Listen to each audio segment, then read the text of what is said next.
Chapter 147. When one's status and identity reached a certain level, there would be a tacit understanding between them. This could also be called unspoken rules. In the last 2 days, Sea Spirit Pavilion had suffered many assassinations, but the outside world didn't know about them and they were all quietly erased. This was one of the manifestations of these unspoken rules. Those of the same level needed to abide by them.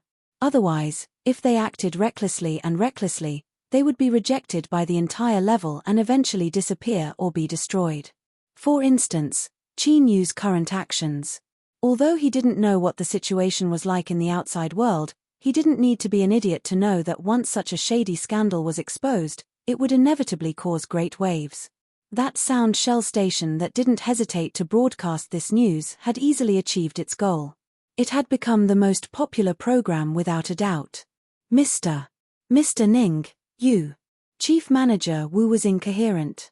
He didn't know what to say. Qin Yu lightly said, "I am very angry." These words blocked off all of Chief Manager Wu's complaints. As he thought about how this person came from the Sky Spirit Sage lineage that was isolated from the world and rarely communicated with the outside world, it was understandable that he would do such a thing that broke the rules. With a bitter smile, Chief Manager Wu picked up a spirit shell and called it several times in the hopes of suppressing this matter. But he had clearly underestimated how gossipy the people of the capital city could be. With such a great inside story exposed, it instantly became the hottest topic. The matter had completely blown up. As the old man in silk robes walked out of 4C Hall, he heard his subordinates report and bitterly smiled. He never thought that this old man would play such a trick. Steward Wang stomped his feet and cursed, his entire body shaking with anger. Although the sound shell station didn't mention the identities of the 2 people in the broadcast besides Qin Yu, the nobles of the capital city were well aware of this. Not only did he not handle this matter well, but he had lost a great deal of face. The old man waved his hand, interrupting the torrential words of revenge. "Enough. I have already made my move and returned the favor from the past. No matter what the result is, this matter has nothing to do with us. Pass down the order for the whale ship to set sail ahead of time to avoid this storm." Steward Wang didn't give up. "Old master, are we just going to let this go? It won't look good on you." The old man had a faint expression. "Wang Gui, you grew up together with me and I don't think I've mistreated you. The wealth I've accumulated over the years can be considered considerable in the capital city. Return the things you've received and don't mention this matter again." Steward Wang dripped with a cold sweat. The carriage went straight to the docks. The old man in robes looked out the window, his eyes slightly dazed. It had been many years since such a person had appeared in the capital. This Mr. Ning was truly a bold and interesting person. He was really curious as to what the final result of this matter would be. At the pier, the magnificent ship was anchored. It was built with the skeleton of a giant shark as the foundation. Under the coral's radiance, a large shadow was scattered down, creating a majestic sight.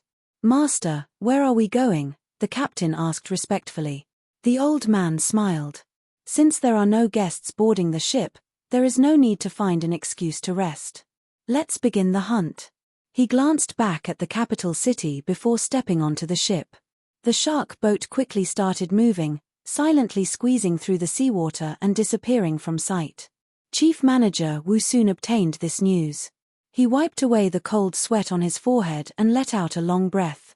If this old mister didn't blame him, then things would be much easier to deal with. He actively ran around to explain. In interviews, he inadvertently mentioned that Mr. Ning had been attacked several times in the last 3 days and that he had repeatedly encountered danger. He defended Qin Yu and exonerated him, allowing him to gain the upper hand in public opinion. Things had already been discovered. Since there was no way to suppress it, he could only take this chance to attack his opponent. Perhaps that young Master Jin's temperament wasn't good, so he was greatly affected. If so, then Mr. Ning's chances of victory would be much higher. Just as all the doubts and accusations gathered on Jing Guanjin and he was about to become a street rat, someone finally stood up to refute him. Chief Manager Wu had already expected this.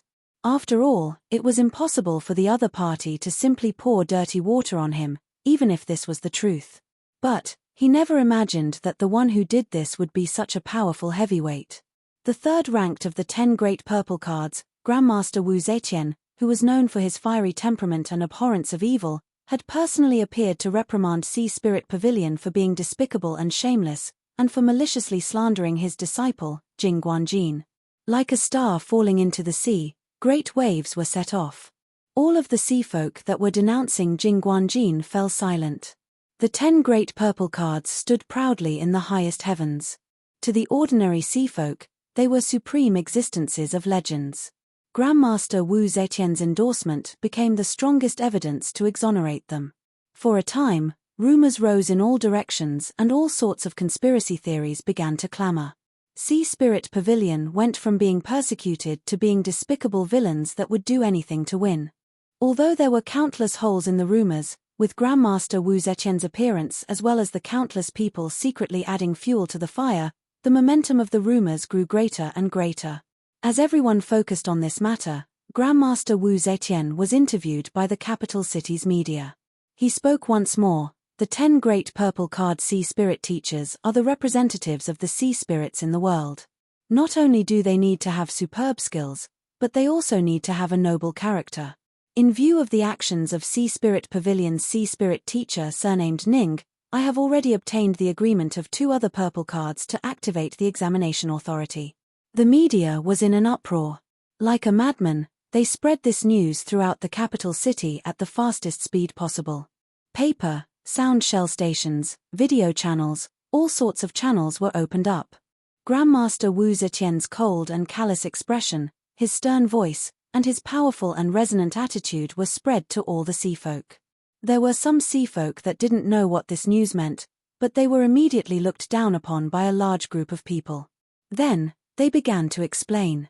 The so-called examination authority was a test that purple card sea spirit teachers gave to new purple cards.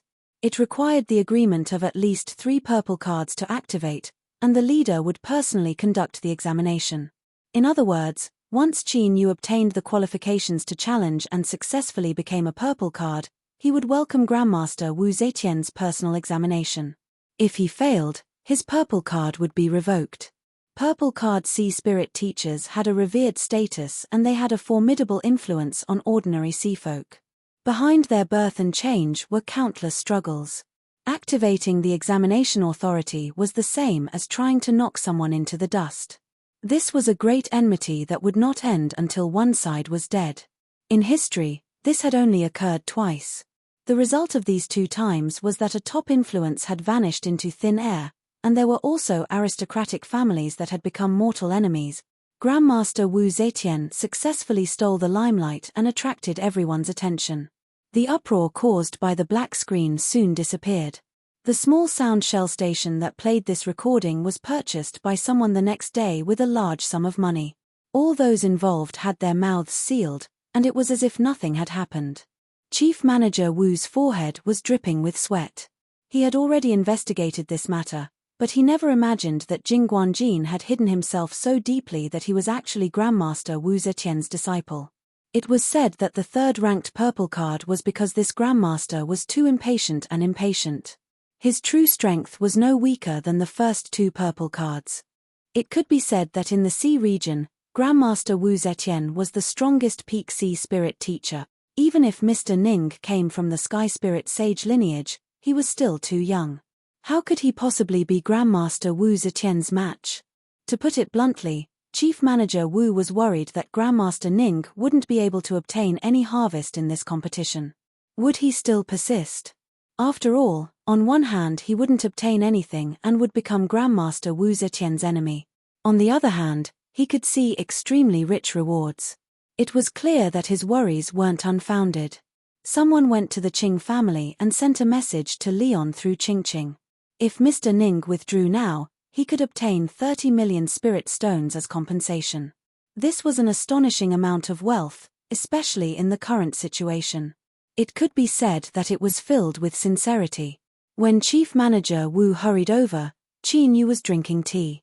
After these past 2 days of leisure, he had become increasingly fond of relaxing his mind. Seeing his anxious expression, Qin Yu lightly said, "Chief Manager, Rest assured that since I have promised you, I will not go back on my word. I will give it my all in the competition. Chief Manager Wu revealed a grateful expression. After thinking for several breaths of time, he clenched his teeth and said, "Mister, please rest assured. As long as you can help Old C maintain his purple card status, my Sea Spirit Pavilion will definitely give you sufficient compensation."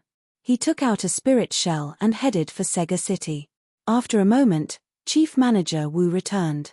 He took out a storage shell and said, "Mister, my master is extremely grateful to you for your decision.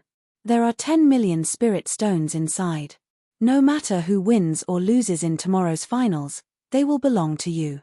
In addition, if Elder High is safe, we will give you another 20 million spirit stones." Qin Yu didn't refuse. After all, in the eyes of outsiders, this was what he deserved. Although in his heart, he had never placed Wu Zetian in his eyes. So what if he was ranked third among the purple cards? With the little blue lamp in hand, he could ignore anyone when it came to Spirit Plant. The right to start the assessment. A cold light flashed in Qin Yu's eyes. "Perhaps I won't give you this chance." Prosperity Square, the final match. In the carriage, a fat old man had a worried expression. "Young Master Jin, it seems that Sea Spirit Pavilion has promised great benefits to the other party, and that's why he refused. Do you have confidence in today's competition?" Jing Guanjin had a confident expression. "Father, pour all of the remaining Sky Spirit strength into my body. I will definitely win today's competition." The fat old man calmed down a little. He reminded, even so, young Master Jin should still give it your all. After all, this matter is far too important. "I know what I'm doing." Beneath the royal palace, the sound of a bell rang out. Jing Guanjin coldly sneered. He pushed open the door and stepped out of the carriage. Not too far away, Sea Spirit Pavilion's carriage opened. The black-robed figure's eyes collided with his. Needles and threads, both of them could feel the chill in each other's eyes. Jing Guanjin stood tall and straight. His appearance was handsome and his callous expression added a bit more to his bearing, as if he were a dragon amongst men. In comparison, the black-robed Qin Yu seemed to be hiding his head and showing his tail. Perhaps all intelligent races couldn't avoid the subconscious factor of appearance. Thus, the countless screaming noble young ladies and the bashful daughters of humble families caused Jing Guanjin to explode with cheers. The two of them walked side by side towards the altar. Two coral houses that were several sizes larger were placed on the altar, and there was a barefoot white-robed priest standing beside them. With a voice that only the two of them could hear, Jing Guanjin coldly said, "Mr. Ning, as long as you are my enemy, you will never have a good ending. I guarantee that appearing here today will be your greatest mistake." Qin Yu suddenly stopped. Under the watchful eyes of everyone, he took out a black wooden box from his chest and opened it, releasing the words he had just recorded. The recording box had clearly been amplified, and it was of excellent quality. After being amplified, there wasn't the least bit of distortion, allowing Jing Guanjin's words to be broadcast to the public. Closing the recording box, Qin Yu lightly said, "You've already been recorded once, so why don't you remember? Moreover, please make sure that your character is proportional to your appearance. If you want to speak, then speak openly." Qin Yu left behind the trembling Jing Guanjin and strode forwards. The countless cheering noble young ladies and daughters of humble families suddenly came to a halt. At this time, the glorious image in their hearts suddenly collapsed. Chapter 148. All of the dignitaries watching the final competition felt their lips twitch. This Grandmaster Ning had actually become addicted to recording. Jing Guanjin was also a good-for-nothing trash.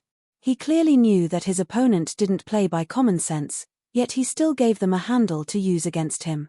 This was a competition for the right to challenge a purple card, so all 10 purple cards were present for this competition. They were in one of the main halls of the palace, and through an array, they watched the city enter at the same time. Old C's complexion was pale and he found it hard to conceal his weariness. As he looked at Qin Yu walking towards the altar in the light, he faintly smiled. There are some people, so what if they use all their schemes? You'll be slapped in the face eventually. His voice wasn't loud, but it was loud enough for everyone in the hall to hear him. Wu Zetian's face darkened and his eyes shined with a cold light. What is the point of playing some petty tricks and trying to win with words? What matters is one's own strength. Elder Hai's expression was indifferent. It's just a small slap in the face now. What comes next will be a big slap in the face. That's why I said that some people have to be slapped in the face eventually. I'm sorry, I'm a little talkative when I'm injured. Please don't take offense. The purple cards all had strange expressions on their faces. How could the atmosphere be like this at such an important moment? Wu Zetian wanted to say something, but someone interrupted him. All right, the match is about to begin. On the projection, Jing Guanjin and Qin Yu had already stepped onto the altar. The white-robed priest said lightly, "Everything inside the two coral houses has been prepared. In order to ensure fairness and justice, the altar will be activated to monitor. I hope the two of you won't use anything you shouldn't. In addition, the duration of the competition is 2 days. Both of you are free to decide the specifics." After saying that, he drifted away. Jing Guanjin snorted coldly and walked straight to the coral house on the left. Qin Yu turned right. He entered the coral house and searched carefully as usual. After confirming that there was nothing wrong, he took out the silent stone and his face darkened. This was because he wasn't sure whether or not the existence of the little blue lamp would be sensed by the altar. The 10 great purple cards couldn't see what was happening within the coral house. But the 2 sea spirits had already absorbed the sensing culture fluid ahead of time. Through special methods, they could borrow the power of treasures to sense the changes occurring within the 2 sea spirits. At the start, the 2 sea spirits didn't change at all. This was normal. Sea spirit teachers weren't gods. No matter how powerful they were, they still needed time to examine and judge. An hour later, the strength of one of the sea spirits began to fluctuate. After a brief stalemate, it began to slowly rise. This meant that the negative problems of the sea spirit itself were being resolved. It was Jing Guanjin. The purple cards all had dignified expressions. To be able to stand out amongst the countless sea spirit teachers, there was no need to doubt his strength. Even they didn't dare to underestimate him. Moreover, through careful observation, with their rich experience, they could roughly judge the strength of the healer, which was crucial for the next challenge. After all, in theory, every single one of the 10 great purple cards could be challenged. Of course, as they were thinking about this, they inadvertently glanced at Old Hai. After feeling sympathetic, they also secretly felt gratified. Old Sea remained expressionless, but he cursed inwardly as a whore. That's right, that was exactly what he was cursing. The dazzling halo of a purple card sea spirit teacher was something added by the outside world. They were also ordinary sea folk and had their own selfish desires and likes and dislikes. For instance, Grandmaster Wu Zetian. At this time, he was stroking his beard and smiling. His domineering face was filled with satisfaction. Occasionally, he would glance around, revealing a bit of coldness. Jing Guanjin came from a noble background and possessed an extremely formidable talent as a sea spirit teacher. After being carefully taught by Lin Ming, he was absolutely an outstanding figure amongst high-level sea spirit teachers. In addition, in order to ensure the victory of the competition, that big shot poured in. Even Lin Ming's eyes burned with desire, so how could he possibly lose? Time slowly passed. Jing Guanjin's progress was extremely smooth. He had basically solved the problem of the sea spirit and was now increasing its strength. Thus, a scene that left all the purple card sea spirit teachers shocked appeared. The light from their sensing treasures grew increasingly bright. This was a sign that the sea spirit's strength was increasing. They could easily accomplish this, but what startled them was that the sea spirit's strength didn't stop at all. Rather, it was terrifyingly stable, as if it didn't slow down at all. Everyone knew that for a sea spirit with a strength of 100, it was easy to raise it to 110. But, to raise it to 120, the difficulty would increase. Then, as the sea spirit grew stronger, the difficulty would also increase. A stable increase in strength only proved that Jing Guanjin had formidable strength and was deliberately controlling the rate of increase. To the purple card sea spirit teachers, they knew what this meant. He wanted to increase the rank of the sea spirit. Only like this could he maintain stability and lay a solid foundation for the sea spirit's transformation. Many purple cards were startled. They were well aware of the rank of the sea spirits used in this competition. Even if they were to help, it would be difficult for them to increase their rank in 2 days. This Jing Guanjin, what formidable self-confidence. Grandmaster Wu Zetian's eyes shined with a burning heat. The reason he agreed to teach Jing Guanjin was because of his superb talent. But it was also because that great figure promised to give him the strength he yearned for in his dreams. If he could grasp this strength, he could leap into the ranks of the most formidable sea spirit teachers in the sea region. Even the other purple cards wouldn't be able to compare with him. Of course, expelling sea spirit from the top 10 purple cards was also a driving force in his heart. These two old things had an old grudge many years ago, and it was rumored that it involved a woman. As for the specifics, no one knew. Or, even if they did, they wouldn't dare to say it. Old C sensed Jing Guanjin's gaze. He sneered and closed his eyes, secretly anxious. Little friend Ning, don't disappoint me. The position of one of the top 10 purple cards wasn't as simple as whether he wanted to or not. As long as he reached this position, he would have to shoulder the responsibility. Once a purple card failed, there would be a series of reactions. Even with Old C's shrewdness, he still couldn't help but panic. But this time, Old C's expectations didn't come into effect. Jing Guanjin had left everyone in the dust. The treasure that represented the spiritual plant in his hand was shining with a dazzling light. But beside it, there was another treasure. It still had a grey appearance, as if it hadn't changed at all from the start until now. This caused the complexions of the purple cards to become increasingly strange.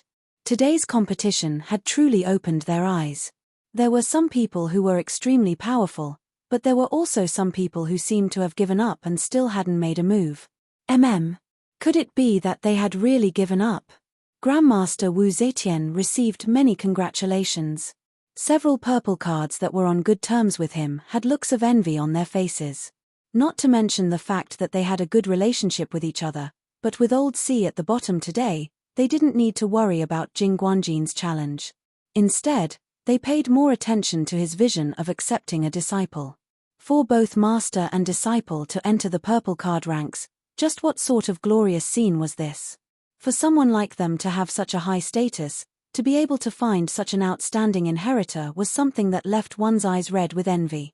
Grandmaster Wu Zetian was incomparably humble. But no matter how one looked at him, he revealed a carefree expression. He glanced at Old C, thinking that after competing for so many years, it seemed that he, Old Wu, had the last laugh. Under Old Wu's gaze, no matter how shrewd Old C was, he still couldn't help but feel anxious. He coldly snorted and stood up, taking out a spirit shell from his chest. As Chief Manager Wu heard this news, he was left dumbfounded. His first thought was that Mr. Ning had fallen asleep again, but he didn't need to think about it to know that this was impossible. He was well aware of just how important this match was. Then why hadn't he made a move yet? Suddenly, Chief Manager Wu stiffened. He thought about how that old mister had quietly left without any intention of blaming him. Could it be that Mr. Ning had already agreed to the conditions and everything that happened afterwards was all an act? As this thought rose, it was impossible to suppress it any longer. Chief Manager Wu paled and sweat dripped down his forehead. Clearwood, who had disappeared several days ago for some unknown reason, frowned. Chief Manager, what is it? Chief Manager Wu hurriedly asked Old C what had happened and also vaguely mentioned his own speculations. Of course, his voice was extremely low so that only the two of them could hear him. Clearwood's complexion changed, as if she were even more nervous than Chief Manager Wu. The two of them urgently discussed this matter and also ordered someone to find Leon. Leon, during these past 3 days, has there been anything strange about Grandmaster? For instance, hesitation or something? Leon carefully thought about it. He shook his head. No, teacher has been very normal. Chief Manager Wu spat on the inside. If even he hadn't seen anything strange, then how could a young boy like Leon possibly know? Clearwood took a deep breath. She waved her hand for Leon to leave. Leon walked out several steps and then suddenly turned back. He cupped his hands together and said, "Chief Manager, Steward Clearwood, although I don't know what happened, teacher is worthy of your trust. He will definitely win." With that, he bowed deeply and strode away. Chief Manager Wu's complexion darkened for a long time. He said, "At this point, we can only choose to believe him." Clearwood turned and left. "Steward Clearwood, even if you choose to believe him, you still need to prepare for the worst." Clearwood didn't even turn around. "I don't want my preparations to be used, but if Grandmaster Ning betrays us, then he will definitely pay the price for his actions." The gradually suspected Grandmaster Ning certainly wasn't sleeping at this time. He sat in his coral house, a vexed expression on his face. As he looked at the competition committee that had suddenly changed the rules, he gave his deepest regards. The little blue lamp was his greatest secret. Even if he had to give up this competition, he couldn't expose it. But the problem now was that if he didn't do anything and just admitted defeat, what would Sea Spirit Pavilion think? He didn't know that the icy-faced Steward Clearwood had already made preparations to deal with him, but it wasn't hard to guess. He feared that Sea Spirit Pavilion would really fall out with him at that time. Thinking of this, he couldn't help but shake his head. Indeed, accidents could happen. Minor things that he didn't expect could lead to a crisis. After thinking for an entire day, in a corner of the coral house, when the time-sensing coral emitted its first trace of blue light, he suddenly covered his face and bitterly smiled. Recently he had been refining treasures to enhance his soul. But as his soul became stronger, shouldn't he become increasingly intelligent? How come he felt that his intelligence had been pulled down instead? That's right, if the little blue lamp appeared in the outside world, there was a chance that it would be discovered by the altar. If so, then it was fine if he didn't take it out. Zhong Xian reached out and picked up the jade box placed on the large workbench. It was filled with the best nutrient fluid, releasing a faint fragrance. A stalk of 7-leaved grass was suspended within it, its roots swaying rhythmically, as if it had its own consciousness. He grabbed the jade box and with a flash of light, it vanished from sight. Qin Yu sensed with rapt attention. If there was anything wrong, he would immediately take out the jade box. 1 breath, 2 breaths, 3 breaths, the altar was silent. Chapter 149. Jing Guanjin revealed his formidable strength. As the ghostly blue light of the time-sensing coral radiated outwards, the magic tool finally stopped emitting an intense strength and fell into a long period of silence. The purple cards didn't relax. Rather, their gazes became even more complex. This was because they knew that Jing Guanjin wasn't stopping here.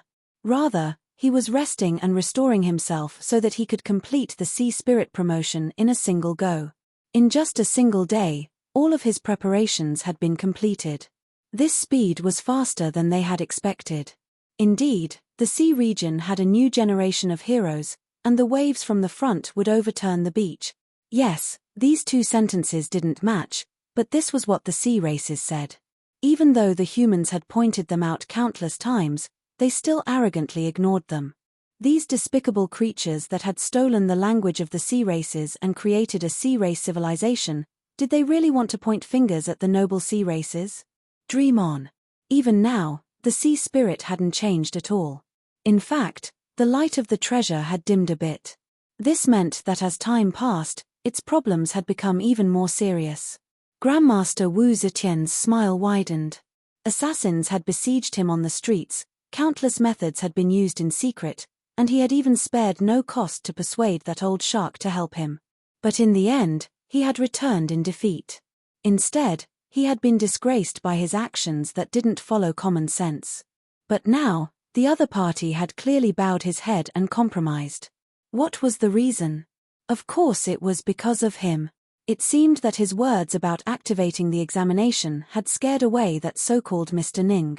This caused Grandmaster Wu Zetian to feel disdain in his heart, but he was also increasingly satisfied. He swept his eyes around and finally couldn't help but say, "See Lingju, could it be that this Mr. Ning of your Sea Spirit Pavilion has fallen asleep again? Unfortunately, the altar has been sealed off and no one is allowed to enter or leave. If no one wakes him up soon, I fear he will lose." At that time, it would really be a slap in the face. Old C's complexion paled. When it came to arguing, He had never crawled up to anyone. Although he had grown older and his status had risen over the years, he rarely spoke out against anyone. But when someone mentioned Spirit City's god Rebuke from many years ago, who wouldn't shiver? In the past, he had scolded 37 sea spirit teachers by himself, and 9 of them had been taken away by ambulances. Even now, no one could surpass that. But now, he really had nothing to say. He knew that the more he said, the more shameful he would be. He simply closed his eyes and pretended he didn't hear anything. Although his expression was cold and his back was straight, his heart was dark. Had the celestial spiritualists also learned to fight against cheating in the competition? The world had completely changed. Perhaps he was really old and it was time for him to give up his position. Right at this moment, an exclamation of surprise suddenly sounded out by his ear. Old Hai opened his eyes abruptly and saw that the dark and gloomy sensing treasure that he wished he could smash into pieces was now emitting a faint light. He was excited and thought to himself, "You brat, you've finally made your move." Right at this moment, the sensory treasure suddenly vibrated and buzzed. Old C was startled for a moment before a happy expression appeared on his face. This was a situation that would only occur when a sea spirit received a powerful infusion of energy. Old Hai's heart dimmed, and the thought of giving up his position was immediately crushed. Old Hai felt that the world was beautiful. In particular, Wu Zetian's gloomy face. He lightly coughed, his expression indifferent. There are some people who just can't change after so many years. That wild and arrogant temper of theirs, they like to come to a conclusion early on. How many times have they been slapped in the face? Why don't they learn their lesson? Old Hai straightened his clothes and leaned back in his chair, finding a more comfortable position. This competition is far from over. They were all intelligent characters and could see that Si Lingju was pretending to be calm. But at this time, they couldn't care about any of this. Their minds were filled with question marks. The infusion of energy was so fast that it actually caused the sensory treasure to tremble. Just what had Sea Spirit Pavilion's Mr. Ning done? Wu Zetian Maski was as calm as water as he coldly watched the light of the treasure gradually brighten. The change at this moment naturally proved that what he had just thought was just a joke. Even the 10 great purple cards wouldn't be able to easily increase the intensity of energy. Perhaps the reason he had been silent all this time was because he was preparing for it. Yes, there were indeed some obscure sea spirit teacher inheritances that contained some inconceivable secret techniques. Wu Zetian had once seen one of them.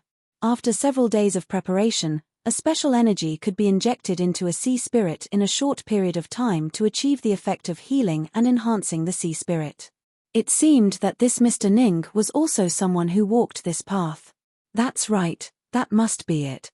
Grandmaster Wu Zetian's heart settled. Those that didn't know of this secret technique would be incomparably shocked. But those that knew would understand that it wasn't anything at all. He glanced at the calm old sea and sneered inwardly. Just wait, this sort of secret technique couldn't last long. Perhaps it would only last for a short period of time, but it simply couldn't compare with his disciple, Jing Guanjin.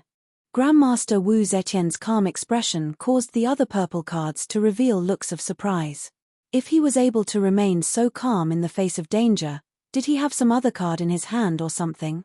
Time quietly passed. A quarter-hour passed. Grandmaster Wu Zetian shifted his butt. He thought that this surname Ning had a bit of skill. An hour passed. Grandmaster Wu Zetian coughed, a trace of caution in his eyes. 2 hours passed. Grandmaster Wu Zetian's complexion darkened. 4 hours passed. Grandmaster Wu Zetian could no longer do it. No, it was more accurate to say that in this hall, none of the 10 purple cards knew how to do it. Hum, the sensory treasure continued to tremble. They could also do this sort of terrifying and high-intensity infusion of energy. But none of them could do it for 4 hours without interruption. No one. But the truth was right in front of them. Strange eyes turned to Old C. As they saw his incomparably calm appearance, they began to mutter inwardly. It seemed that this old thing, Si Lingju, knew the reason. Some purple cards that were on good terms with him carefully probed him, but they were all brushed off with a laugh. Seeing that he had no intention of speaking, they could only suppress their curiosity in their hearts. Seeing their bewildered expressions, Old Sea couldn't help but sigh. This was truly the Sky Spirit sage lineage. It was inconceivably powerful. After an unknown period of time, the humming of the sensory treasure suddenly stopped. Wu Zetian hurriedly looked over and coughed, his complexion becoming even uglier. The sea spirit that represented Qin Yu actually had fluctuations of energy that surpassed Jing Guanjin's. Even if it was just a tiny bit, it was enough to shake his mind. No one noticed that the time-sensing coral placed in the corner had turned a faint red color. Wu Zetian's face darkened. He gently tapped the spirit shell with his fingers beneath his sleeves. Jing Guanjin opened his eyes and took out a spirit shell from his chest. This specially refined spirit shell didn't have a communication function. In addition to some careful preparations, it was possible to avoid the monitoring of the altar. At this moment, it was vibrating rhythmically and emitting tapping sounds, as if an invisible finger was gently tapping. Jing Guanjin's expression was unsightly. He hadn't expected that the spirit shell in his bosom would actually ring. This meant that his opponent's performance was better than his. Damn it! Jing Guanjin took a deep breath, a dignified look in his eyes. It seemed that his father's worries were justified. This surname Ning was indeed difficult to deal with. But so what? With the power of the Holy Spirit in hand, even if he had to face the 10 great purple cards, he would still be able to put up a fight. That's right, the heavenly spiritual power here was what Elder Hai believed to be the power of the heavenly spirit being. To continue this chapter, please turn the page. Unfortunately, the one who possessed it was not Qin Yu, but Jing Guanjin. Of course, Jing Guanjin was not born of the celestial spiritualist bloodline. It was only because he had a good father that he obtained this power through some rather bloody means. Rather than saying that this match was a battle between Jing Guanjin and Qin Yu, it was better to call it a battle between the power of the sky spirit and the little blue lamp. With a flick of his sleeves, the shining sea spirit in front of Jing Guanjin floated up on its own and pointed a finger. As his fingertip touched the sea spirit, faint traces of pale white strength constantly poured into it. The branches and leaves of the sea spirit swayed as if they were cheering, and the fluctuations of energy rapidly rose. Thus, in the royal palace's grand hall, the sensing treasure representing Jing Guanjin's sea spirit became even more dazzling. In just a moment, it overtook Qin Yu and took the lead once more. This was because he was about to activate the sea spirit's advancement. The sea region was incomparably vast and its surface area far surpassed that of land. There were countless treasures and astonishing richness. As the royal family that controlled everything, they were naturally the wealthiest family in the 4 seas. Thus, it was natural that the royal palace was luxurious. Warm jade covered the floor, bright round lamps, and sparkling jade railings. There wasn't a single place that didn't exude a sense of nobility and luxury. The great throne faced south and was carved in the shape of a coiling dragon.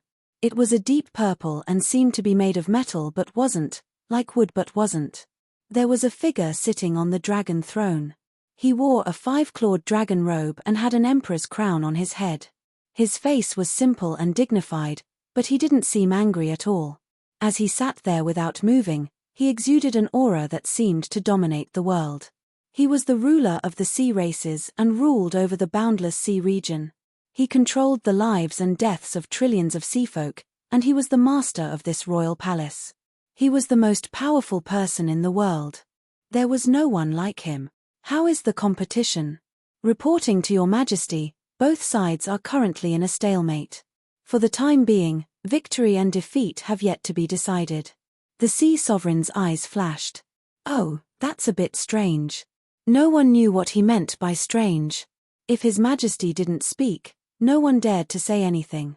After several breaths of silence, the sea sovereign waved his hand. It's fine. Let it be.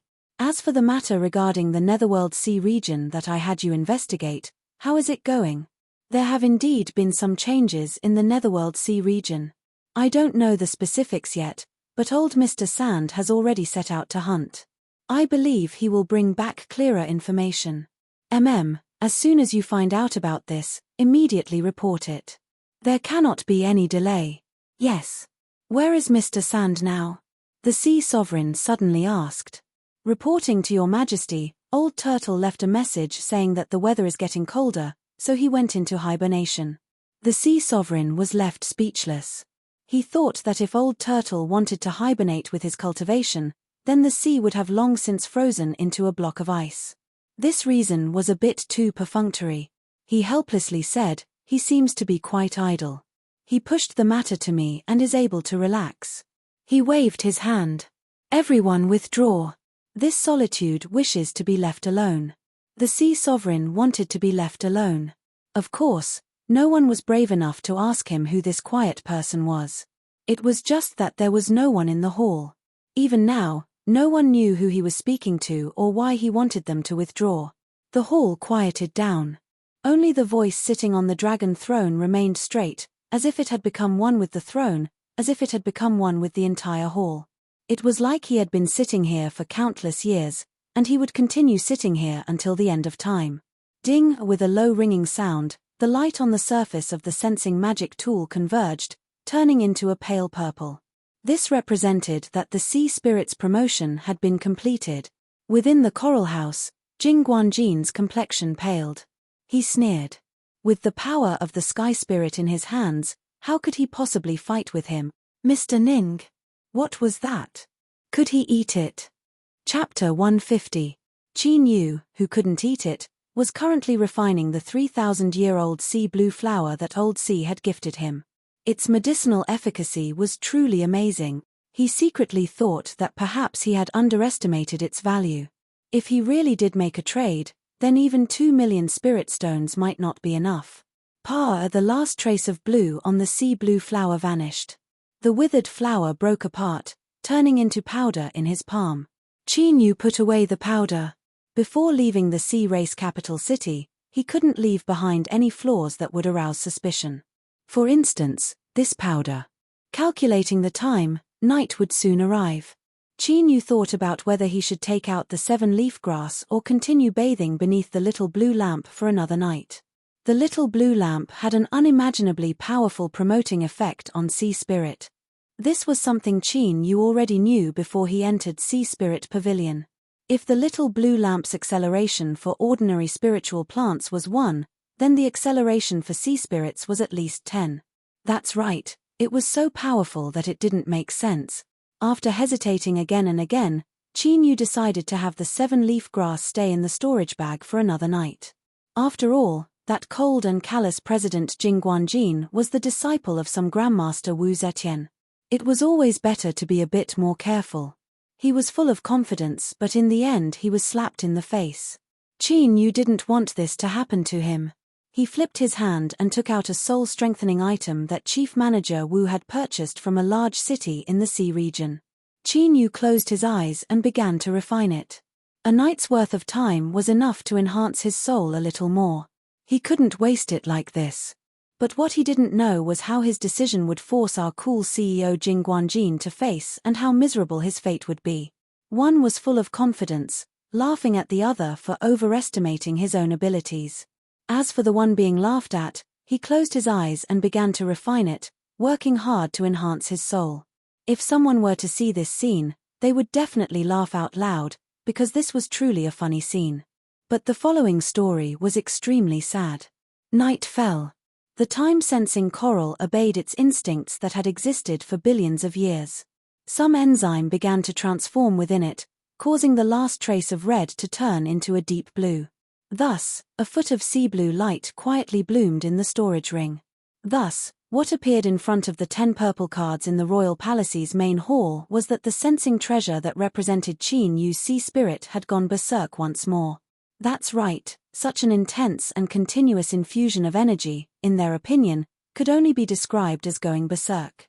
Grandmaster Wu Zetian had finally learned his lesson. His expression was very calm this time, and he didn't taunt or ridicule Lin Ming. Even so, as he listened to the echoing humming sound, he felt his heart skip a beat. Damn it, just who was this surname Ning? He was actually so difficult to deal with. Qin Yi's eyes widened, and he stared fixedly at the sensory treasure. The light it emitted was gradually growing stronger, and its speed seemed to be even faster than yesterday. This was simply illogical. When it came to increasing the sea spirit's energy, the The more difficult it became, the more difficult it became. But, what Grandmaster Wu Zetian didn't know was that this 7-leaf grass had adapted to the little blue lamp's strength yesterday, thus it was able to absorb more energy today and increase its strength even faster. Suddenly, the vibrating sound of the sensing treasure stopped. Then, under everyone's shocked gazes, the light abruptly converged and turned into a faint purple. He broke through. Without any preparation, without a single spurt of energy, Lin Ming recklessly pushed the sea spirit to a higher quality. This style caused the purple cards to grimace. This junior is so fierce. Grandmaster Wu Zetian seemed to choke on his own saliva. He violently coughed, his body shaking and coughing to cover up his current movements. Within his sleeves, his fingers quickly tapped on the spirit shell. Jing Guanjin sat cross-legged. Even though he had rested for a long time, his face was still pale. His face was still pale. In the end, what he had seized was not for his own use. To him, activating the power of the heavenly spirit required a large amount of demonic power. Suddenly, he opened his eyes, took out the spirit shell, and stared at it. Listening to the rapid tapping sounds, his face was full of shock and anger. His first thought was that it was impossible. Only by stimulating the power of the sky spirit could he help the sea spirit rise in quality within 2 days. But what did this surname Ning have? How could he accomplish this? But as the pounding continued, it became increasingly urgent. This clearly reminded him that this was the truth. It was impossible for Wu Zetian to play around with him. He fiercely struck the spirit shell. Far away, Grandmaster Wu Zetian seemed to be able to clearly feel his disciple's anger, so the tapping sounds came to an abrupt halt. Jing Guanjin took a deep breath and calmed his thoughts. He placed the spirit shell to the side and his complexion returned to its cold and callous state. His arrogant attitude was indeed that of a CEO. "You want to fight with me? Surname Ning, you are delusional." Bang! A boundless demonic power circulated within his body, driving the power of the sky spirit slumbering in his Dantian Sea to flow through his meridians and pour into the sea spirit through his fingertips. He could clearly feel that as the power of the sky spirit entered, the sea spirit began to cheer and grow stronger. With every breath of time, its strength was increasing. 2 hours later, Jing Guanjin felt a bit dizzy. He used his other hand to strike the spirit shell 4 times. Tap tap tap, this was a question. How was he doing now? Soon, the spirit shell sounded out. Tap tap, 2 sounds. The meaning was, no. Jing Guanjin narrowed his eyes. He took a deep breath and clenched his teeth, dispelling the dizziness in his mind. Surname Ning, you are truly difficult to deal with. But no matter how many methods you have, you will still lose today. Sky spirit power, continue to pour into me, continue to continue. Rumble rumble, demonic power surged within his body. Another 2 hours passed. Tap tap tap, tap tap, still not enough. 6th hour. Jing Guanjin's complexion was deathly pale and his eyes were faintly red. 8th hour. Jing Guanjin tottered. He grabbed onto the workbench with both hands, desperately holding on. He had no choice but to go all out. He knew that the reason his father valued him so much was because of today's matter. If he could smoothly achieve his goal, then without a doubt he would obtain all of his father's favor and he was destined to ascend to the highest heavens in the future. But if he failed, he had prepared for so long, paid an incalculable price, and even bestowed upon him the extremely precious sky spirit power. Jing Guanjin didn't dare to think of the consequences. Thus, he could only go all out. 10th hour. Jing Guanjin's fingers trembled as he tapped the spirit shell. His hair was disheveled and his eyes were bloodshot. His luxurious robes were soaked in sweat and he leaned against the workbench in order to remain standing. Grandmaster Wu Zetian quickly responded. Tap tap no. Da, speed up. Tap tap tap tap, this boy is stronger than you. Jing Guanjin spat out a mouthful of blood and crashed into the workbench. When his forehead collided with the spirit shell, he had already fainted. Luckily, he was immune to the stabbing pain of his head bleeding. Then, he slumped to the ground. In the palace, the spirit shell in his hand nearly jumped up, frightening Grandmaster Wu Zetian. He coughed violently to cover it up and his heart calmed. Looking at the strength he used to strike the spirit shell, Jing Guanjin's current situation should be quite good. Although he was temporarily behind, there was still a chance he could catch up. This chapter is not finished.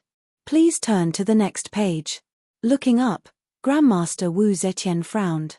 The sensing treasure that represented Jing Guanjin had fallen silent. His thoughts raced and he was secretly overjoyed. Could it be that Jing Guanjin was still hiding some hidden card in his hands? That's right, that must be it. The reason he stopped now was to save up energy, to use his ultimate move. He was truly worthy of being that great figure's most beloved descendant. His strength was so formidable that it was shocking. If he hadn't encountered that abnormal surname Ning, Jing Guanjin would have already won. In fact, he wouldn't even need to sneak attack that old freak Si Lingju. By relying on his own strength, he would be able to seize the position of a purple card. Grandmaster Wu Zetian maintained a calm posture. He was waiting for his disciple to turn the tide at a critical moment and scare these old freaks out. As he looked at the eyes that swept over him, he remained expressionless. But he sneered inwardly. Just you wait, the competition isn't over yet. The two purple card sea spirit teachers that were on good terms with Wu Zetian and had received a great deal of benefits from him couldn't help but be curious. Brother Wu, your disciple hasn't fought in a long time. Is he all right? Wu Zetian had an enigmatic expression. Don't worry, Jing Guanjin is fine. He was still able to forcefully strike the spirit shell. Even from so far away, one could still feel his determination and strength. Of course, he was in excellent condition. After another period of time. Brother Wu, there's still no movement. Don't worry. Cough cough, Brother Wu, the sun is about to rise. Don't worry. Brother Wu, the competition is about to end. Don't worry. Brother Wu, the competition is already over. Bullshit. Grandmaster Wu Zetian stomped his feet. It started yesterday in the middle of the morning and there's still 4 hours until the competition ends, so how could it possibly end? Although they were on good terms, as purple card sea spirit teachers, they were all top figures. Naturally, their complexions weren't too good after being scolded. Wu Zetian lightly said, His Majesty personally issued a verbal decree saying that this is the end. If the competition continues, someone will die. The verbal decree had just arrived. Grandmaster Wu Zetian had been completely focused on the competition, so he hadn't noticed it. At this time, he was left dumbfounded. As for the other purple cards, they looked at him with particularly strange expressions. Grandmaster Wu Zetian shivered. He suddenly regained his composure and rushed out. His Majesty had said that if the competition continued, someone would die. This was clearly referring to both sides. As for Jing Guanjin, it seemed that he hadn't moved for a long time. He rushed out of the palace gates and rushed out of the royal palace. As he stood beneath the ancient bell, Grandmaster Wu Zetian's face was filled with grief. He watched as his disciple, who had been brimming with confidence just a moment ago, was carried down the altar on a stretcher. Jing Guanjin's robes were nearly soaked in blood. The dazzling red was like a flame that ignited all of Grandmaster Wu Zetian's anger and grievance. Who was it? Who was it that injured my disciple? In front of so many people, in the finals of a great competition, someone actually dares to injure someone. Just what sort of audacity is this? The roaring Grandmaster instantly attracted the attention of countless people. The sea race audience that had been waiting for 2 days was immediately stirred up. All of them roared out in support of the Grandmaster and demanded an explanation from the competition committee. The response of the competition committee was indeed quick. Just as Grandmaster Wu Zetian's roar fell, several committee members appeared with awkward expressions. The one leading them was committee member Gudra. There was nothing he could do about it. Everyone knew that he came from the turtle race and the defensive power of his turtle shell was astonishing. At this time, if he was the one to speak up, he would be able to protect himself. Gudra inwardly cursed the female family members of the committee members, especially the righteous chairman Shu. He shrunk his head and said, Grandmaster Wu, please calm down. As for your disciple's injury, we have already investigated it. It wasn't a sneak attack by someone, but he hit himself. Chapter 151. Just as his voice fell, It was immediately drowned out by Grandmaster Wu Zetian's roar. He hit himself. Are you saying that in the competition, Jing Guanjin severely wounded himself without any reason?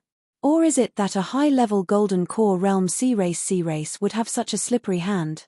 The Grandmaster's eyes were cold and gloomy, as if he wanted to eat someone alive. I don't care who you received orders from, I will definitely investigate this matter to the end. Whoever dares to shield the perpetrator will be my enemy. Committee member Gudra nearly cried. He had some status, otherwise it would have been impossible for him to become a member of the committee for the Great Sea Spirit Teacher competition. But to a purple card Sea Spirit Teacher, this bit of wealth and strength was nothing at all. A casual finger could crush him to pieces. Grandmaster Wu, even if I had the courage of the heavens, I still wouldn't dare to lie to you. It really was Jing Guanjin who hit himself. Bang! Before he finished speaking, committee member Gudra was sent flying backwards. His thick turtle shell rubbed against the hard ground of Prosperity Square, producing a series of sparks. Pitter-patter, then, countless cracks appeared on the turtle shell that was famed for its defense, spreading outwards like a spiderweb. This scene left the other committee members pale. They gulped, thinking that they were lucky that the one who spoke up wasn't them, otherwise they feared they would have lost their lives. Grandmaster Wu Zetian's anger soared to the heavens. Where is Chairman Shu? Have him give me an explanation. After Gudra was sent flying backwards, the clever Chairman Shu finally arrived with an explanation. There was a physical examination of Jing Guanjin's body due to excessive consumption of strength. There was also proof that Jing Guanjin had lost too much blood due to an external force. Besides these, there weren't any other injuries. Chairman Shu picked up the blood-stained spirit shell of good quality and earnestly said, Grandmaster Wu, according to our comparison, Jing Guanjin's forehead wound is completely consistent with this spirit shell. Moreover, the competition was carried out on the altar and was completely sealed off. I have carefully inspected the spells and haven't found anything abnormal. So, Grandmaster Wu, look, Wu Zetian was instantly dumbfounded. He thought back to Jing Guanjin's final response and the powerful blow that had given him confidence. So it wasn't a finger, but his forehead. This contrast was a bit too great. His complexion darkened like rain. After a long time, Grandmaster Wu snatched the spirit shell, clenched his teeth, crushed it to pieces, and turned to leave. A committee member whispered, "This is the evidence."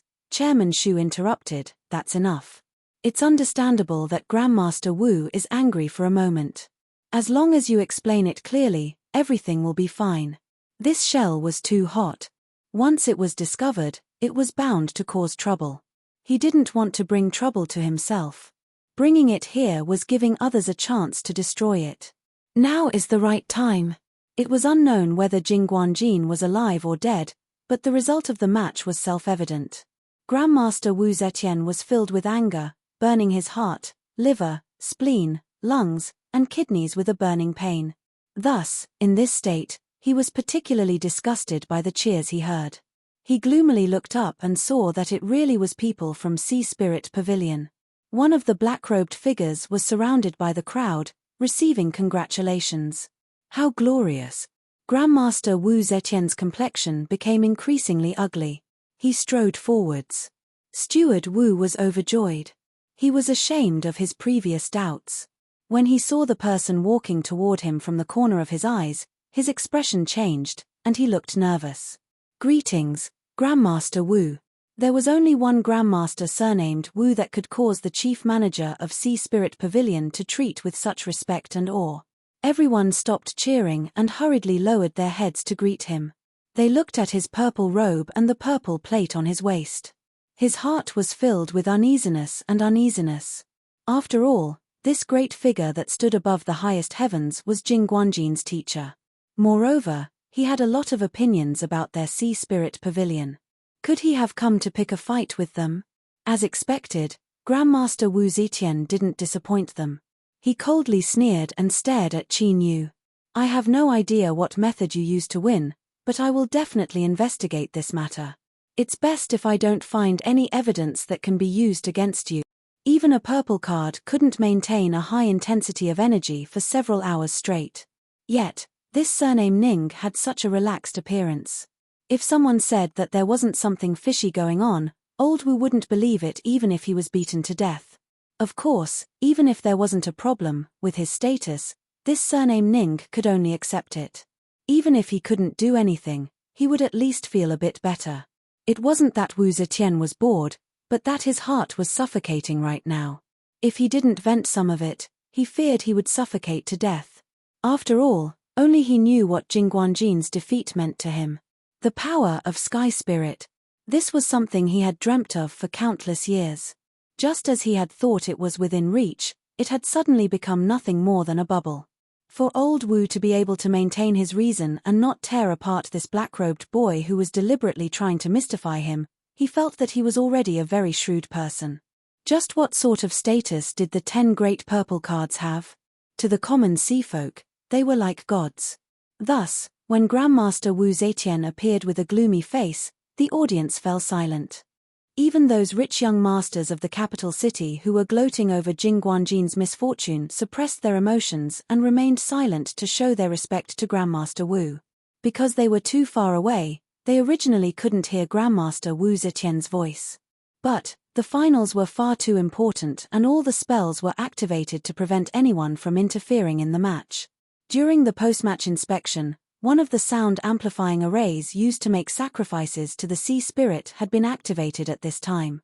It was unknown whether it was because someone had slipped or something, but it happened to open at this time. Thus, Grandmaster Wu Zetian's voice resounded throughout Prosperity Square. In that instant, everyone's eyes gathered on him. Wu Zetian was startled, as if he hadn't expected his voice to spread out. But he soon composed himself. With his status, there was no need for him to care about these things. Rather, the more people heard, the more embarrassed this surname Ning would be. He felt a bit carefree in his heart. Chief Manager Wu squeezed out a smile. He stepped forwards. Grandmaster Wu, you must have misunderstood. Mr. Ning, Wu Zetian remained expressionless. Who do you think you are? When I am speaking, do you think you can interrupt? Chief Manager Wu's face flushed red. He took several deep breaths, his smile becoming even more forced. That's right, even though he was being mercilessly reprimanded, he still had to smile. This was the third ranked of the 10 great purple cards. Even if he knew that he was hostile towards Sea Spirit Pavilion, he still didn't dare to offend him. This was the instinctive awe that the entire sea races had towards purple cards for countless years. Chief Manager Wu was a member of the sea races, so no matter how high his status was, he was no exception. Leon felt injustice for his teacher. His eyes widened, but he could only suppress his words in his heart. Everyone from Sea Spirit Pavilion had to lower their heads in fear. But there was an exception here. He wasn't a member of the sea races, so he didn't care much about purple card sea spirit teachers. Thus, the incomparably cold and lofty Grandmaster Wu Zetian, who stood there with his hands behind his back, had suffered an unexpected blow. Qin Yu lightly said, Chief Manager, may I ask who this person in front of you is? Chief Manager Wu was dumbfounded. Old C had personally seen Qin Yu before, so he should be familiar with the clothing of the purple cards. In addition to this person's aura and address, how could he not recognize him? His first thought was that Mr. Ning he was angry, so he didn't follow the rules. He was secretly anxious. To offend a purple card in such a public place was far too serious a matter. But there were some words that couldn't be said clearly. He could only turn and glance at Qin Yu. Mr. Ning, the one in front of you is the third-ranked purple card, Grandmaster Wu Zetian. You absolutely cannot be disrespectful. The underlying meaning was, Big brother, let's not mess around and hurry up and lower our heads. Qin Yu nodded, seeming to understand. So it was Grandmaster Wu. I'm lucky that Chief Manager reminded me, otherwise I would have thought it was some ignorant old fart that didn't know the rules of etiquette and would have hurled insults at him. He cupped his hands together. Grandmaster Wu, I don't understand what you said before, but that doesn't matter. It's just that you aren't hurrying over to see Jingguanjin, so how come you have the time to waste with us? Chief Manager Wu covered his face. He knew it would be like this. The entire Prosperity Square fell deathly silent. All of the sea folk stared with wide eyes, disbelief written all over their faces. How could you dare? Grandmaster Wu Zetian was so angry that his entire body trembled. At this time, his thoughts were no different from those of the ordinary seafolk.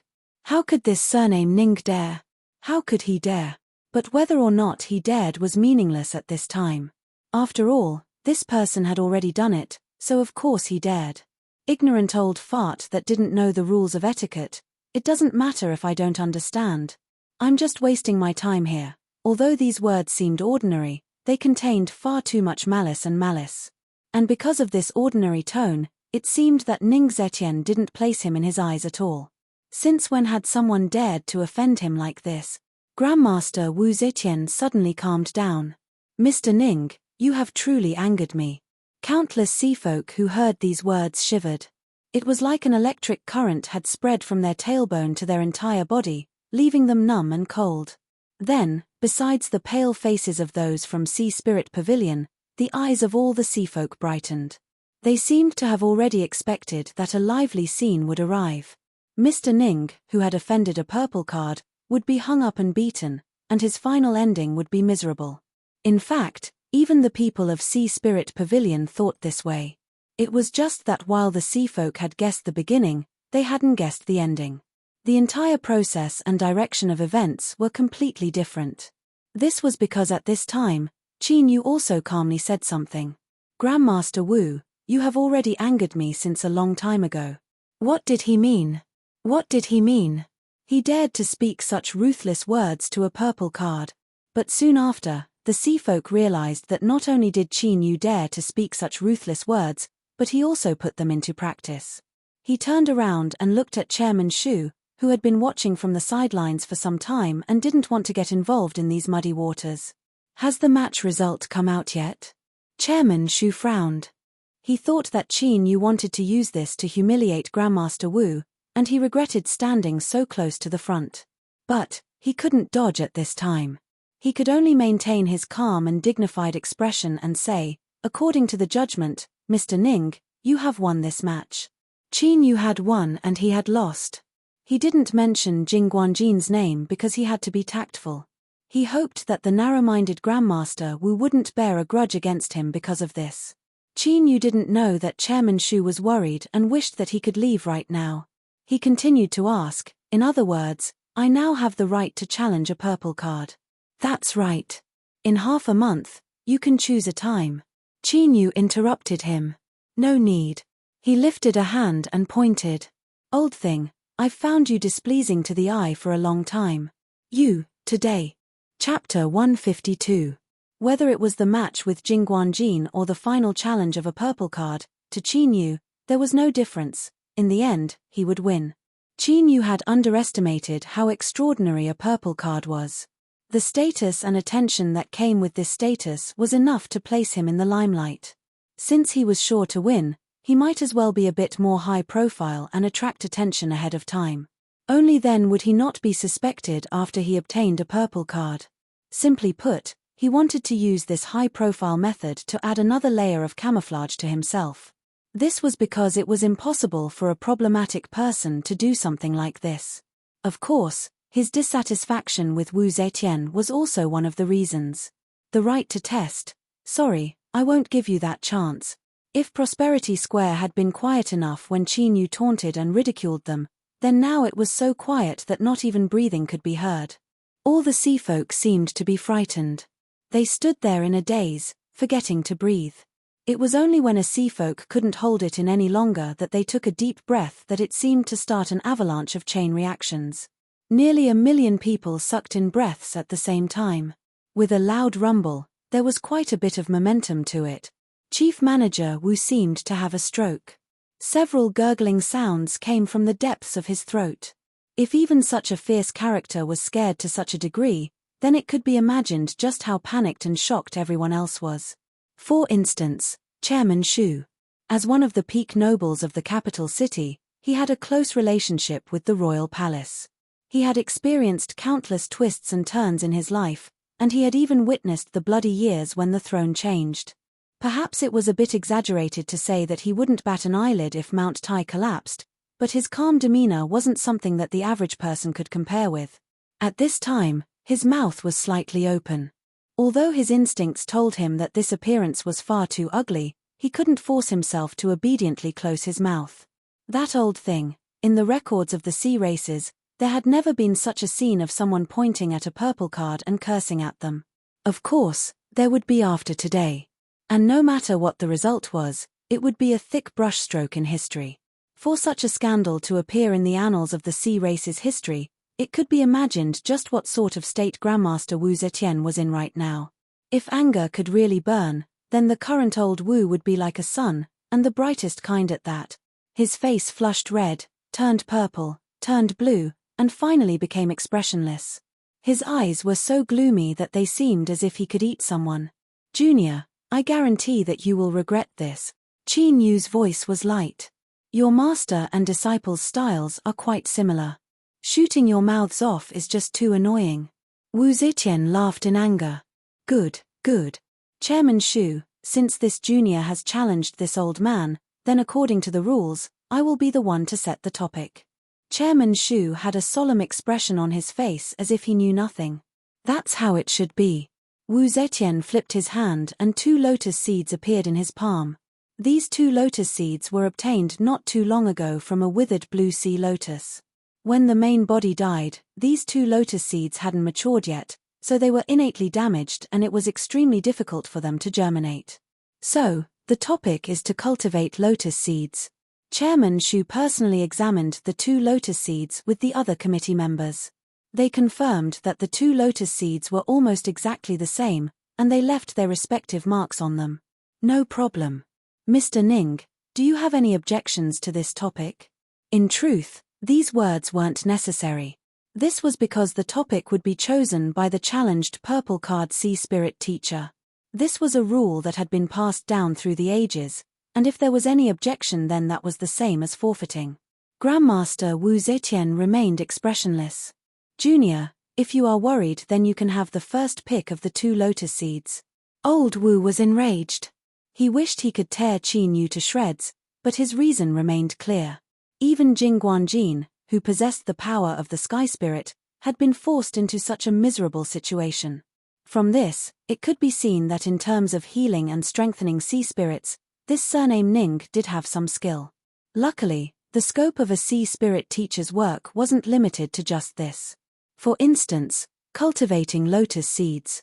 There weren't many sea spirit teachers that were skilled in cultivating sea spirit seeds to begin with. This was because it required a great deal of time and effort, and the investment wasn't proportional to the harvests. Besides a small number of sea spirit teachers that focused on this, most ordinary sea spirit teachers only had a rough understanding of it. Unfortunately, in his early years, Old Wu had been crazily infatuated with cultivating sea spirit seeds for a period of time. Afterwards, he hadn't given up on it. After becoming a purple card sea spirit teacher, status and wealth were no longer things that bothered him. He began to secretly cultivate sea spirit seeds, trying to find a way to improve himself in this aspect. Thus, Grandmaster Wu Zetian was filled with confidence. Challenge him? This junior was asking to be humiliated. Beneath the black robes, Qin Yu lightly said, "No." Chief Manager Wu hesitated. But with things having reached this step, there was no room for him to interrupt. Gratitude surged in Clearwood's eyes. Her lips moved and she said in a low voice, "You can do it." However, even as she said these words, she didn't have the confidence to do so. Since Wu Zetian had chosen to cultivate sea spirit seeds, he must be skilled in this aspect. But, Qin Yu had never revealed anything in this aspect. Leon's face flushed red. "Teacher, you can definitely win," Wu Zetian coldly sneered. He flicked his sleeves and walked away. He no longer had any interest in saying anything more. These were just a bunch of frogs in a well who didn't know the immensity of the heavens and earth. He would let the facts speak for themselves. Qin Yu smiled. He patted Leon's shoulder. "Once teacher wins, you can try a bit harder and you'll be able to win over Miss Qingqing." He winked as he spoke. Leon's face flushed red. He didn't know what to say. As the surrounding people of Sea Spirit Pavilion saw him joke around with his disciple at this time, they didn't know whether to laugh or cry. At the same time, they secretly admired him. Mr. Ning, he was truly worthy of being Mr. Ning. At the very least, his courage wasn't something the average person could compare with. Unfortunately, something like courage didn't increase one's strength at all. Inside and outside of Prosperity Square, countless seafolk were stirred up. The match between Qin Yu and Jing Guanjin had been far too dull and boring. In particular, that cold and ruthless young Master Jin hadn't displayed any of the domineering aura he had and had instead nearly tripped himself to his death. It was simply shameful. Luckily, Grandmaster Wu Zetian was about to make his move. He was a purple card sea spirit teacher, the incarnation of unparalleled sea spirits in the world. Indeed, Grandmaster Wu Zetian wasn't someone who would disappoint. Chairman Shu, as a purple card sea spirit teacher, not only are we the spiritual faith of the vast majority of sea spirit teachers, but we should also shoulder the corresponding responsibility. So, I will make this challenge public. I hope that this will be able to help some sea spirit teachers and give them some harvests. The cheers shook the heavens and earth. In the crowd, the countless watching sea spirit teachers trembled with excitement. Some of them even had tears streaming down their cheeks. To be able to watch a purple card sea spirit teacher fight, what sort of lucky chance was this? Chairman Shu readily accepted the advice. He first expressed his thanks on behalf of the vast majority of sea spirit teachers and then spoke several words of righteousness, calling him a role model for his generation. With a glance, a servant immediately turned and left, notifying the two little bastards who only knew how to enjoy themselves at home to hurry up and come over. For a purple card sea spirit teacher to personally demonstrate, this was an opportunity that only came once in 100 years. Even if they couldn't learn anything today, when they spoke to others in the future, they could still shamelessly say that they had once studied under Grandmaster Wu Zetian. A teacher for a day was still a teacher. Even if Grandmaster Wu didn't know, it was fine as long as they knew in their hearts. Grandmaster Wu Zetian regained his composure. He lifted a hand and the waves of cheers soon subsided. A cold light flashed in his eyes. "Junior, do you dare to do the same as me and do your homework in front of everyone?" Qin Yu shook his head. Old Wu had a cynical expression. "Could it be that you don't dare?" Qin Yu lightly said, "I don't dare. This involves the secrets of my sect's inheritance. Although I am unworthy, I cannot casually reveal it without permission." Old Wu was stabbed once more. He stuffily coughed in disappointment. He originally thought that the young were proud and arrogant, and that this surname Ning wouldn't allow himself to suffer a loss. But he never imagined that his provocation would be completely useless. In any case, his original intention was to improve his reputation. As long as he could easily crush this junior, the humiliation he suffered just now would vanish into thin air. In fact, he could even use this chance to further his reputation. Grandmaster Wu flicked his sleeves. "Then let's begin."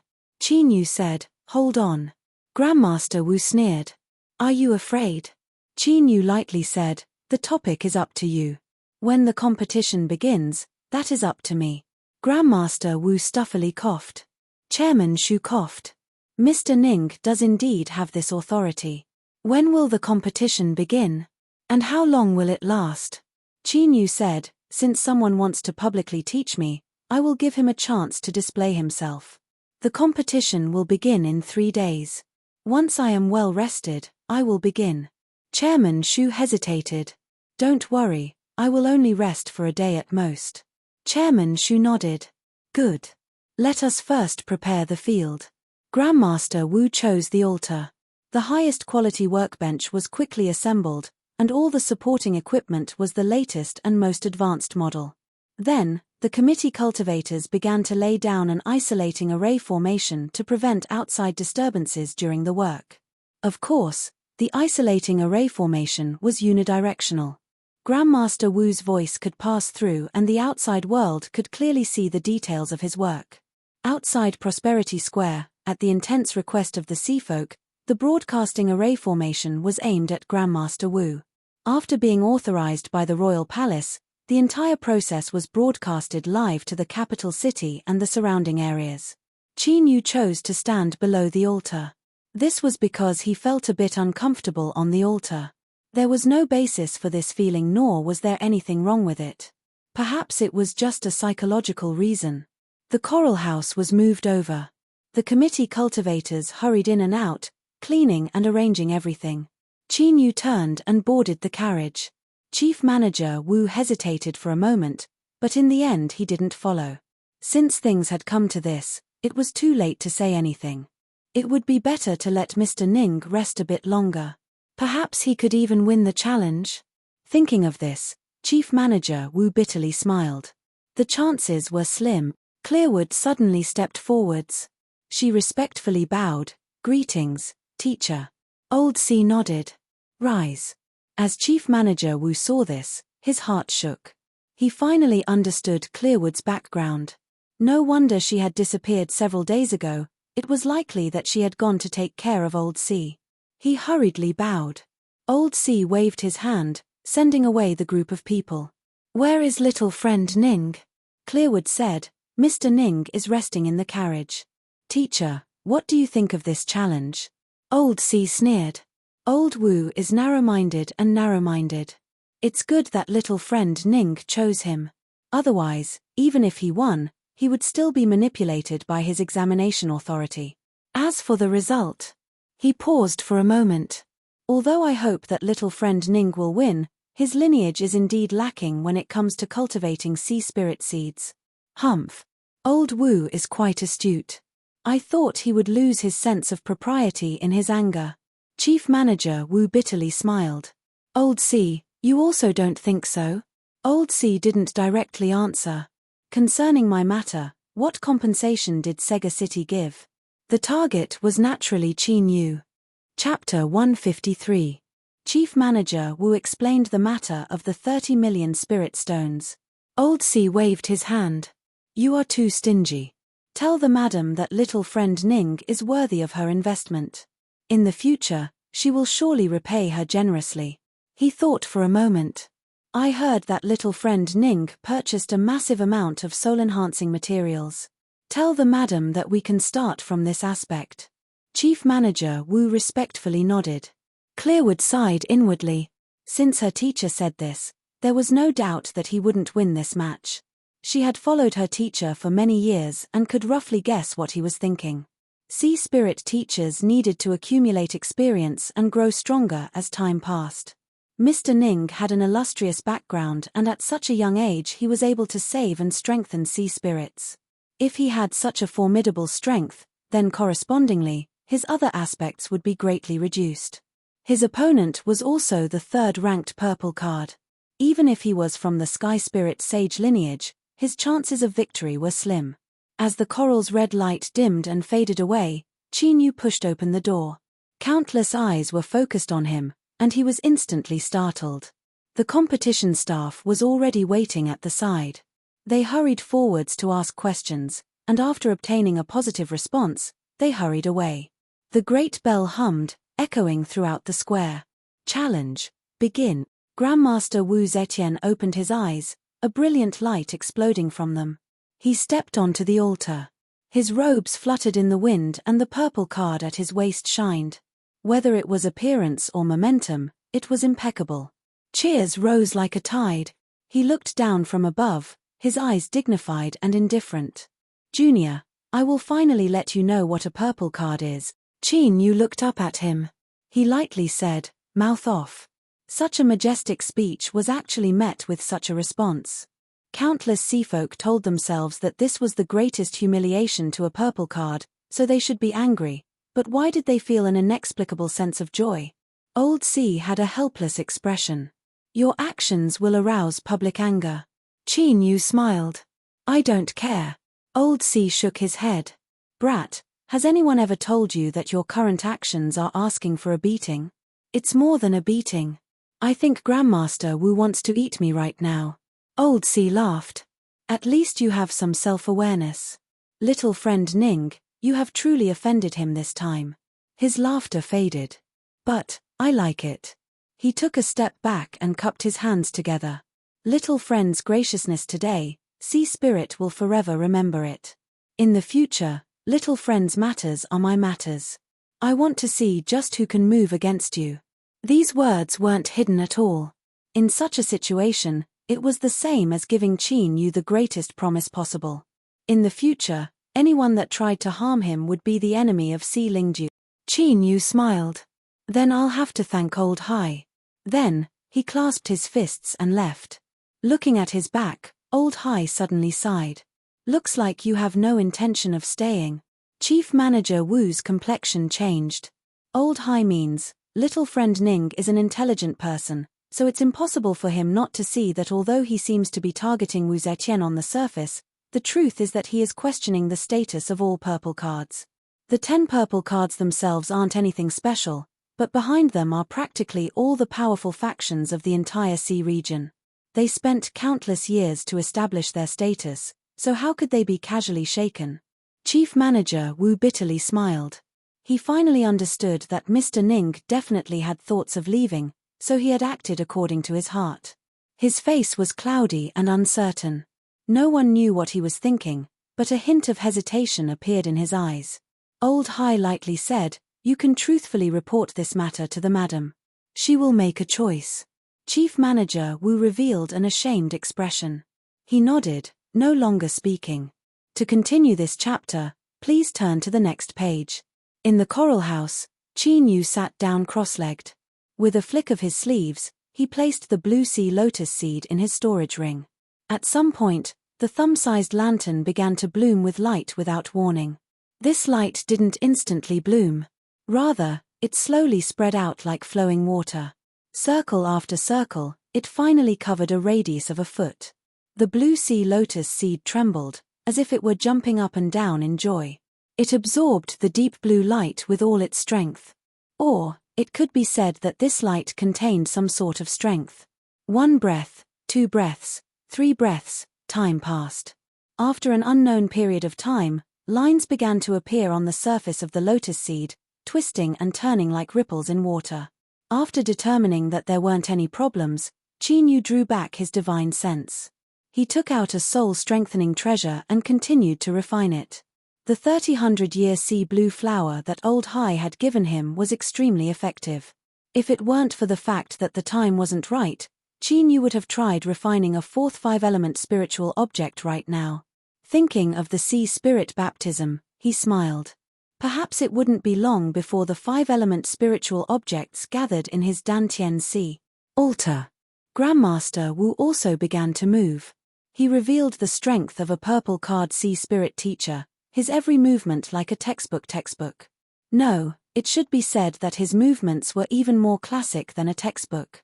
Every movement he made flowed like clouds and water, every link perfectly grasped. The blue sea lotus seed floated in the air, covered in circles of light. As Grandmaster Wu waved his hands, it gently swayed back and forth as if it had a mind of its own. Countless sea spirit teachers were entranced. They sighed inwardly at the strength of a purple card.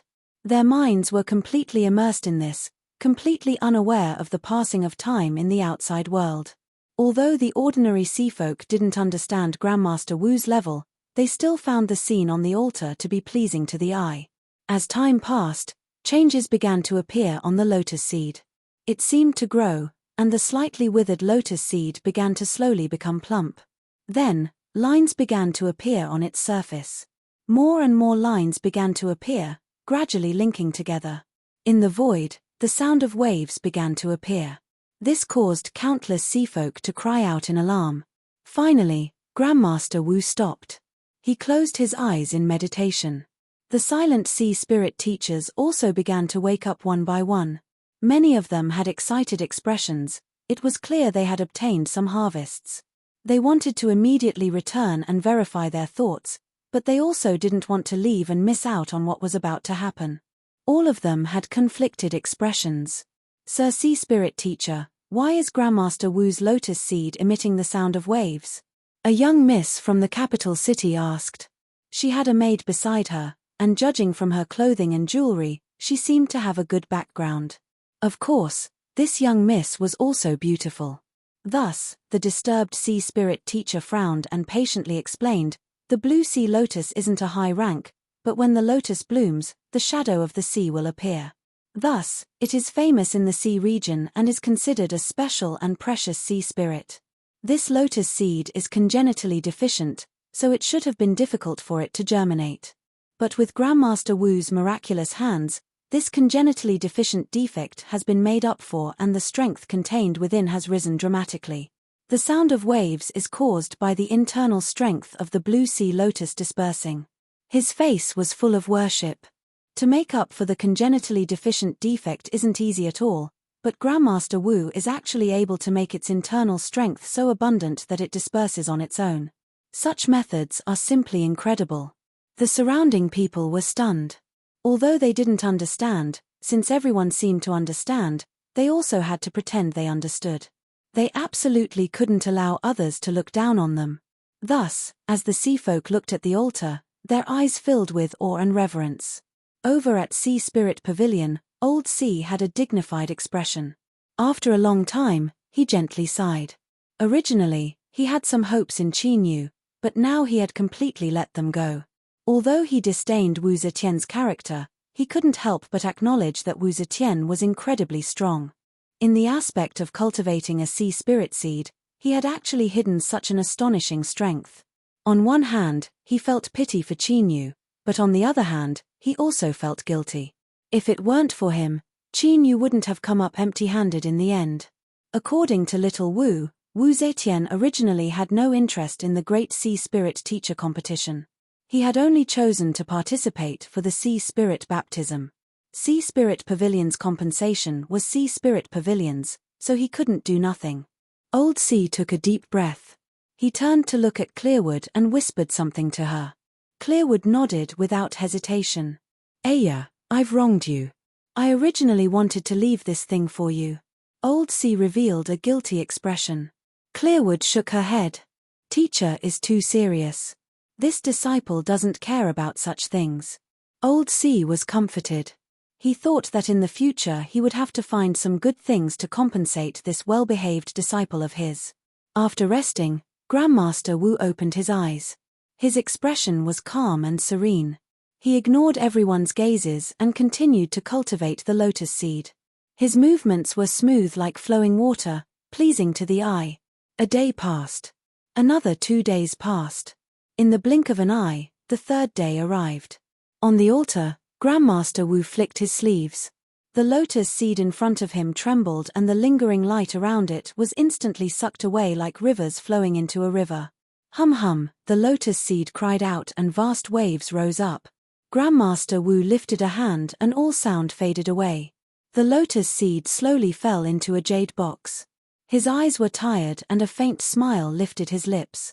Perhaps it was because of anger, or perhaps it was because of the ups and downs in his mood, but his performance this time was unprecedentedly good. The lotus seed in front of him didn't have the slightest bit of its previous dullness. It was bright and clean and the textures on its surface wove together like waves of mist. The light it emitted was like translucent jade. Grandmaster Wu sighed.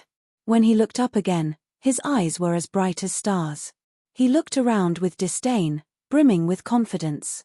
The result of this battle hadn't been decided yet, but he knew he would win.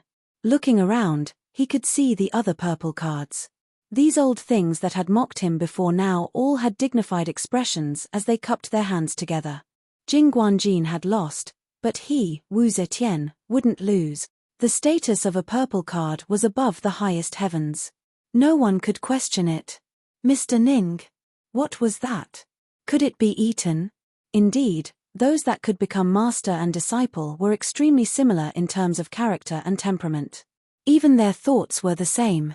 If Grandmaster Wu Zetian knew that the disciple he was so proud of had also had this thought not too long ago and had ended up in such a situation, he didn't know whether or not he would be able to maintain his confidence. Of course, there were no IFS in this world.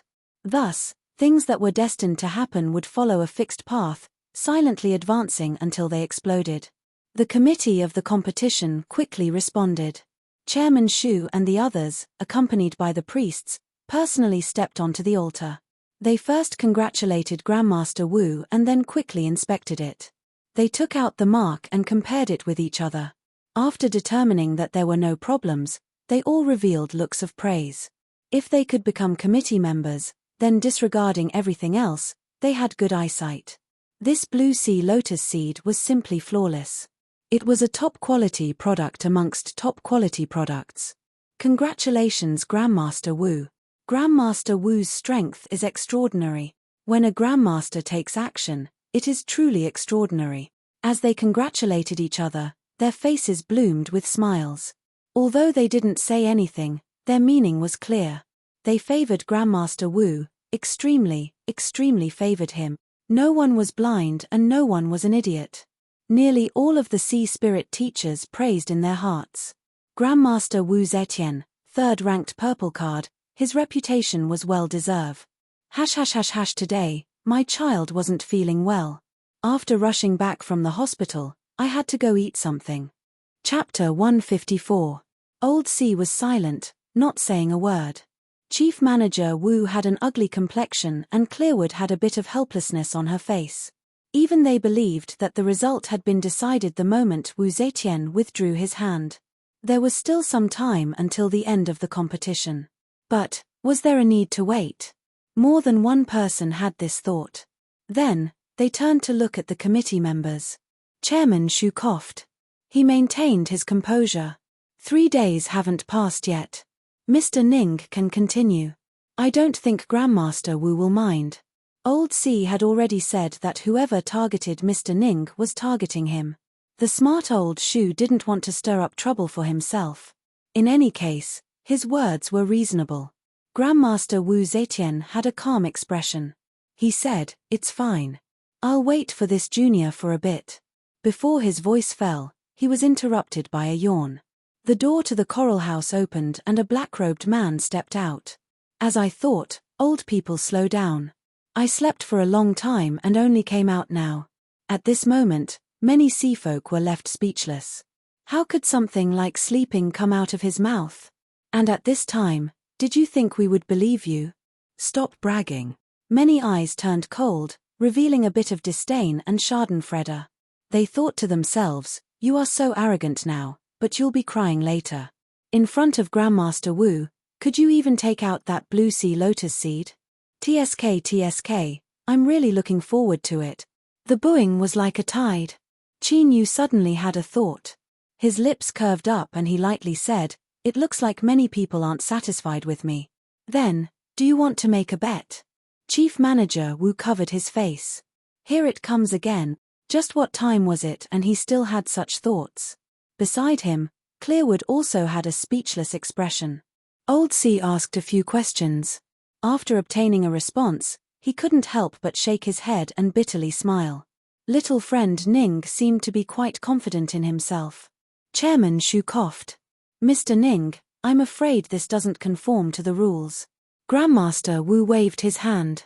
"It's fine. I also want to know how Mr. Ning wishes to make a bet. It's simple. I think I will win. If you don't believe me, you can bet on old Wu. If I win, everything will be mine. If I lose, I'll have to compensate you." Qin Yu smiled. "Old Wu, do you want to make a bet as well?" Grandmaster Wu wasn't angry at all. Instead, he smiled, his eyes filled with benevolence. "Good. Since a junior like you dares to open a bet, wouldn't it be unfair if I didn't place my bet?" He turned around and waved his hand, and a few people flew out from the square to the altar. "Let's see just how much money I have on hand right now." Grandmaster Wu Zetian was a purple card. Just how rich was he? He naturally had a specialized financial manager. Soon, the chief financial officer replied, "Master, you have 75 million spirit stones that you can use. If it's not enough, you can use more." Grandmaster Wu turned his head, a faint smile on his face. "Junior, did you hear that? Are you going to accept this order?" Whoosh, the square was in an uproar. 75 million spiritual stones was a terrifying amount of wealth to anyone. Perhaps, only the royal palace and the top clans with deep foundations could afford it. The sea race was wealthy, so they liked to gamble. Gambling was prevalent in the capital city, and there had always been no lack of large sums of money.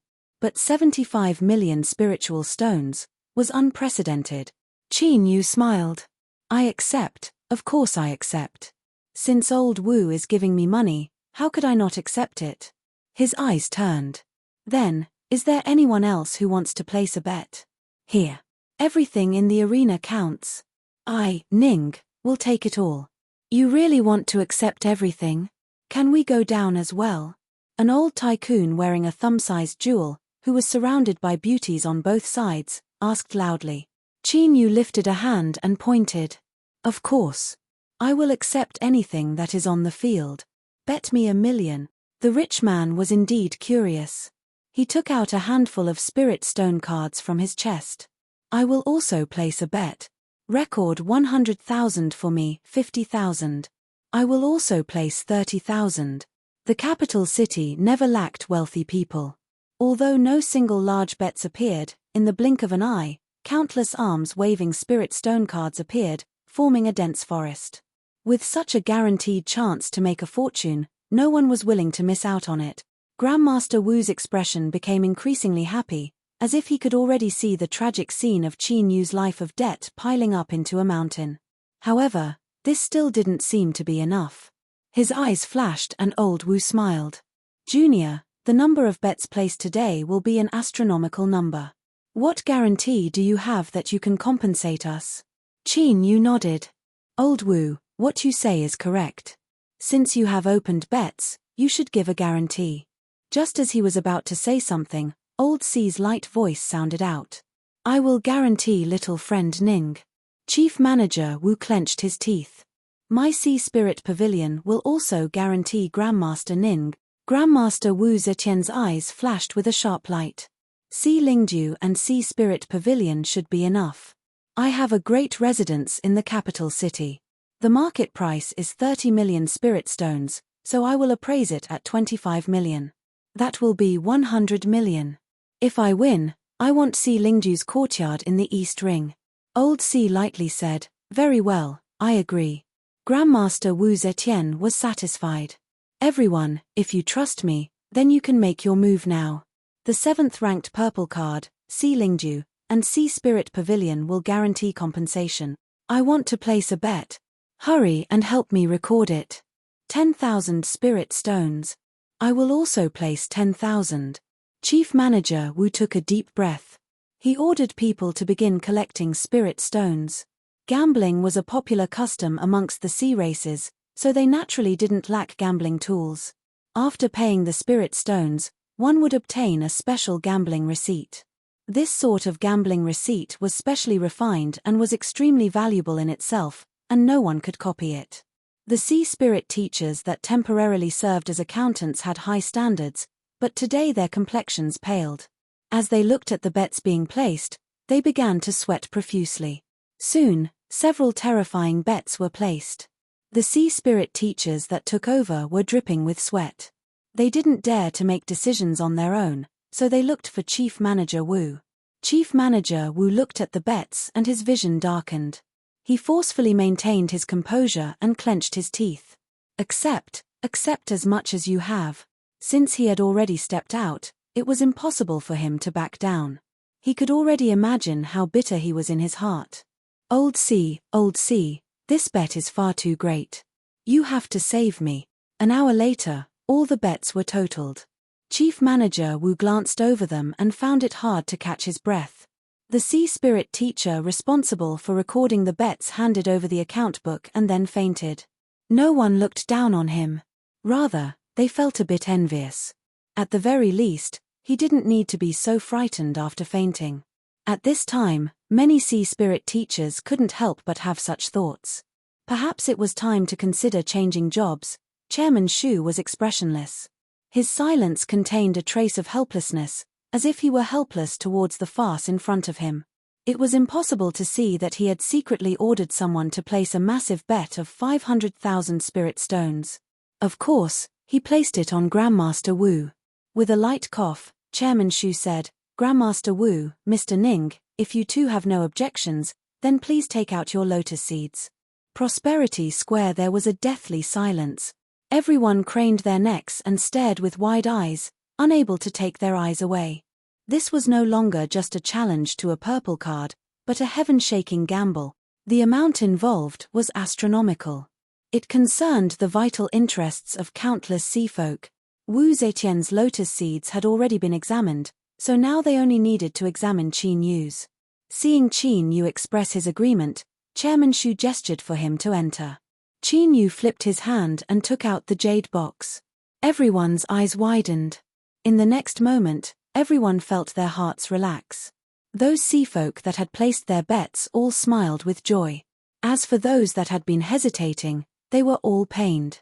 Within the jade box, although the blue sea lotus seeds were plump, the markings on their surface were shallow, without the least bit of mystical energy. At this time, as the competition staff inspected the area, they discovered that there wasn't even the sound of waves. The outcome had been decided. Countless sea spirit teachers made their judgment. As they looked at the black cannon, they revealed looks of pity. They thought that this Mr. Ning would likely carry a heavy debt on his back even in death. How pitiful. There were also sea spirit teachers that looked at Old Sea and Chief Manager Wu. Old Sea was one of the 10 great purple cards and had a transcendent status. He wasn't someone they had the qualifications to judge. But Chief Manager Wu was normally a shrewd character, so how could he be so impulsive today? This time, it seemed that Sea Spirit Pavilion's capital city branch division would have to change managers. Old High. Chief Manager Wu, who had been sentenced to death, had a deathly pale face. Old Sea had no expression. Don't worry, I will exonerate you from this matter. However, as he thought of his life's accumulations as well as his most beloved house, his lips couldn't help but twitch. Grandmaster Wu Zetian stood with his hands crossed behind his back, his eyes calm and indifferent. In the face of such a great victory, countless seafolk secretly admired him. They all thought that a grandmaster was truly a grandmaster. They had to admire him. To judge whether a seed was good or bad, the most direct and powerful evidence was to see it germinate and grow. The competition staff had prepared cultivation fluids that were used to accelerate the growth of the seeds.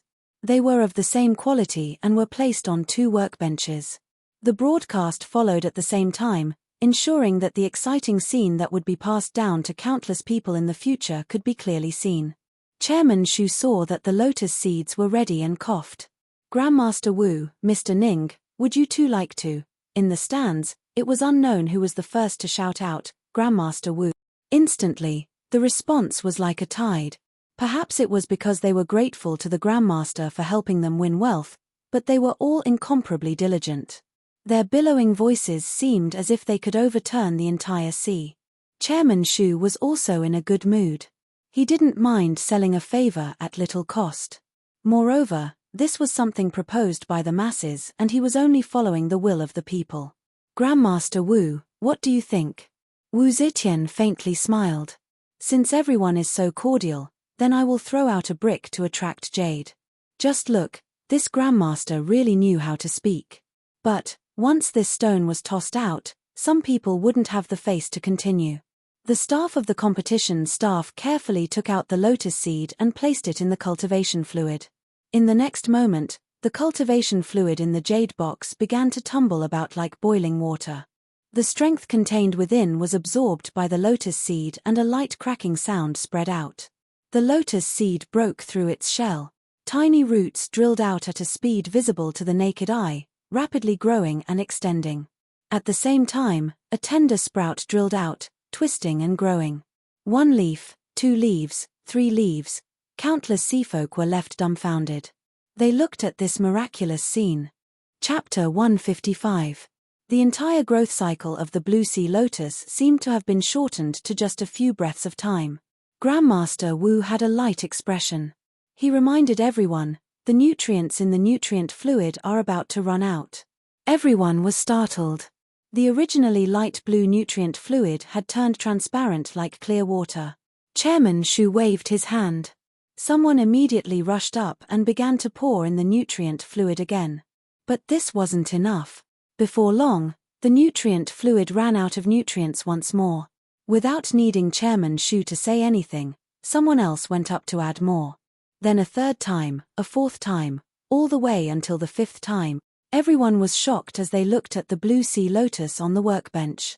It grew to the height of a person and its lotus leaves were as green as a bucket. As the lotus leaves swayed back and forth, the sound of crashing waves filled the air. But at this time, what was most astonishing was not the lotus leaves, but the massive flower bud that was like a moon surrounded by stars. It moved again, and finally began to slowly bloom. The deep blue light was like a boundless sea, the delicate petals gently trembling. Thus, on this lotus flower, a soul-stirring scene appeared. Space seemed to twist, light seemed to change, and water vapor seemed to linger around. The phantom of a boundless sea appeared, the waves tumbling about, the scene so real that it made one believe that such a sea really did exist in this world, and that the strength of the blue sea lotus was only presenting it. The blue sea lotus. When the lotus bloomed, it became a blue sea. This was the reason why it was so famous. In a breath of time, the lotus seed broke, the lotus leaves grew, the lotus stem grew, the lotus flower bloomed. Who had ever seen such a scene before? After a long period of silence, it was broken by earth-shaking cheers. Countless sea folk shouted out Grandmaster Wu's name, showing their highest respect and worship to this incarnation of the sea spirit in the world of mortals. At this time, Wu Zetian was the center of the world, receiving everyone's attention. His expression was light and carefree. He faintly smiled and nodded in thanks. Thus, the cheers became even louder, so loud that they could be heard deep within the royal palace. In that inconceivably luxurious hall, the sea sovereign slowly opened his eyes from his dragon throne, a thoughtful look on his face. This Wu Zetian has some strength. If he doesn't fall too deep, he can stay behind. There was no one in the hall, but a respectful voice sounded out. Yes, Your Majesty. To alarm the sea sovereign and even cause him to change his mind, it could be seen just how formidable Wu Zetian's strength was. It was so strong that it made everyone forget that this was a challenge. It was like Grandmaster Wu's solo performance.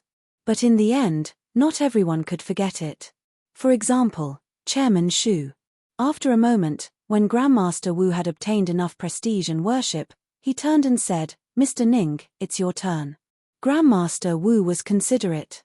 He raised his hand and pressed down, causing the cheers to quickly disperse and everyone's eyes to focus on him. "Junior, at this point, do you know what regret is?" The black-robed man was silent. Just as everyone thought he was frightened and hesitant, a cold sneer spread out. "Old thing, you really have a lot to say." Whoosh, countless members of the Oceanic clan were in an uproar. They seemed to have never imagined that he would still dare to act so arrogantly even at this moment. The condemnation was like a tidal wave, accompanied by countless curses. Beneath the black robes, Qin Yu's expression was calm. He thought to himself, if you want to curse me, then curse me a bit.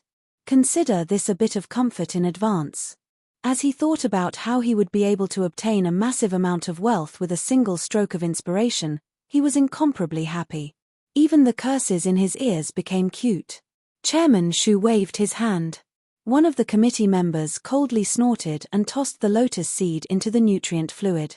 He thought to himself, how dare you offend Blackbird University like this? This chapter is not finished, please flip the page. Master, wait until you are defeated, then I will see what kind of expression you have. Of course, this committee member had bet 50,000 spirit stones. That was the entirety of his wealth that he had accumulated over the years. If he won, not only would he be able to solve his housing problem, but he would also be able to buy a superior carriage. His life would be complete.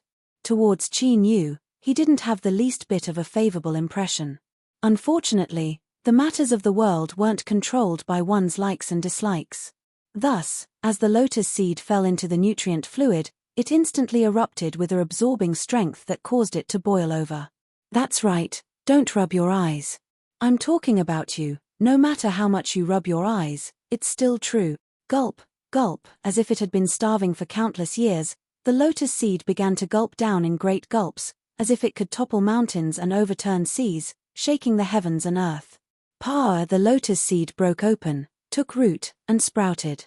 Everything was like a replica of what had just happened.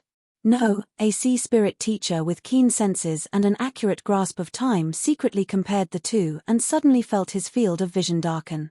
The growth speed of this lotus seed was even faster than Grandmaster Wu's lotus seed. As this sea spirit teacher thought of the 10,000 spirit stones he had bet, he felt as if a knife were slicing through his heart. He hurriedly tried to persuade himself. This was only temporary, only temporary. This lotus seed would soon slow down. Then, His eyes widened as he stubbornly stared at the blue sea lotus that was wildly growing in the nutrient fluid. His face paled until there wasn't the least bit of blood left in it. He felt as if a great stone was pressing down on his chest. His breathing became increasingly difficult, and every breath he took was accompanied by a bone-chilling cold. His body felt as if he had fallen into an icy lake. The blue sea lotus continued to grow. It continued to grow, and it continued to grow. At this time, the committee member's body swayed, as if he had forgotten that he should pour in the nutrient fluid. Black-robed reminded him. Then, he could only helplessly do it himself. He took the nutrient fluid he had prepared and filled it in himself. There are some people. I don't know if they were born with this, but they are so unreasonably confident. But, I would like to ask, why are they so confident?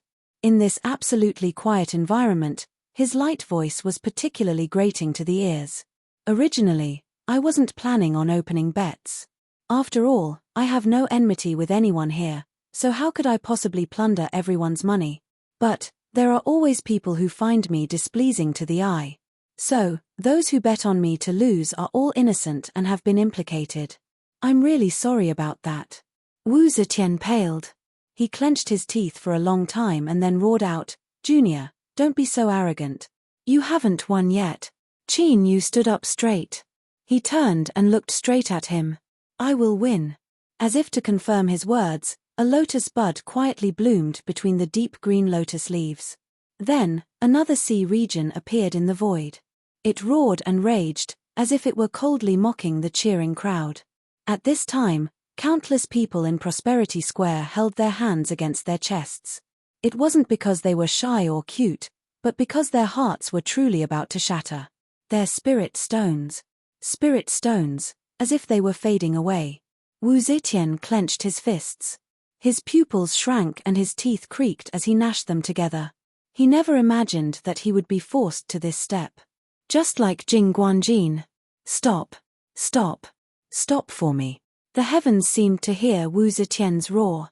After the blue sea lotus bloomed, it slowly returned to tranquility. Like a drowning man suddenly obtaining fresh air, Wu Zetian took a deep breath, feeling as if he had been reborn. He had never felt such tension and oppression before. Just a little bit more and his purple card status would have been taken away. The consequences of that were terrifying to the point that he couldn't imagine them. Luckily, he was just a little bit off. This chapter is not yet finished. Please turn to the next page. He glared at the black-robed man with hatred in his eyes. This junior's thoughts were truly ruthless. Not only did he want to take away his purple card, but he also wanted to plunder his wealth. 100 million spirit stones. Even his own net worth would shrink by a great deal. Inside and outside of Prosperity Square, countless people sucked in a deep breath. Soon, there was a loud rumble. "I've survived a calamity, my purse is safe, my spirit stones." Countless seafolk had tears in their eyes. They felt as if the world was truly beautiful. Chief Manager Wu clapped his hands together, as if he wished he could rush forwards. He said again and again, "Just a little bit more, just a little bit more." As he thought about the wealth that was quietly piling up in his storage shell, he felt as if his heart would explode. Clearwood sucked in a deep breath. "It's good that you didn't lose." Old Sea laughed. "That's right, it's good that you didn't lose. Little friend Ning, I never thought you would have hidden yourself so deeply. It seems I underestimated you." Chief Manager Wu scratched his head. I really can't accept this," Clearwood lightly said. "Think about what would have happened if you had lost." Chief Manager Wu was instantly enlightened. If one had the heart to lose, then not losing, that was winning. Chairman Shu's expression shook. He looked deeply at Qin Yu. "Mr. Ning, it seems that you and Grandmaster Wu are tied. Of course, we will immediately send someone to carefully inspect the two blue sea lotuses and see who is superior and who is inferior." His words were a bit more respectful and careful. No matter where a powerhouse was, they would always be respected. And in his opinion, Qin Yu was someone who could roam through the highest heavens. The committee members glanced at each other. They had already made a decision in their hearts. If Grandmaster Wu had the advantage, then he would certainly be judged to have one. But if it was about the same, then it would be a tie. In short, he couldn't lose. What nonsense. Who didn't secretly want to make a bet? Although the committee members were wealthy, none of them were willing to give away their shining white spirit stones.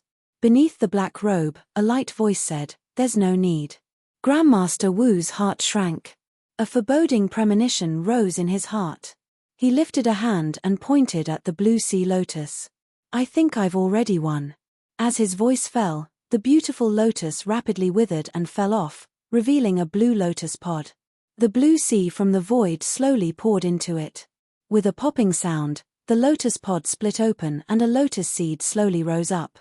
It was full and smooth, as if it were carved from peerless jade. It hung in the air, sprinkling down a faint purple light. This was because this lotus seed was purple. Qin Yu lifted a hand and beckoned towards the lotus seed. It hesitated for a moment before flying into his hand. This scene left countless sea folk dumbfounded. It was like a storm was stirring up in their minds, causing rumbling sounds to reverberate through the air. In the legends, the sea spirit was invisible and intangible. It was one with the sea, and because of its compassion, it allowed the sea races to be born. Thus, the strongest ability of the sea spirit was to bestow spiritual sense and open up spiritual wisdom. The 10 great purple cards were known as the incarnations of the sea spirit. They could pass down their inheritance for countless generations, and there were over 100 of them. But there were far too few that could achieve the spiritual bestowal realm. Every one of them was a powerhouse amongst the purple cards. They were said to be able to communicate with the sea spirit, and their status was a level higher than other purple cards. It had already been 1,000 years since the last purple card sea spirit teacher with the ability of spiritual bestowal appeared in the records of the oath. Today, in Prosperity Square where sea spirits were sacrificed, countless sea folk had witnessed the birth of a spiritual bestowal realm sea spirit teacher. Qin Yu didn't know what sort of stir he had caused, but from Chairman Shu's shocked expression and Grandmaster Wu's pale face, he guessed that this wasn't a bad thing. Thus, he turned around and said in a soft voice, "Then, did I win?" Chapter 156. Chief Manager Wu had a very high opinion of himself. He had always pursued a calm and tranquil face that was as calm and tranquil as a lake. It was only when Qin Yu appeared that he repeatedly broke through this facade, and there was even the marvelous scene of him smashing committee member Gudra with a chair. He originally thought that this was the most outrageous thing he had ever done, but as he looked at that calm black-robed figure, his mind began to rise and fall. Moreover, it was also because of that massive wealth that Chief Manager Wu couldn't catch his breath. His legs buckled and he fell onto his butt. He didn't seem to notice this at all. His eyes widened and he gasped for breath. This wasn't a fright, but a fright. As he thought about the storage shell in his chest, he felt a sense of happiness as if he had been struck by a mountain of gold. The corners of his lips curled up uncontrollably. He opened his mouth slightly, an unknown liquid wriggling within. At the side, Manager Clearwood hadn't even reacted.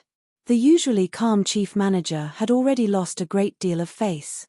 He only stared blankly at that tall and straight black-robed figure. She didn't know why, but for some reason, her heart began to race. She hurriedly lowered her head in a panic. It was just that his figure kept tumbling around in her mind. It took a great deal of effort for her to barely calm down. Ha ha ha ha. Old C laughed. His laughter was so hearty that it triggered his injuries. He violently coughed. Little friend Ning, this bet of yours is really... After thinking for a long time, he couldn't find the right words to say. He could only vaguely say, a great deal.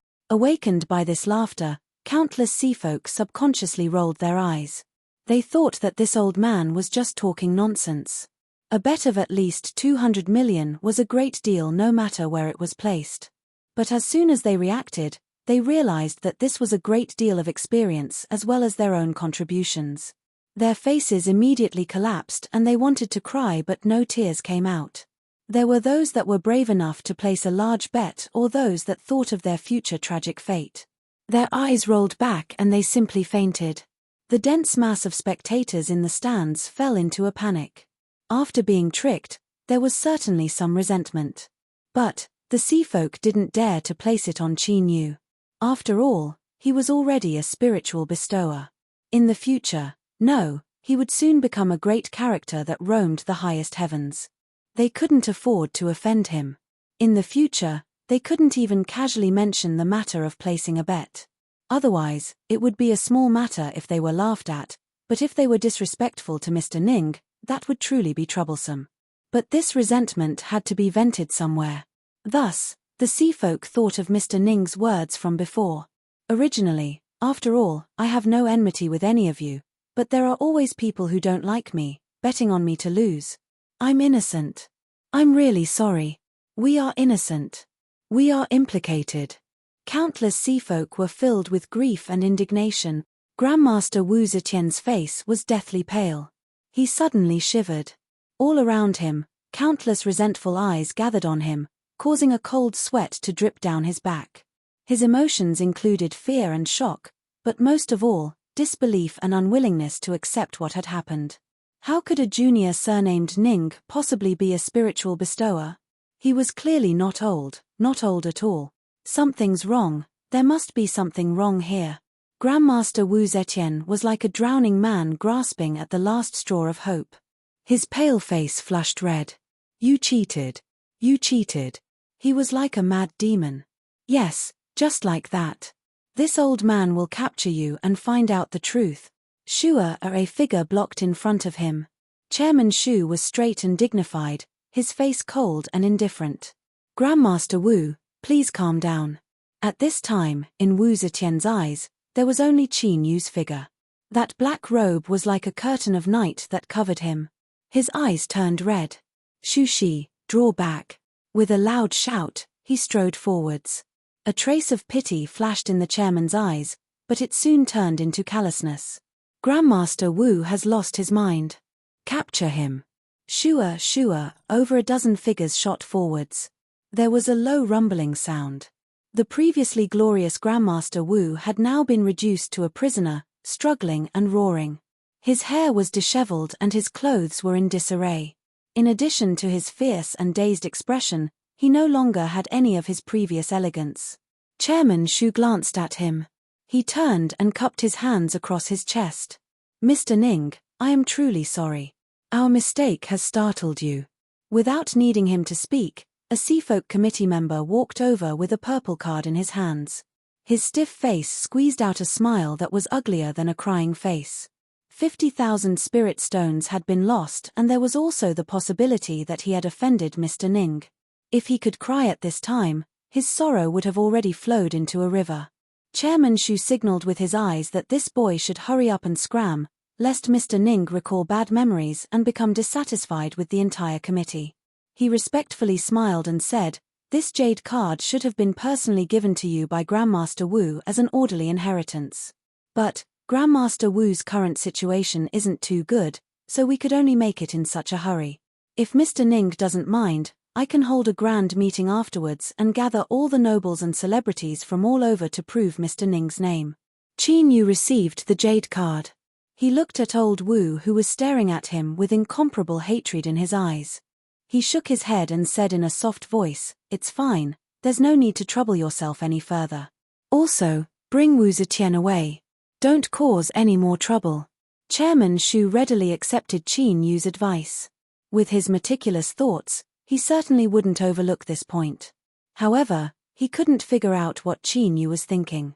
What if this person wanted to see Wu Zetian make a fool of himself in front of everyone? Looking at the calm and independent figure beneath the black robes, old Shu's heart was filled with emotion. From the beginning of the recording and Wu Zetian's ruthless words during the interview, who could have imagined that today's result would be like this? First it was Jing Guanjin and then it was Wu Zetian. This master and disciple pair could be called formidable, but they had provoked someone they shouldn't have provoked, thus they had ended up in this state. The calm and collected Mr. Ning had stepped on this master and disciple pair, soaring into the highest heavens and casually sweeping away countless riches. And what was even more wonderful was that with his current status and his previous words, he had nearly removed himself from the blame and didn't suffer too much resentment. After all, placing a bet was voluntary. If he had to blame someone, he could only blame himself for being blinded by lard, or perhaps, he could blame Wu Zetian or Jing Guanjin. Mr. Ning's methods were truly wonderful. Old Shu sighed. As he thought of the 500,000 spirit stones, his heart twitched. Finally, he bitterly smiled. Whatever, he would just take this as a lesson. The most important thing right now was to remedy the situation and restore Mr. Ning's impression of him as much as possible. He cupped his hands together, his face full of praise and joy. Starting from today, Mr. Ning is the third purple card. I am blessed by the heavens, so I will be the first to congratulate Mr. Ning. As he spoke, he deeply bowed. To the side, the staff members all cursed old Shu for being rude. They quickly followed behind, all of them cheering and flattering him like a tide. Didn't they see just how brilliant Chairman Shu's smile was? At this time, even if they lost so much money, they still had to smile, and smile as hard as they could. Sea Spirit Pavilion finally responded. A group of people walked over. Old Sea walked at the front, his aura grand and majestic. He didn't even glance at Wu Zetian, who was being pulled away.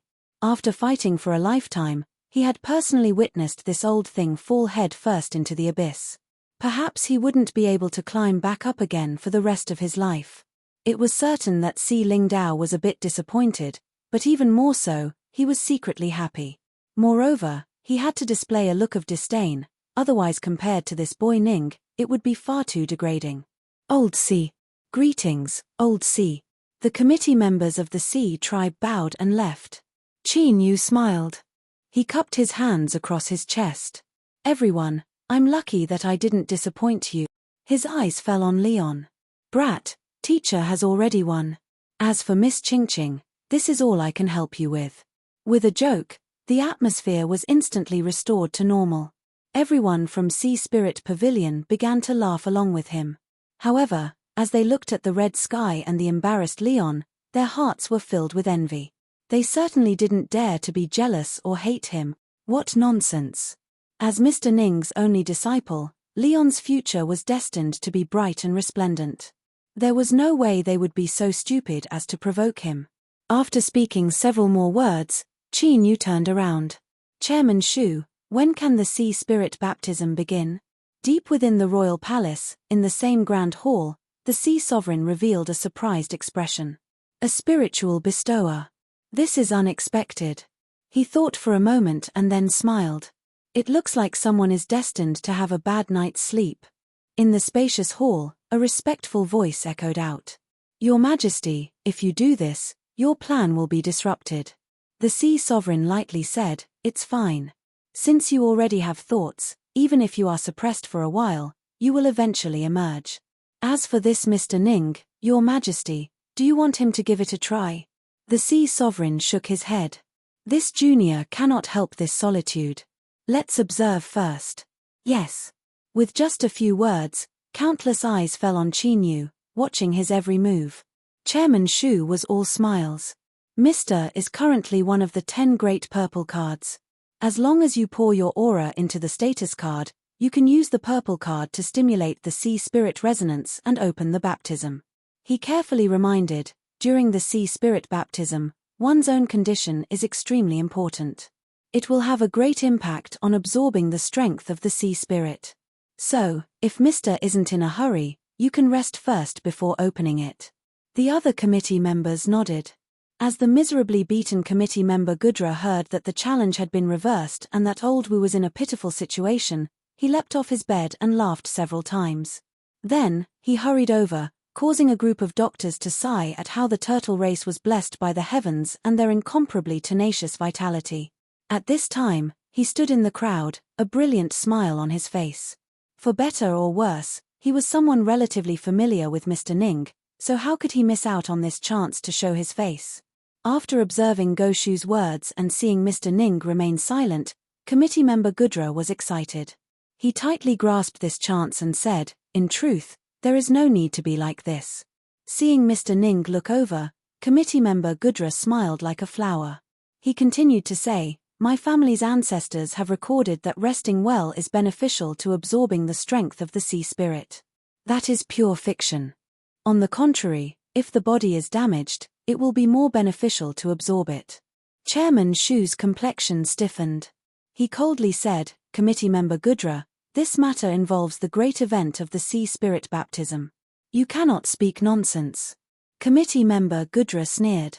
What I am talking about is the records of my family's ancestors over the years. Or, does Chairman Shu think that your ancestors have lived longer than my ancestors and that the information they gather is more accurate? These words caused Chairman Shu's complexion to turn pale. The nearby committee members also had strange complexions. They thought that it was truly difficult to find someone in the sea region that had lived longer than the turtle race. These words were simply too sharp. They couldn't imagine that this old brat Gudra could actually play such a beautiful hand. Chapter 157. Humph humph. Committee member Gudra sneered inwardly. Dog Shu, you want me to step forward and be beaten so miserably? Do you really think I won't dare to turn against you? Mr. Ning is right in front of me. If I grab onto this thick thigh, what can you do to me? Qin Yu lightly said, if that's the case, then let's do it today. Killing Wu Zetian and seizing the third-rank purple card, as well as casually taking away a massive amount of wealth, had already attracted everyone's attention. Perhaps for a time, this attention might be a protective layer, but if he delayed for too long, he feared problems would grow. Simply put, Qin Yu decided to run away. Of course, if he ran away, he would run away in style. With his status as the third-rank purple card, he could casually find a reason to leave the capital city. Then, he would run as far away as he could. Thus, the sea spirit baptism could happen sooner rather than later. The sea folk that were weeping at the loss of their wealth finally obtained a bit of good news. Mr. Ning planned to open the sea spirit baptism in Prosperity Square today. The sea spirit baptism was aimed at a single person. But as the sea spirit power that filled the skies fell down, a small amount of it would dissipate and be absorbed by those that approached. Over the years, every time a purple card changed and the sea spirit baptism descended, there would always be people that benefited greatly. Of course, most purple cards chose to open it in private. Only a few people that were close to them or those with extraordinary statuses could approach and obtain the sea spirit power. Just thinking about how many members of the sea race were gathered in and around Prosperity Square made one feel helpless. Even if the sea spirit power dissipated, how much would they be able to obtain? It was still better than nothing. Thus, after the pleasant surprise, the sea folk only held on to the thought of watching a good show. At the very least, they could personally witness the sea spirit baptism. In addition to witnessing the birth of a spiritual bestower, this was enough to brag about for a lifetime. But, the ticket price was really, really high. Another sea folk's eyes turned red. I don't want to cry, it's just that the wind has blinded my eyes. Really, look at me, I'm smiling so brightly. Woo woo woo woo my spirit stones. As Qin Yu walked towards the altar, the sounds of chaos quickly quieted down. Everyone's eyes gathered on him, filled with envy and awe. His expression was dignified and his footsteps were steady and powerful. This caused the 4 white-robed priests to reveal gratified expressions. They thought that although this Mr. Ning was arrogant, he still held the sea spirit in awe. But in truth, what Qin Yu felt in his heart was fear and helplessness. He always felt that there was something strange about this altar and didn't want to approach it. But, the priests that were managing the sea spirit baptism had finally managed to find a sea spirit that was willing to open it in Prosperity Square. Of course, they had to do it on the altar in order to show their respect to the sea spirit. Climbing up the steps, the pure white altar could clearly reflect one's figure.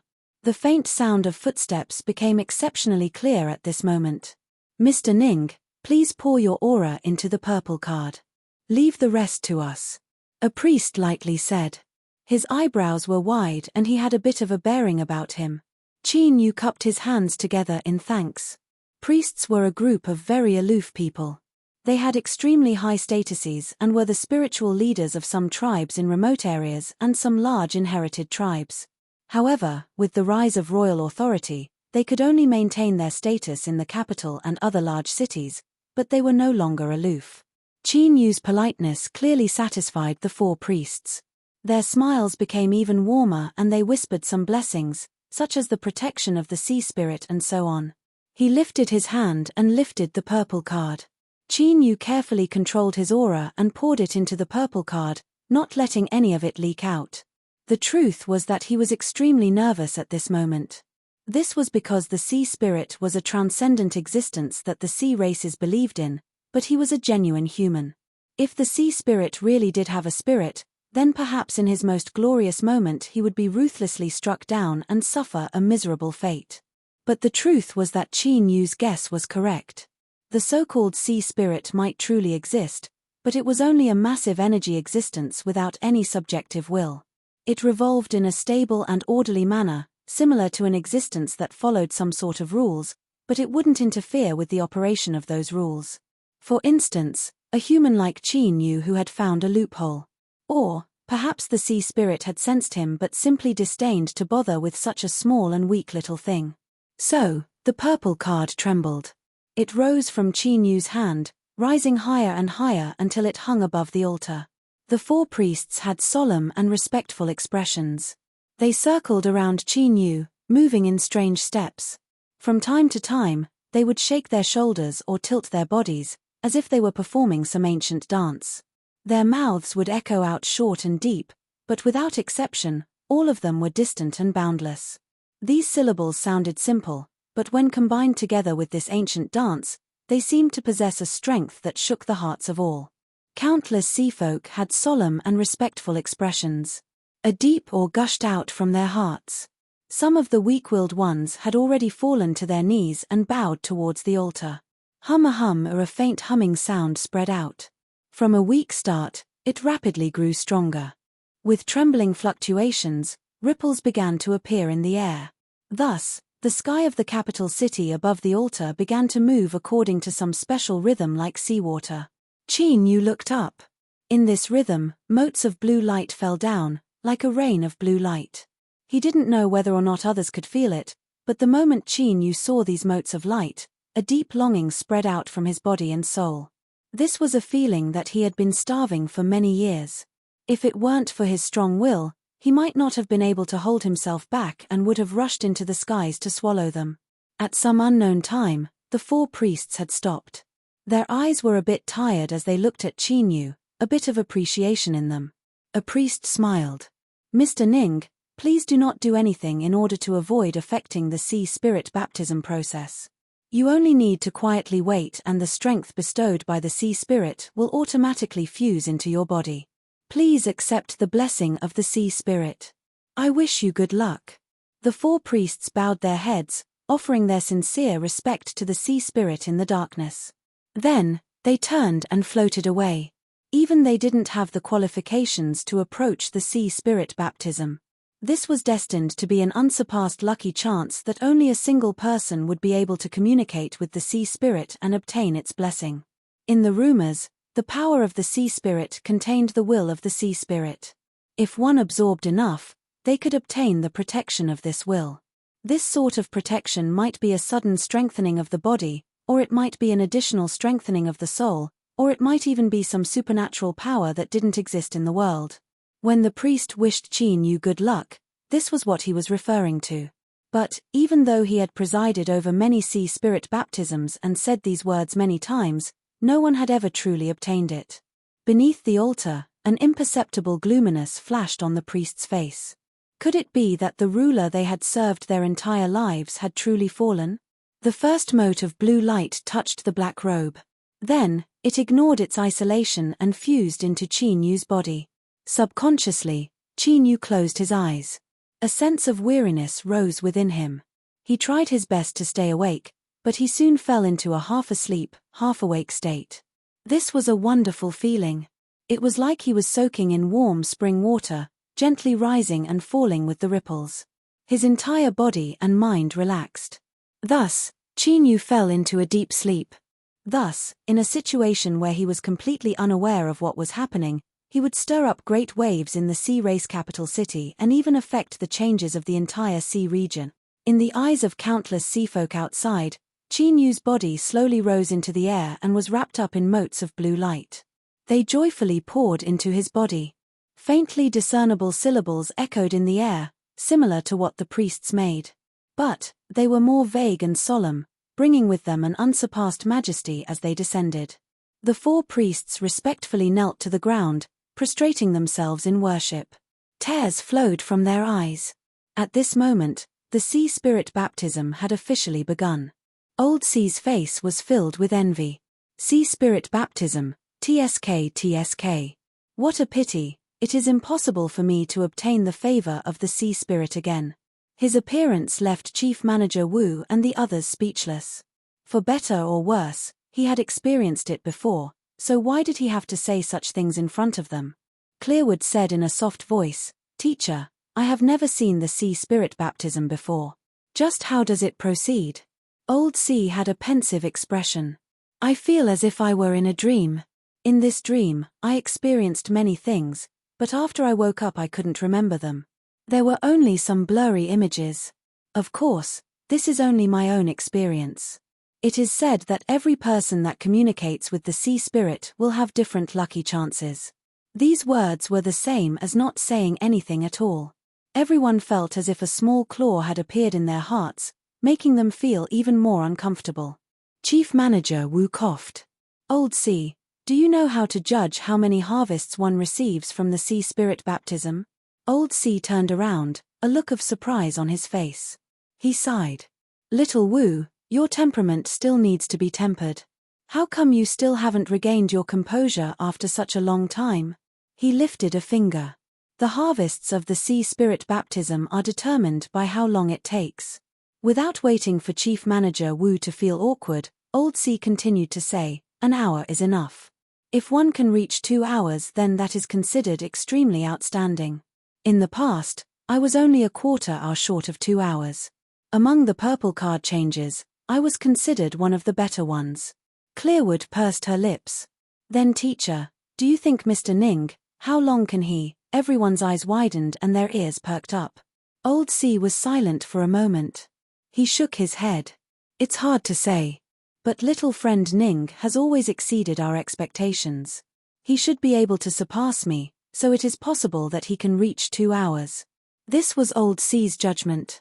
It was also the judgment of all the sea folk that had the qualifications to know about the sea spirit baptism. 2 hours was already an extremely difficult time. But as time passed, some people began to find it difficult to sit still. Their buttocks began to move back and forth as if they had sores. An hour passed. Over an hour passed. Almost 2 hours passed. 2 hours passed. The rhythmic sky above the altar was still rippling at a steady pace, sprinkling down countless specks of blue light. It was like a continuous drizzle in autumn, falling endlessly. It was falling. It was still falling. It was still falling. Thus, countless people looked at the altar, at the figure within the blue motes of light. They couldn't help but feel envy. He is truly worthy of being a spiritual bestower. Countless sea spirit teachers sighed. But they didn't know that this was only the beginning of their sighs. This day was destined to be branded in the depths of the souls of countless sea folk. Even in death, they wouldn't be able to forget it. 2 hours. Old Sea whispered. He couldn't help but reveal a trace of envy deep in his eyes. ###, it's the beginning of the month. I ask for a guaranteed monthly pass. Also, if you are able to, please join the network and support genuine subscriptions. Thank you everyone. Chapter 158. Clearwood watched her teacher's reaction. Her thoughts stirred. "Teacher, will there be any additional harvests after 2 hours?" Old Sea thought for a moment and smiled. "It's not a secret, so I don't mind telling you. But it's best if you don't casually speak of it." He paused. "In truth, the sea spirit baptism, or to be more precise, is a gift bestowed by the sea spirit. This gift is scattered throughout the descending sea spirit strength. Because it is too scattered, only by absorbing enough sea spirit strength can one piece together the gift, or at least a part of it. 2 hours is the limit. Once one surpasses it, there is an extremely high chance of obtaining the gift bestowed by the sea spirit." As Old Sea's expression was calm, but his heart was filled with envy, Qin Yu's soul and body began to gradually lose strength after 2 hours of absorption. It wasn't that he couldn't absorb anymore, but that he instinctively felt a deep weariness that made it impossible for him to continue capturing the blue motes of light. To explain it in layman terms, it was like a hungry person chewing for too long and their mouth was so tired that they couldn't open it. Unless someone stuffed food into their mouth, they could only helplessly stare at the food in front of them. This was the limit.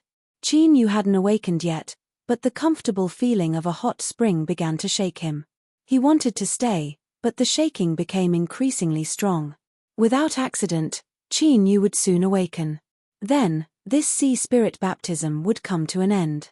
But as Qin Yu was about to awaken, in a corner of Prosperity Square, several large time-sensing corals began to turn ghostly blue.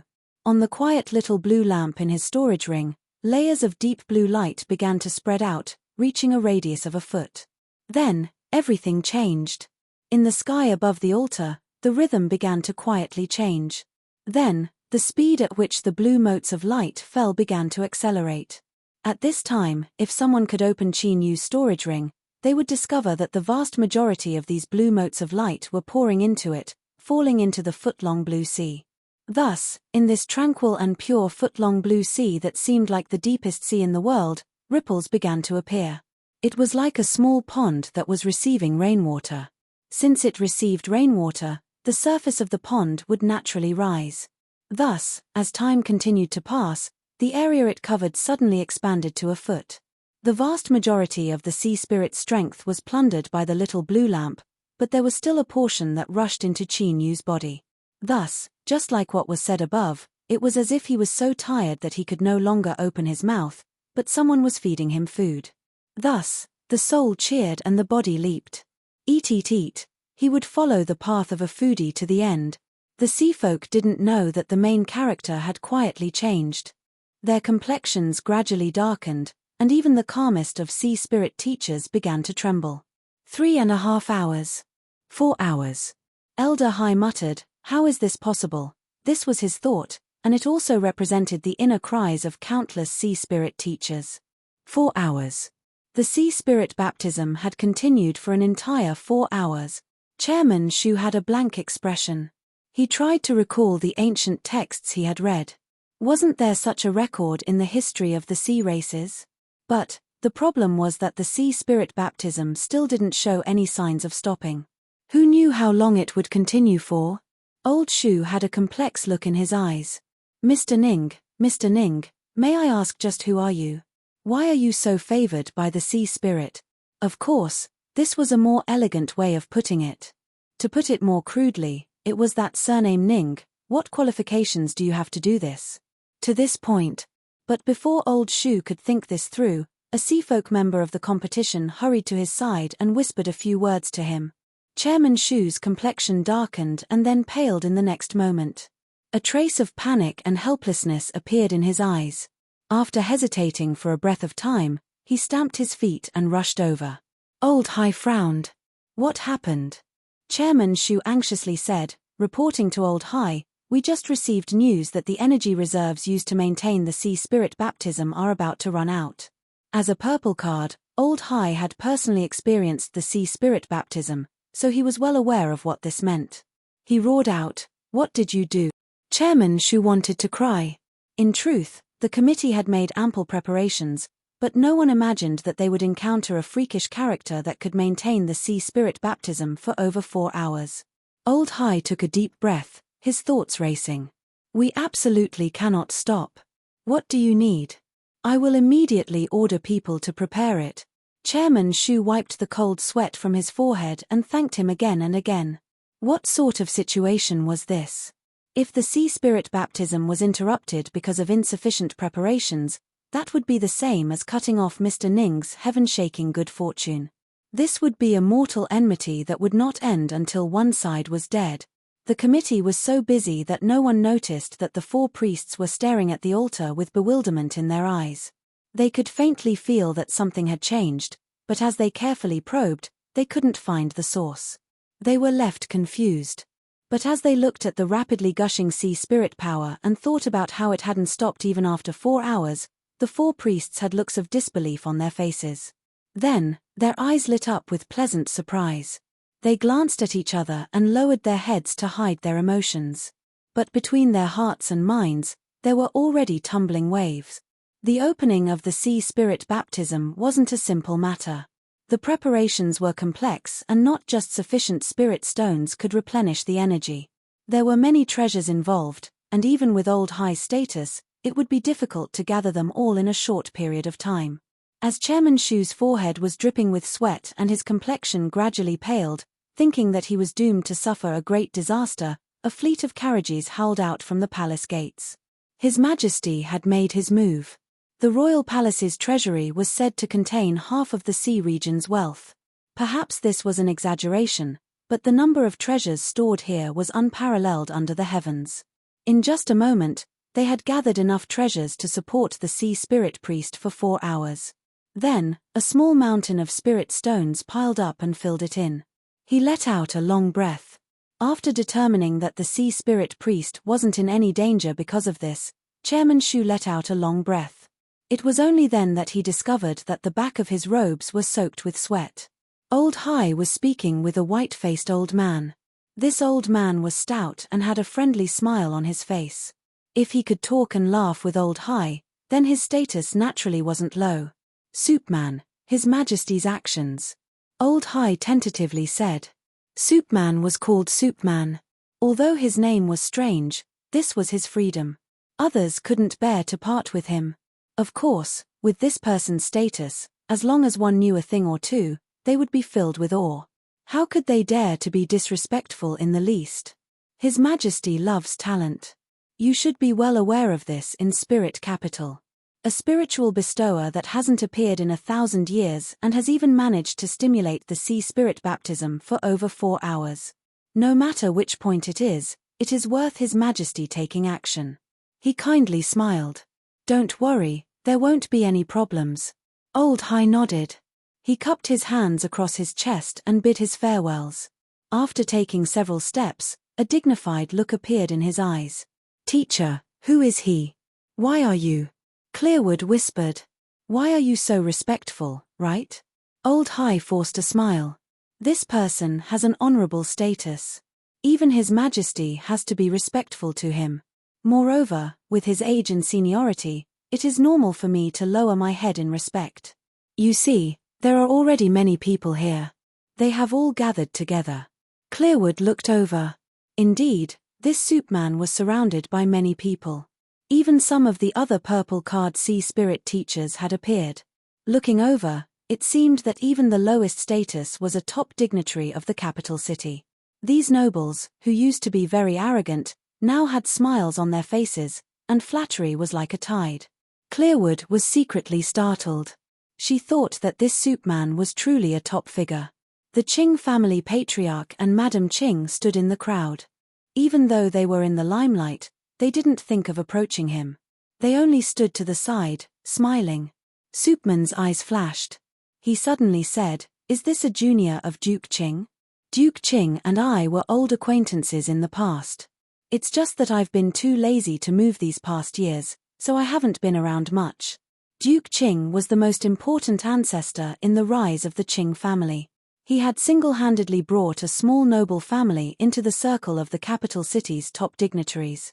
Unfortunately, as he passed away, the Qing family no longer had such a character. After several twists and turns, the Qing family had gradually withered away. Now, they were barely able to maintain the momentum of the Qing family. Their background wasn't too great. The Qing family patriarch was pleasantly surprised. He respectfully bowed. I once heard father mention that Soupman and my ancestor were close friends. I never thought it would be true. The surrounding nobles smiled, but they were cursing in their hearts. This surname Qing was truly shameless. Soupman only said that they were old acquaintances and not close friends. He was simply trying to flatter himself. However, cursing in their hearts was one thing, but they couldn't reveal it. Although the Qing family wasn't much, they had given birth to a good daughter. Her vision was unique and she had chosen Mr. Leon, who hadn't yet risen to fame. She was Mr. Ning's only disciple and Mr. Ning was close to her. Her future prospects were limitless. Didn't they see that even a character like Soupman was beginning to express goodwill towards the Qing family? If they tightly held onto Mr. Ning's thigh, then the Qing family would likely rise again. Madame Qing respectfully smiled. Her eyes passed through the crowd and looked towards the altar. As she looked at the figure wrapped in motes of blue light, her eyes revealed a deep sigh. He had actually succeeded. In a trance, Leon's figure appeared in front of her. Now was the time to worry about whether or not he was dissatisfied. Madame Qing's smile turned a bit bitter, but it was even more calm. She believed in her own judgment of people. That child was a bit stubborn, but he was sincere towards Qingqing. As long as this didn't change, she would naturally have a way to restore his impression of her. She swept her eyes around. All of the nobles of the capital city were smiling intimately, but in truth they were envious and jealous, all of them wanting to replace Mr. Ning. Madame Qing quietly straightened her back. She thought that her daughter wouldn't give them the slightest chance to take advantage of her, so it was best for them to give up on such thoughts as soon as possible. After speaking a few more words, Soupman waved his hand. The sea spirit baptism is still continuing. With so many of us here, we shouldn't disturb Mr. Ning. Let's disperse first. The nobles naturally nodded. They bowed and drew back. The Qing family patriarch's face flushed red with excitement.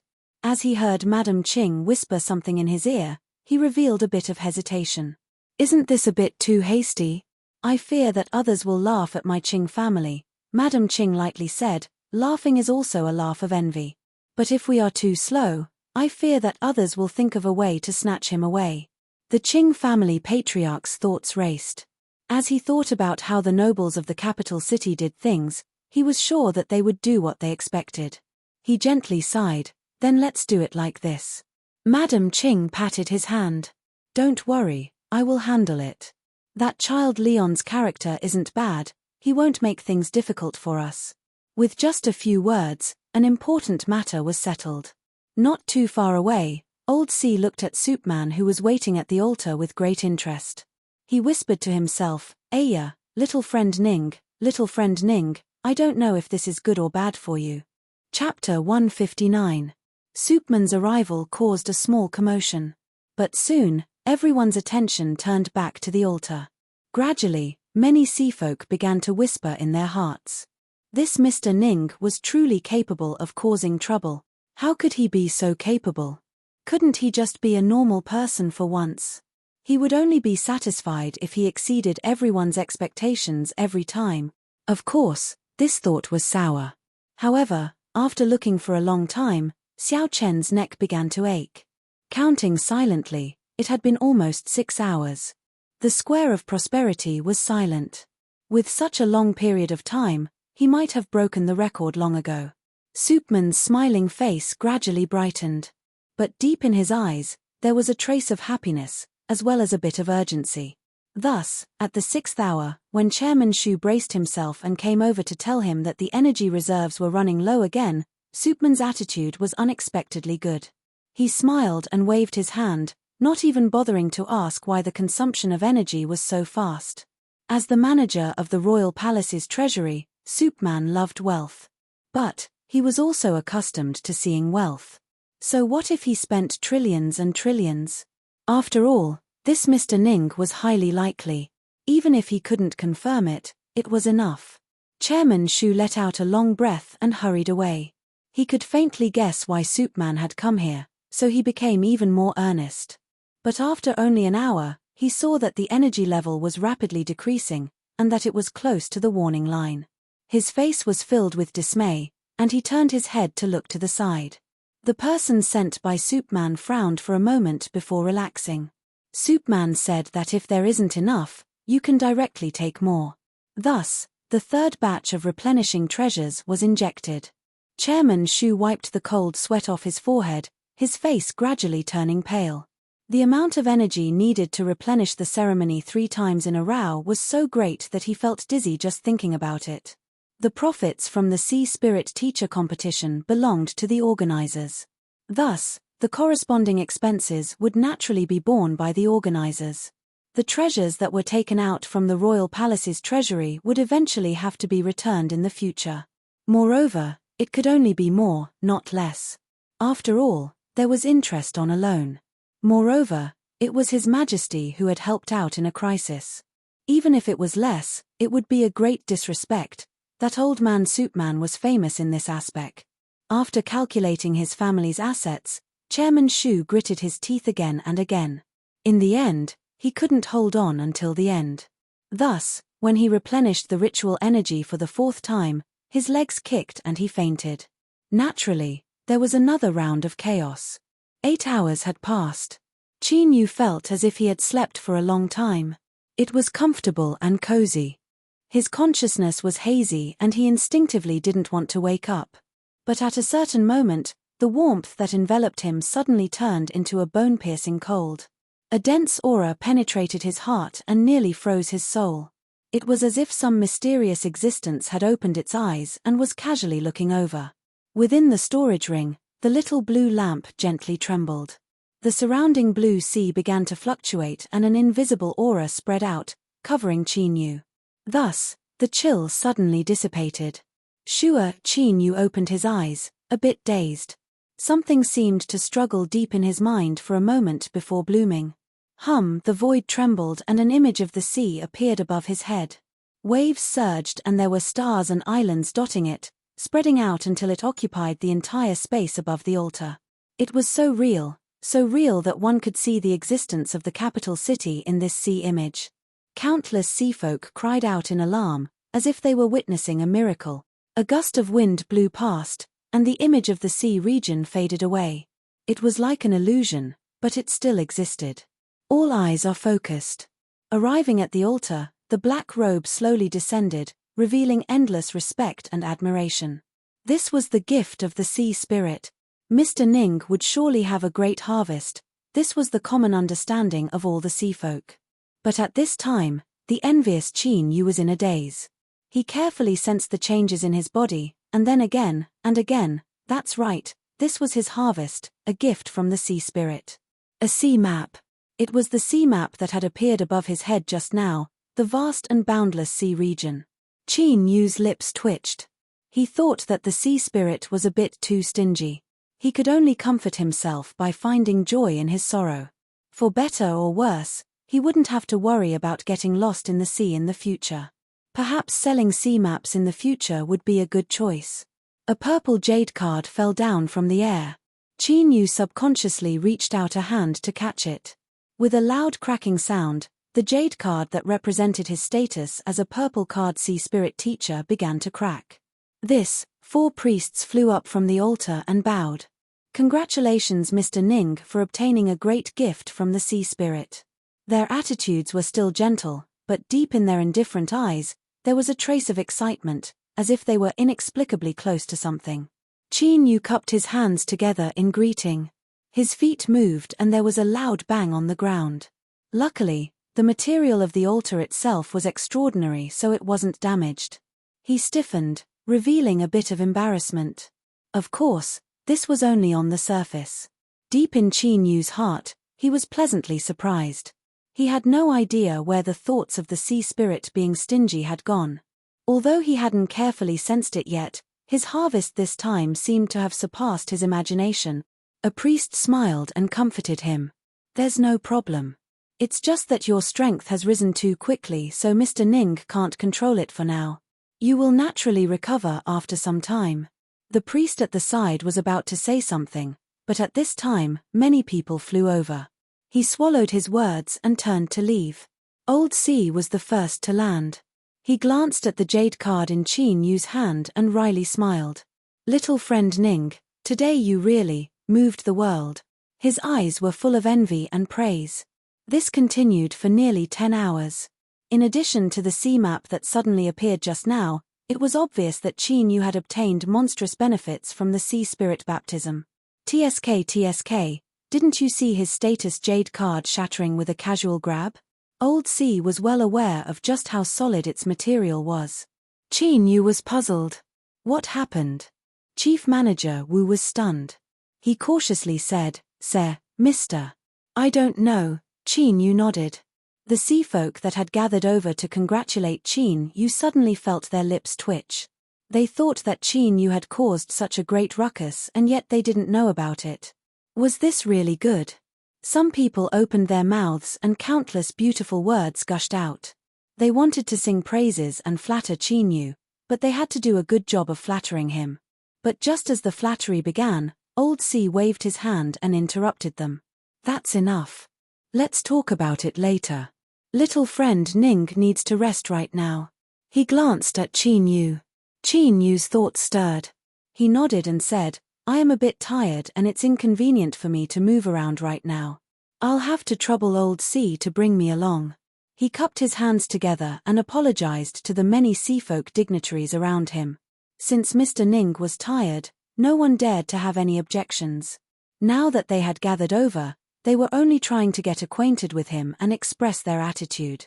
No one really wanted to take this chance to climb up their relationship. If they wanted to use their connections, they would definitely wait until Mr. Ning was well rested and then personally visit him with a generous gift. Only then would they show their sincerity. Old C flicked his sleeves and wrapped Qin Yu up. Although he was injured, his cultivation was still there. He brought him down the altar and onto the sea spirit. To continue this chapter, please continue to the next page, my carriage. Without stopping, the carriage raced straight out of the square. It was unknown who started first. Congratulations, Honorable Ning. Thus, the crowd began to shout like thunder. Congratulations, Honorable Ning. This was the respect that the seafolk gave to Qin Yu. The more they lost, the more sincere they had to shout out to show that they didn't care at all. Some sea spirit teachers began to leave. As they looked at the departing carriage, they wondered whether or not Sea Spirit Pavilion was still recruiting people. In the midst of the clamor, Soupman smiled as he watched the carriage leave. He didn't say anything, because he would eventually find out what he wanted to know. He waved his hand and led his people back to the royal palace. Without reporting to His Majesty, he entered the mansion he had built in the treasure house and let out a comfortable sigh. But as he thought of today's massive expenditure, he furrowed his eyebrows and said, Send someone to hurry up the competition committee. When will they return the spirit stones they owe us? The unconscious chairman Shu twitched. For some unknown reason, tears began to roll down his cheeks. As the carriage drove far away from the square, he could still hear the sounds of congratulations. Qin Yu leaned back against a soft couch, trying his best not to move. But on the smooth surface of the purple coral table, there were 2 clear finger marks. It was clear that someone had killed him. Old C, it seems that I've done something extraordinary again. The corners of C Lingdu's eyes jumped up. You really don't know? I don't know. Old C was left speechless. He opened his mouth but didn't know what to say. Could it be that you nearly scared me to the point of pissing myself? He angrily waved his hand. Wait a bit and have someone else tell you. I'm tired. Qin Yu coughed. Old C, I thought I was tired. Old C glared at him. Brat, don't be so ungrateful. Luckily I brought you out in time, otherwise you would have been in trouble. As he spoke to her, he furrowed his eyebrows in thought for a long time. Then, he said with a bit of helplessness, but even if I avoid it for a while, I can't avoid it forever. It's only a matter of time. Qin Yu's thoughts stirred. What is the meaning of this? Old C immediately told him about Soupman's actions. Since it involved Qin Yu and that person in the palace, he naturally spoke in a cautious and cryptic manner. It should be because your performance today was far too astonishing, so you attracted attention. There are some things that I cannot mention too much about, but if they really do come looking for you in the future, remember not to refuse. He was secretive, but it was precisely because of this that he seemed unusual. With Old C's status, for him to be so cautious and also involve that grand royal palace, there seemed to be a connection to the situation. Qin Yu frowned. If he were a seafolk and his fame rose and he obtained the attention of the royal palace, perhaps he would be pleased with himself or perhaps he would be nervous. But, the key problem was that he was a human. This was the sea race's royal palace. One didn't need to think to know that it was heavily guarded and that powerhouses were as common as trees in a forest. Entering was simple, but if he wasn't careful, he feared he would be exposed. That was causing complications. Since that person in the royal palace had already cast a glance at him, it was clear that his every move was being watched. His idea of quietly leaving the capital city had already turned into a bubble before he could carry it out. Qin Yu bitterly smiled. Indeed, in this world, where there were gains, there were losses. The carriage entered Sea Spirit Pavilion. The sea folk left behind had already learned of Mr. Ning's victory through the live broadcast. Ecstasy spread out. In the shortest period of time, the entire Sea Spirit Pavilion was decorated with a joyous atmosphere. When Qin Yu stepped out of the carriage, all he saw were awe and awe in everyone's eyes. Some beautiful seafolk women even blinked their eyes, as if they wanted to say something. At this time, he wasn't in the mood to bother with them. He hurriedly said a few words and then walked into the workshop, closing the door behind him. Chapter 160. Leon's face flushed red. Even now, it still hadn't subsided. Now that his teacher wasn't here, he had become the center of attention, receiving congratulations and envy. Qing stuck close to his side, her snow-white neck as proud as a little swan. She used her eyes to scare away all the women with ill intentions. When the crowd dispersed a little, Qing pulled Leon to the side and whispered, "Where is Mr. Ning?" As she mentioned this name, her complexion stiffened. In addition to the usual respect, there was now a bit more awe and solemnity. She had already obtained her mother's instructions and knew what Mr. Ning's current status was, so she naturally acted like this. Leon wiped away his sweat. "Teacher has gone back to rest. I think he is digesting the benefits he obtained from the sea spirit." His words were filled with joy, worship, and even a bit of pride that couldn't be concealed. Although he hadn't thought too much about it, his teacher was now ranked third of the 10 great purple cards and was also a legendary spiritual bestower. He had drawn up the sea spirit baptism for nearly 10 hours. With such a teacher, it was hard not to be proud. Qing bit her lips and whispered, "Mr. Leon is now a hot commodity and is destined to become a great figure in the future. I can see that some women are looking at you as if they want to tear you apart and swallow you whole." Leon's face flushed red. He quickly waved his hand. No, everyone is only congratulating teacher. It has nothing to do with me." "Humph. Whether or not it has anything to do with you, you know it yourself." Leon had a bitter expression. Qing, just what do you want?" "Good, you're already getting impatient with me. I know that Mr. Leon's standards are too high and you don't like a little girl from a humble family like me." Leon nearly cried. Qing, there is absolutely no such thing. Whatever you say, I will do. I have absolutely no opinion, okay? Qing wrinkled her nose. "What did you say?" Seeing her attitude soften, Leon swore to himself. Indeed, there really wasn't a true blockhead when it came to men and women. This simple boy had taught himself how to deal with girls. Qing smiled. Her face blushed red. She whispered, "Mother told me to bring you home." Her voice became increasingly quiet. "Ah!" Leon cried out, a silly grin on his face. Qing blushed. She rolled her eyes at him, but her heart was filled with happiness. She felt as if the world had suddenly widened. As his only disciple obtained the approval of the sea spirit baptism and was about to return home with a beauty, Qin Yu was sitting cross-legged in his workroom. Old Sea had briefly mentioned the sea spirit baptism to him, so his complexion was a bit strange. He was well aware of his own situation. Perhaps his soul and mortal body were a bit more formidable. In a situation where the sea spirit didn't notice, it was indeed possible for the sea spirit baptism to continue for a bit longer. But for nearly 10 hours, that was impossible. At this time, he sat cross-legged. He frowned, frowed, and thought. He estimated that he would reach his limit after a little more than 2 hours. After all, when his consciousness was about to wake up, he would still have some awareness. Thus, there was an exaggerated result of nearly 10 hours. Qin Yu was silent for several breaths of time. He turned his hand and a brilliant light flashed. The blue light in his palm was as calm as the deep sea. As he looked down, his pupils shrank. He had always regarded the little blue lamp as the foundation of his life. Thus, there was no need to explain how much Qin Yu valued it. The foot of sea blue seemed to have grown larger. Qin Yu had a dignified expression. He lifted his hand, his eyes sharp. After looking at it for a long time, he confirmed his judgment. It had indeed grown larger. Now, it covered a radius of 1 foot and 2 inches. He had felt helpless countless times because the little blue lamp's range was too small. But he never expected that in a situation where he wasn't prepared, things would change. As he thought, the matter of the sea spirit baptism was caused by the little blue lamp. Qin Yu was silent for a long time. Then, he revealed a gratified expression.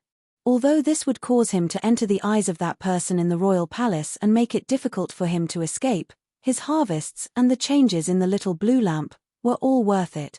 In particular, he was able to confirm that the little blue lamp's strength wasn't unchanging. It could grow. This faintly pointed out a path for Qin Yu. Perhaps he might not be able to obtain the strength of the sea mausoleum, but there was still heavenly tribulation. There was definitely a deep meaning behind the little blue lamp swallowing tribulation thunder. With the changes of the little blue lamp today, he might have to take this matter seriously. Qin Yu temporarily suppressed this thought.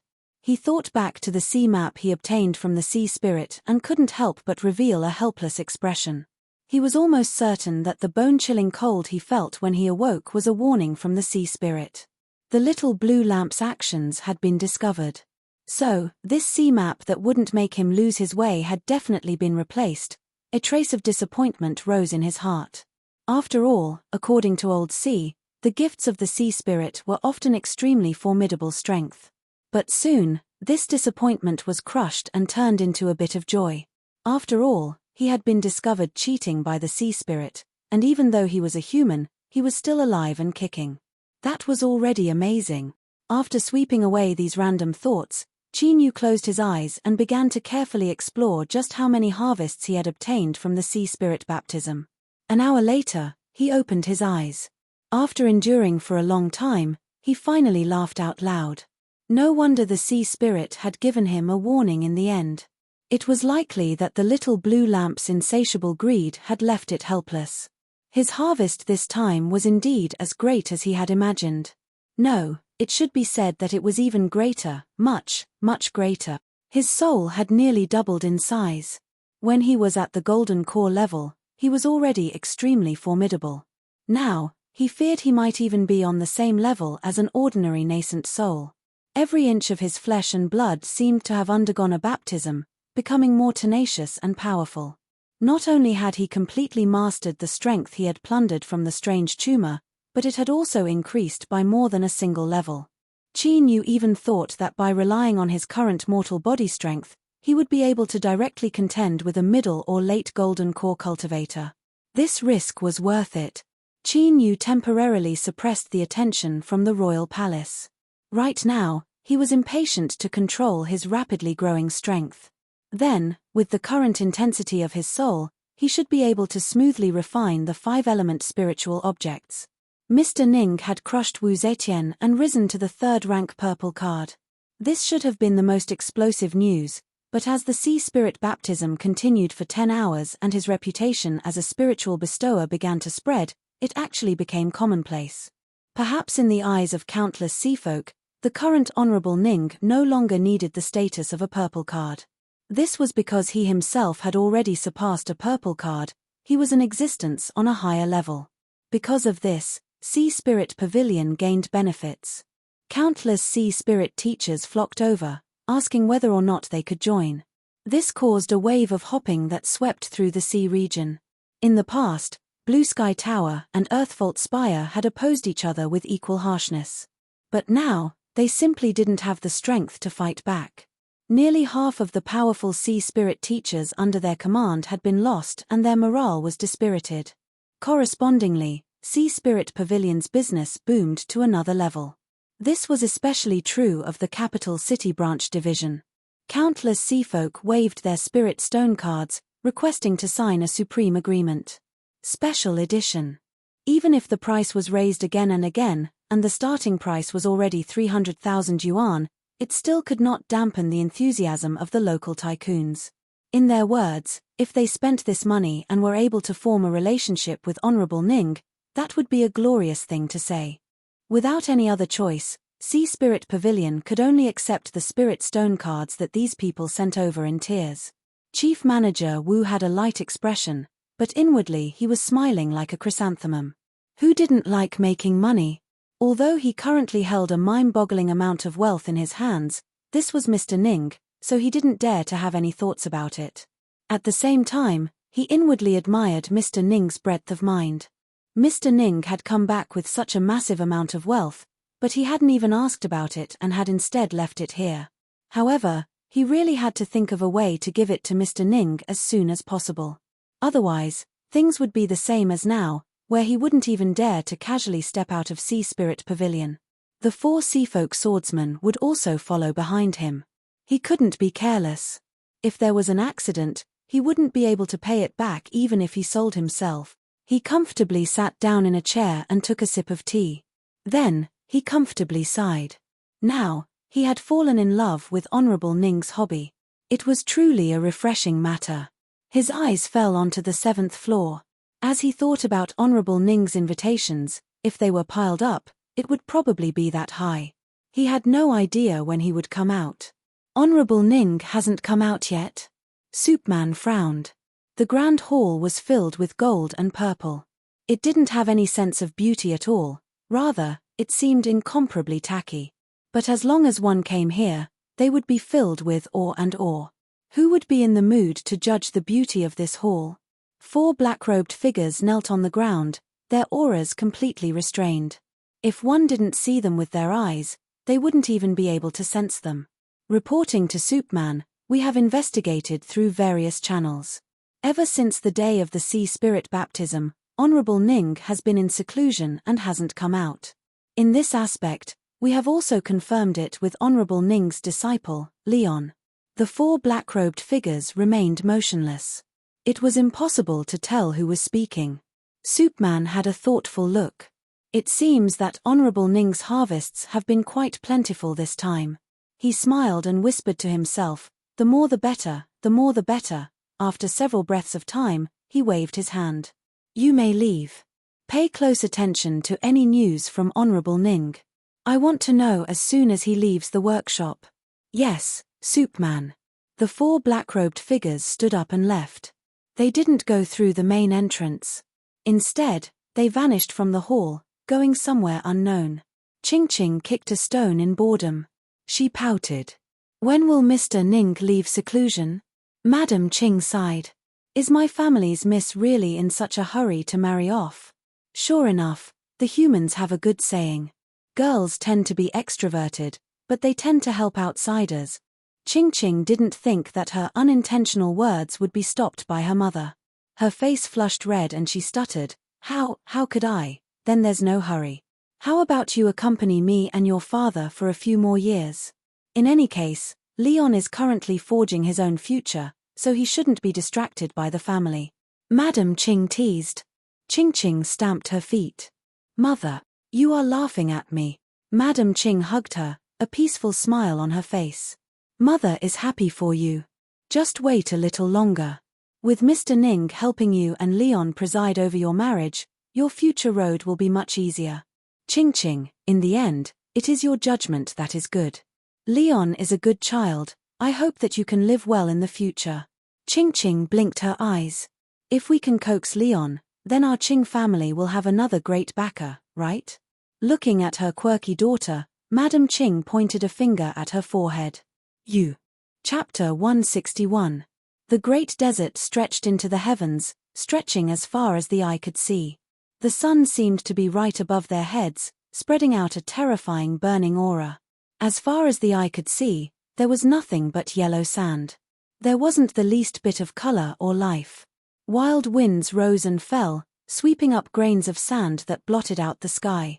Then, one towering yellow sand mountain after another was formed. These sand mountains were scattered deep within the desert. What was strange was that no matter how strong the winds blew, they never fell down from the day they were born. In fact, they didn't even move at all, as if there was an invisible strength suppressing everything. Until one day, a star fell from the sky, smashing open a terrifying pit in the desert. A cauldron appeared in his line of sight. It was smashed apart by the star, revealing a palm-sized bead within. The entire bead was yellow, like jade but not jade. It had a glossy luster. As the bead appeared, the surrounding desert for 1,000 miles sank down, as if it couldn't bear the weight. Qinyu opened his eyes and digested the memories in his soul. Within his Dantian Sea, there was an earth attribute bead that was silent. The willow branches gently swayed, sprinkling down a vast expanse of green divine light as they cheered in joy. Water, wood, fire, earth. Of the 5 elements, there was only one missing: metal. His soul still had strength left over, so refining a metal attribute spiritual object wasn't difficult at all. Qin Yu lifted his hand and swallowed a pill, quietly restoring his losses. He wanted to refine the metal attribute spiritual object in a single go and gather all 5 elements together, but at this time, someone knocked on the door to his workroom.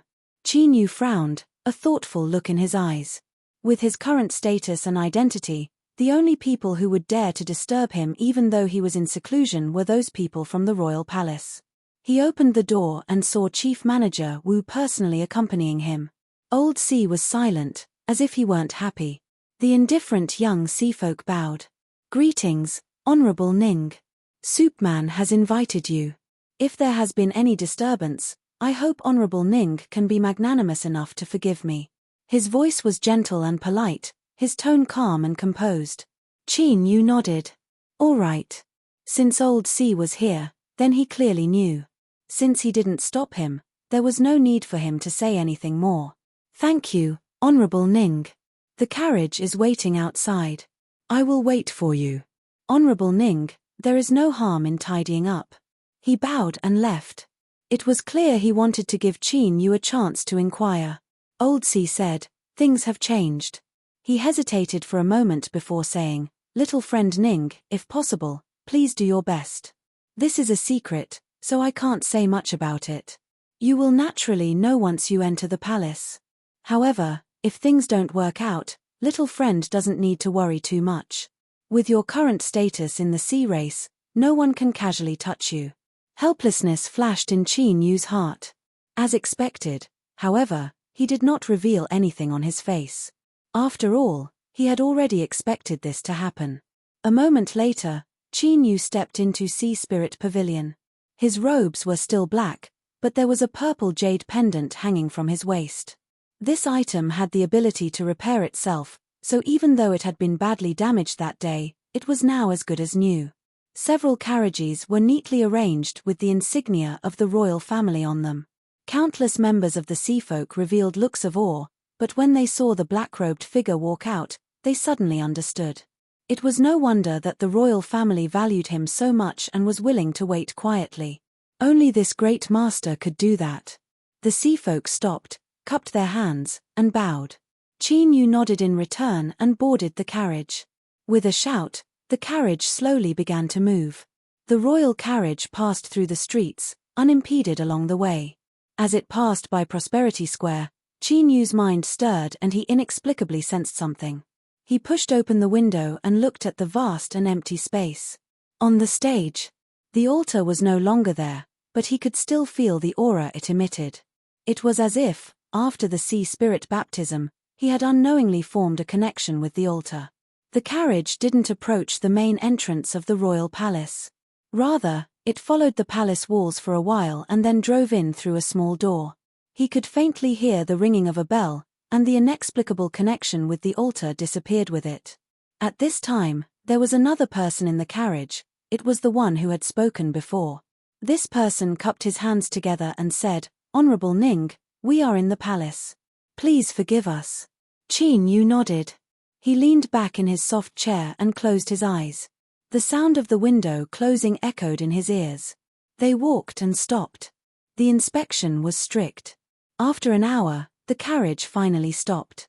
"Honorable Ning, please." Qin Yu pushed open the door and stepped out. In front of him was a large blue residence. It was so deep that it almost seemed black. The main entrance wasn't ostentatious and even seemed a bit cramped, but it was filled with an imposing aura. Qin Yu looked around.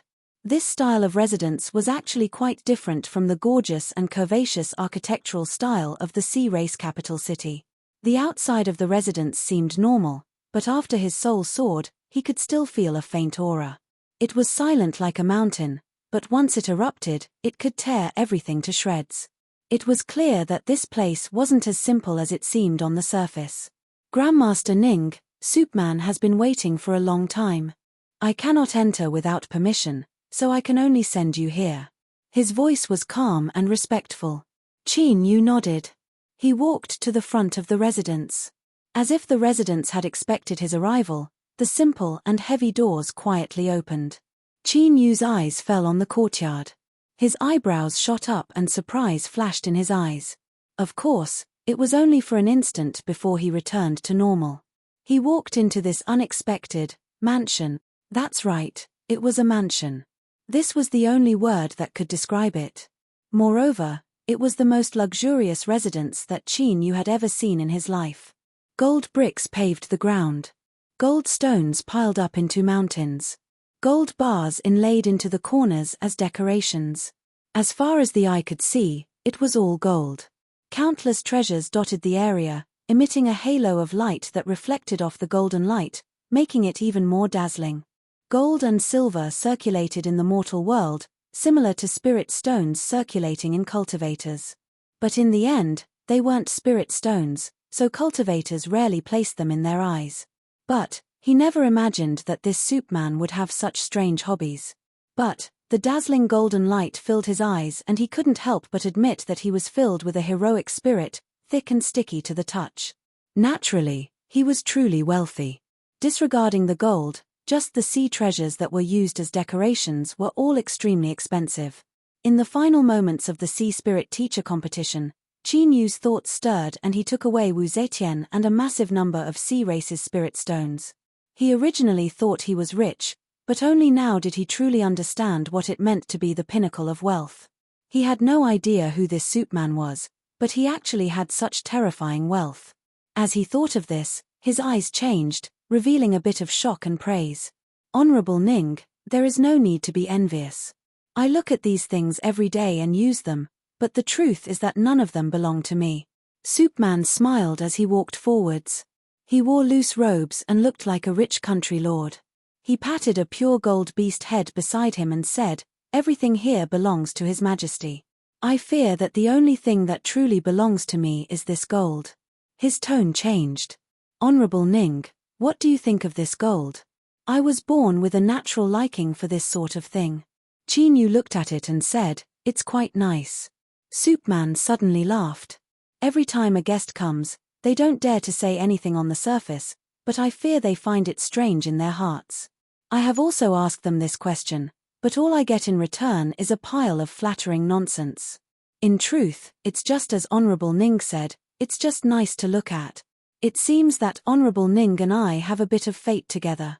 If there is a chance in the future, we should get closer. However, the reason I asked Honorable Ning to come here today is because there is a troublesome matter. I hope that Grandmaster Ning will do his best." Like this, without warning, he entered the main topic. Facing Soupman's bright eyes, Qin Yu nodded. "All right." Soupman beckoned with his hand. The two of them walked to a round table beneath the purple coral and sat down. Of course, this table and chairs were carefully crafted from pure gold. He took out a wooden box from his chest and placed it on the table. "Honorable Ning, please take a look first." Qin Yu took the jade box and opened it.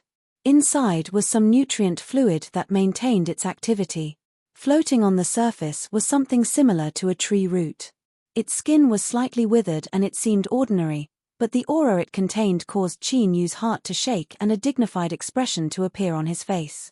When it came to sea spirits, he naturally didn't understand them. But, after his soul became more powerful, his senses had become much sharper.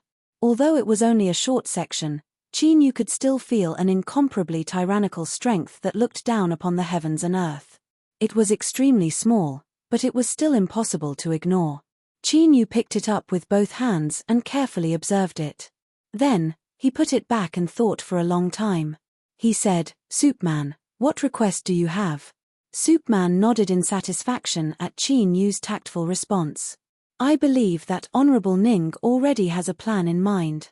I would like to ask if Honorable Ning has the confidence to restore this thing's vitality." Qin Yu was silent. Restoring vitality wasn't difficult. What was difficult was that this sea spirit seemed to have absorbed far too much tyrannical strength. It was originally formidable and could transform this tyrannical strength. But there was far too much of it and it had surpassed the limits of what it could withstand. Simply restoring vitality was only treating the symptoms and not the root cause. Soon, it would be destroyed by the tyrannical strength. The only solution was to enhance the sea spirit's strength and make it more formidable. Only then would it be able to contain the tyrannical strength it absorbed. To be able to absorb and transform such a potent and tyrannical strength, one could imagine the quality of this sea spirit. Wanting to increase its strength would naturally be incomparably difficult. Soupman smiled. If Honorable Ning has any request, I will satisfy it. I ask that Honorable Ning give it a try. These words clearly indicated that he wasn't prepared to refuse. Qin Yu slowly said, I will do my best. Thank you, Honorable Ning. Soupman stood up. I will send you over. After passing through a shining golden corridor, a transmission array appeared. Soupman took out a jade card and it gradually lit up. As they stepped into it, violent fluctuations spread out. Space twisted and the two of them vanished from sight. After several breaths of time, everything in front of them was restored.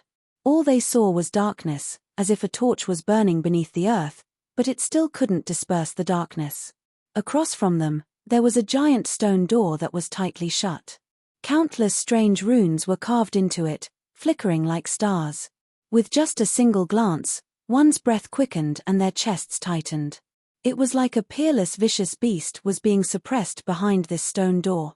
Soupman's smile didn't change. He stepped out from the array formation and pointed a finger. Honorable Ning, the sea spirit is behind this stone door. Please prepare yourself. He lifted a hand and pointed at the void. Layers of ripples spread out, falling onto the stone door as if they were knocking. After a series of dull thumping sounds, the runes on the surface lit up and the stone door slowly shook open. Chapter 162. Bang! At this moment, it was like an invisible raging river rushed out from the stone door. Qin Yu's breath caught in his throat. Before his black robes could even flutter, they were pressed against his body. The violent aura roiled like numerous large millstones that surged and revolved without end, and they simply intended to crush one into pieces. Soupman had a calm expression, covering up the worry that flashed in his eyes. He turned and smiled. Honorable Ning, there shouldn't be any problems, right? In truth, Qin Yu's first thought just now was that he had already been exposed. But as he thought about it, he realized that if they really wanted to kill him, there was no need to go through so much trouble. As he listened to the light voice, Qin Yu's lips moved. He struggled to suppress the urge to greet Soupman's family. Just standing outside the door, the aura was already so terrifying. It could be imagined just how terrifying it would be after entering. Qin Yu's cultivation wasn't weak and his demon body could be considered powerful. But he didn't have the slightest thought of entering. So, he thought for a moment and said in a soft voice, what if there's a problem? Soupman brightly smiled. If there's a problem, you must try to overcome it. Young people must bravely move forwards. Moreover, I believe that with Honorable Ning's strength, you won't disappoint me. He slapped his forehead. I almost forgot. After Honorable Ning enters, you can only rely on your own strength to resist. You absolutely cannot borrow anything else, otherwise it will be very troublesome. As for how troublesome it would be, Soupman didn't say.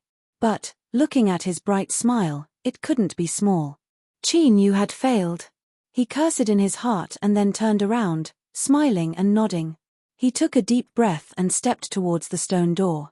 He felt as if he were going against the current. A powerful strength constantly impacted his body, but it was separated and flowed away. Standing at the door, Qin Yu took a deep breath and stepped in. Then, the feeling suddenly changed. It was like he had fallen from a raging river into a raging sea. The tumbling waves carried with them a strength that could destroy all. Qin Yu stuffily coughed and his face paled. Behind him, the stone door quietly closed. Everything in front of him was dark. Outside the stone door, Soupman's smile faded. After a long period of silence, he revealed a self-deprecating smile. I really feel sorry for my mother and the others. I've been gone for so long and yet people still mention me. But, there's nothing I can do about it. Isn't there an old saying that the sea races are helpless in the sea? He fell silent once more. His eyes gradually turned dignified. He whispered, "Honorable Ning, you can curse me however you like. But I really have to trouble you." The main hall of the royal palace was empty. On the dragon throne, the sea sovereign had an indifferent expression. He looked out the window, his expression calm and leisurely. "Your Majesty, Soupman has sent Honorable Ning in." "Yes. Your Majesty." The voice sounded again, heavy and helpless, but also trembling a bit. The sea sovereign looked away. "This solitude knows that you are all worried, but this isn't something that can be solved just by worrying." He smiled. "If worrying can save my life, then what's the harm in crying to the heavens? But, in the end, it's useless. I know, but the situation is extremely dangerous. Does your Majesty not have any arrangements?" The sea sovereign lightly said, "Everything has happened too suddenly. This solitude and all of you weren't prepared, but even so, there is no need to panic. After all, this day will eventually come. I know it, and you know it too. I've already arranged everything that needs to be done. If it's too late, just do as I say." "Yes. Your Majesty." The voice fell silent. The sea sovereign sighed. He was a bit helpless, a bit sad, but even more calm. He had lived for a long, long time, far longer than any living being in this world. He had climbed to the peak of authority and had enjoyed everything he could. In truth, he didn't have any regrets in death. It was just that he was a bit unwilling in his heart. Honorable Ning, thinking of the sea, the spiritual baptism lasted for nearly 10 hours. A trace of anticipation flashed in the depths of his eyes, but he soon calmed down. The darkness was so dark that one couldn't see their fingers. It was like the world's thickest ink. An extremely wild strength crazily attacked him from all directions. In such an environment, those with a weak will wouldn't be able to last too long before their minds collapsed. Bang a bang, a muffled sound rang out clearly. It wasn't that he heard it with his ears, but that strength from the outside bombarded his body, passing through his flesh and bones. Qin Yu coughed and spat out a mouthful of blood, his chest feeling much better. The wild strength behind the stone door completely cut off his senses. He couldn't tell left from right, so he could only move forwards towards the source of the wild strength. But the closer he got to the source, the stronger the strength became. At first he was able to resist it, but now he was gradually being injured. The road ahead was dark and he couldn't see the end. If things continued like this, he didn't know how long he could last. However, Qin Yu wasn't too worried. Old C had said that no one would dare to casually move against him with his current status before he was exposed, so he wasn't being perfunctory. So, since Soupman had sent him in, he should be safe with his strength. He steadied his feet and withstood the wild bombardment. Qin Yu gasped for breath for a moment before continuing forwards. 2 hours. 4 hours. 6 hours. In the blink of an eye, a day passed. In the grand hall, the sea sovereign shook his head and gently sighed. It seemed that he had been overthinking things. The great Tao was truly ruthless. Since he was doomed to die here, there would be no leeway. Even though he knew he would die, this ruler of the highest authority in the world didn't panic or feel fear.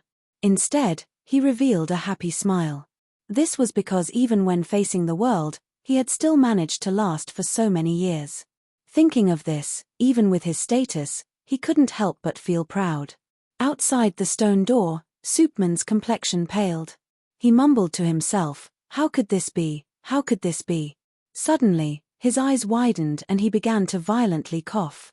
But he couldn't care about this. He took out a black spirit shell from his chest and struck it out. Cough cough cough. "Your Majesty, the companion vines, strength, cough cough cough. Has there been any change?" Soupman's voice echoed through the grand hall. Sitting on the dragon throne, the supreme sea sovereign suddenly stiffened. But in the next moment, he returned to normal. His voice was calm and dignified. It is slightly stronger than before." Soupman's round face twisted, as if he were about to cry. What sort of cultivation did His Majesty have?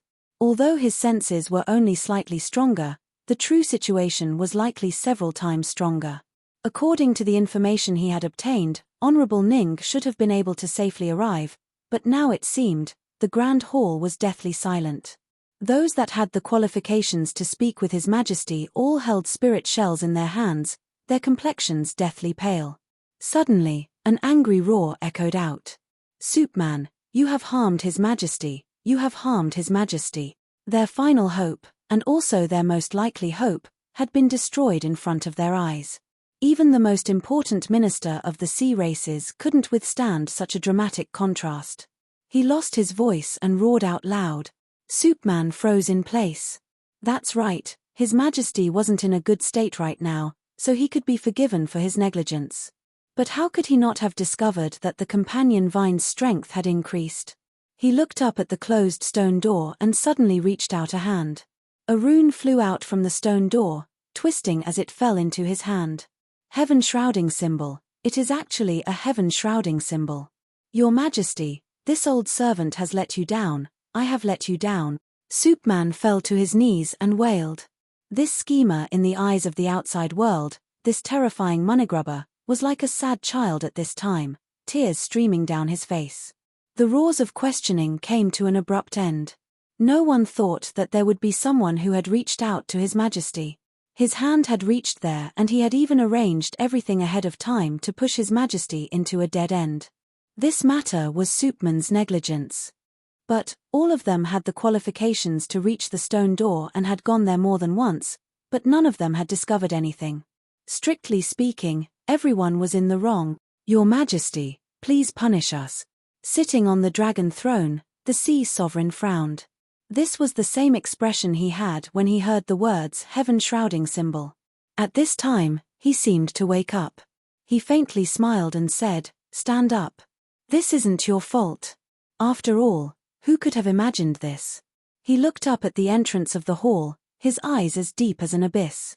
When the dynasty changed in the past, this solitude protected them with everything I had. Now, it seems that they only have themselves to blame, otherwise they wouldn't have suffered such a backlash. In the end, this solitude was far too arrogant.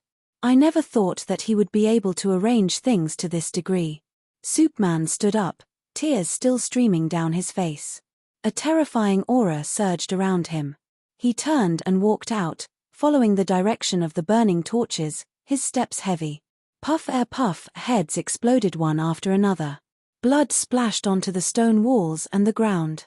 Horrified screams filled the air as countless people fell into pools of their own blood.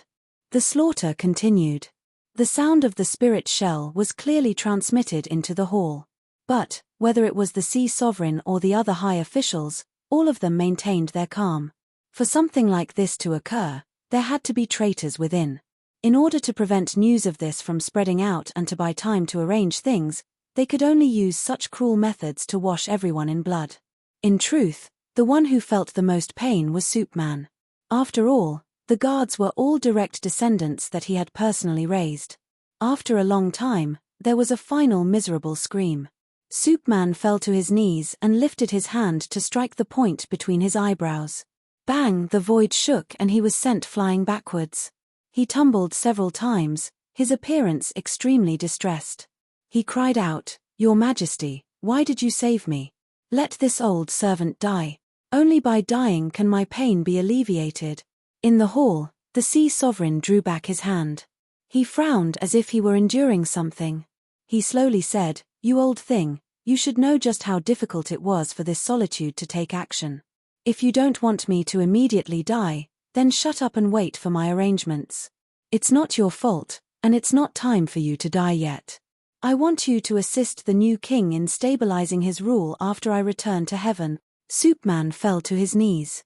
"This old servant is willing to sacrifice his life for you. Your Majesty, please instruct us."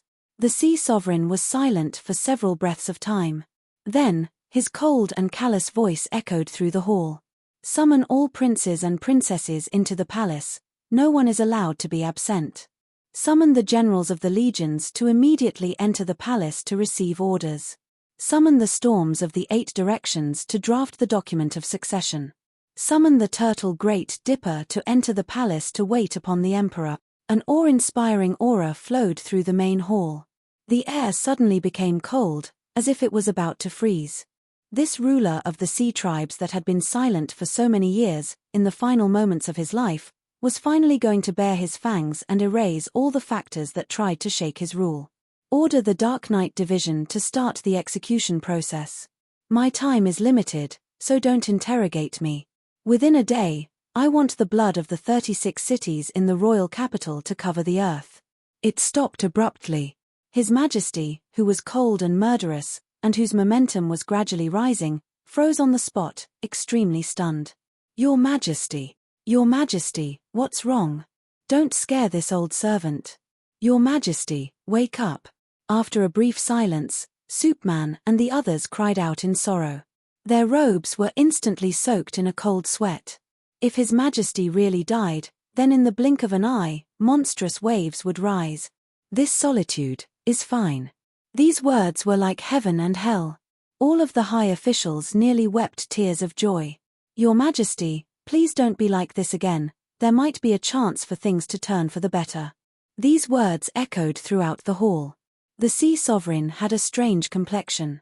After a long period of silence, he said, "The previous orders, temporarily revoke." Chapter 163. The darkness was like a quagmire, wrapping around one with layers upon layers. If one fell deep within, they would be powerless to struggle. In the end, they would be swallowed up and reduced to bones. No, perhaps they would be crushed bones. After all, such a tyrannical strength was enough to crush a corpse into countless pieces. As Qin Yu thought of such a tragic fate, he gasped for breath. He clenched his teeth and squeezed out from the darkness. Then, he slumped to the ground, his chest heaving up and down like a bellows. He thought that Old C's words weren't truthful and that Soupman was nothing at all. He cursed and roared inwardly. After a long time, he recovered some of his strength. He stood up in the dim light and looked in front of him. The massive underground space was covered with vines. They were thick beyond imagination, and the parts that occasionally rose up were like ancient trees that towered into the heavens. Countless roots grew out from the vines, drilling into the earth and absorbing nutrients. But it was impossible for it to grow to such a scale just by relying on this. The corners of Qin Yu's lips twitched. The root-like object that Soupman had given him really came from here. It was really difficult for that old thing to find such a small part of such a massive object. Bang! With a loud explosion, the thick vines in the distance exploded. A wild and tyrannical strength surged outwards, tearing apart everything around it and sending leaves flying everywhere. The explosion caused a chain reaction. Several more small-scale explosions occurred. The vines wriggled like living creatures, rapidly growing. After several breaths of time, all traces of the explosion vanished from sight. The broken branches and leaves were covered up and absorbed, as if that scene just now had been nothing but an illusion. But in the end, it wasn't an illusion. Qin Yu's complexion paled. If he had been caught in that explosion, even if his demon body was powerful, he feared he would have been blown to pieces. Soupman, you old bastard. Of course, Qin Yu could guess that this matter didn't have much to do with Soupman. But, he couldn't offend that person, so he could only vent his resentment on him. Now, these vines were filled with a tyrannical strength. They were like unstable volcanoes. Any external stimulation, such as a collision or stepping on them, could cause them to explode. He looked up at the dense jungle of vines. Qin Yu made up his mind that he absolutely wouldn't step in. But if he didn't do anything, even if he left here, the royal palace wouldn't give up. Qin Yu hesitated and then bitterly smiled. Whatever, he might as well give it a try. Otherwise, that old bastard Soupman might just let him fend for himself here. His divine consciousness broke out of his body and carefully scanned the surroundings. Finding nothing out of the ordinary, he took out the silent stone and placed it in his palm. Then, with a flip of his hand, a foot and 2 inches of sea blue unfurled. A deep blue light shined down on one of the branches of the vine. It slightly trembled, and just as Qin Yu was about to erupt with strength and retreat, the vine actually retreated on its own initiative. Then, like flowing water, countless vines gave way, revealing a straight path that led deep into the forest. Qin Yu revealed a look of surprise. He never thought that this vine would have a basic consciousness of its own and be able to feel the little blue lamp's strength. Was it moving aside so that he could reach the root and save it? His face was cloudy and uncertain. After a long time, he took a deep breath and strode forwards. Of course, he was already prepared. If anything went wrong, he could immediately use the blood escape. Luckily, the vine seemed to know that this was a matter of life and death. Occasionally there would be explosions, but they were covered up by the layers of leaves and branches, not affecting Chinyu at all. The journey was smooth. But Chinyu was still secretly startled. The underground space was far larger than he had imagined. Naturally, the volume of the vine was even more terrifying. Finally, a large black stone appeared in his line of sight. It was so large that it might be more appropriate to call it a small mountain. Layers upon layers of twisted roots wrapped around the black stone. All of the vines extended out from here. It was clear that this was where the main root was located. Chinyu was secretly shocked. He found it hard to believe that these vines were actually multiplied from a single plant. But the exposed roots were cracked and withered, each one brimming with the aura of time. It was clear that they had existed for an extremely long period of time. Thinking for a moment, Chinyu walked over to the black stone. He opened his palm and allowed the light of the little blue lamp to shine onto a thick root. Although he was well aware that the little blue lamp had an unimaginable effect on the growth of sea spirits, the scene in front of him still left him frightened. Beneath the deep blue light, the root suddenly trembled and began to thicken at a speed visible to the naked eye. The dry skin on its surface began to break apart and fall off. In several breaths of time, the root nearly doubled in size. Even the surrounding roots began to wriggle and grow. On the mountain-like black stone, the twisted roots twisted as if they were alive. This scene was particularly strange and caused a chill to rise from the depths of one's heart. Paw of 5 fingers came together and the blue light was completely covered up. Chinyu's eyes were dignified. Rumble rumble, with a loud rumbling sound, the entire underground space shook. The thick vines seemed to angrily tumble about. But what happened next was unexpected. A vine as thick as an arm drilled out, bringing a black fruit in front of him. The fruit was the size of a child's fist and there was a hard shell on its surface. Smelling it carefully, there seemed to be a light fragrance coming from it. Chinyu had a strange expression. What was the meaning of this? Did it want to make a deal with him? Thinking for a moment, he reached out and plucked the fruit. As he sensed it, he revealed a shocked expression.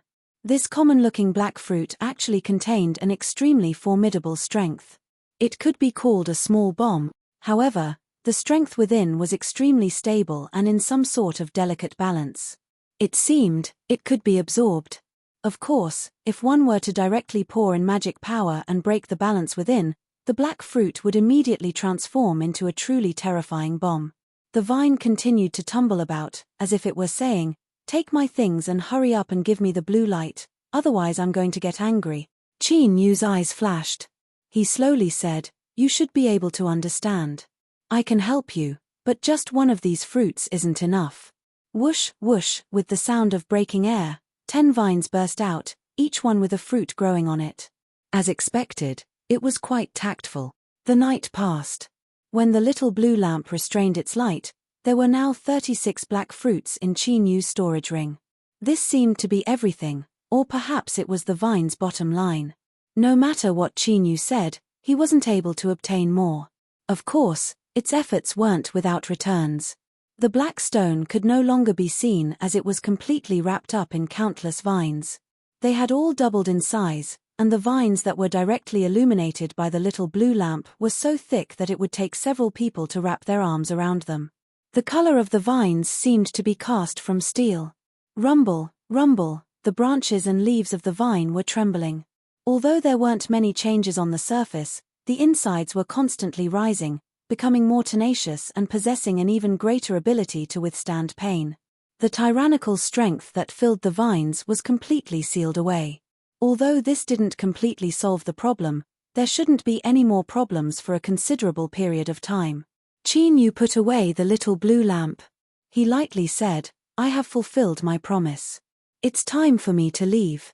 Bang, the vine erupted, shooting out from all directions. In the blink of an eye, it wove together into a giant cage that sealed Chinyu within. He frowned, but his complexion didn't change. "Believe me, if I have a way to save you, I can also destroy you. Our transaction ends here today. When you can take out more black fruits, I will come again. Of course, you can choose not to believe me, but you only have one chance. There was a long period of silence. The vine seemed to be deep in thought, but it might also be ignoring him. Qin Yu's aura gradually turned cold. He lifted his palm and a pill appeared. It was a dark green color, like the color of plants that were about to die, but not yet dead. Qin Yu's voice was calm and cold. This pill came from a human cultivator alchemist. Its name is 100-Mile Lonely. This pill doesn't have much use. The only thing it can do is infect spiritual plants. As long as you come into contact with them, the poison will constantly replicate and regenerate, unstoppable. Oh, perhaps I can give you an example. For instance, use it here. As long as I crush this pill and stimulate it, you will soon feel discomfort. Then, this discomfort will rapidly spread until you can't breathe. Gradually, you will feel a stabbing pain as if you are being cut by a knife. Gradually, you will rot into thick liquid and finally fall to the ground. Before you die, you might be able to kill me. But believe me, you will also die. You will definitely die. This pill came from the poison Grandmaster Daoist Wu Yuan, so its effects weren't too exaggerated. After all, if he didn't have some hidden cards, he wouldn't have dared to take out the little blue lamp to save this vine that had clearly developed a consciousness of its own. The vine responded. The vines that wove together into a net began to rub against each other, emitting a deep sound. As they collided in midair, they formed strange syllables. You keep your word. Beneath the black robe, his eyes were cold. If I say it, you can choose not to believe me. All right. The vine retreated, revealing a path. Qin Yu took several steps forward and stopped. Concerning today's matters, I do not wish for anyone else to know. Otherwise, the agreement between us will be nullified. He didn't look back. His steps weren't fast, as if everything was within his control. As he walked further and further away, his figure was gradually swallowed up by the darkness. Whoosh! There was the sound of breaking air. Qin Yu stopped, tightly grasping the poison pill in his hand. He had no choice but to save the vine, otherwise the royal palace wouldn't let this matter rest.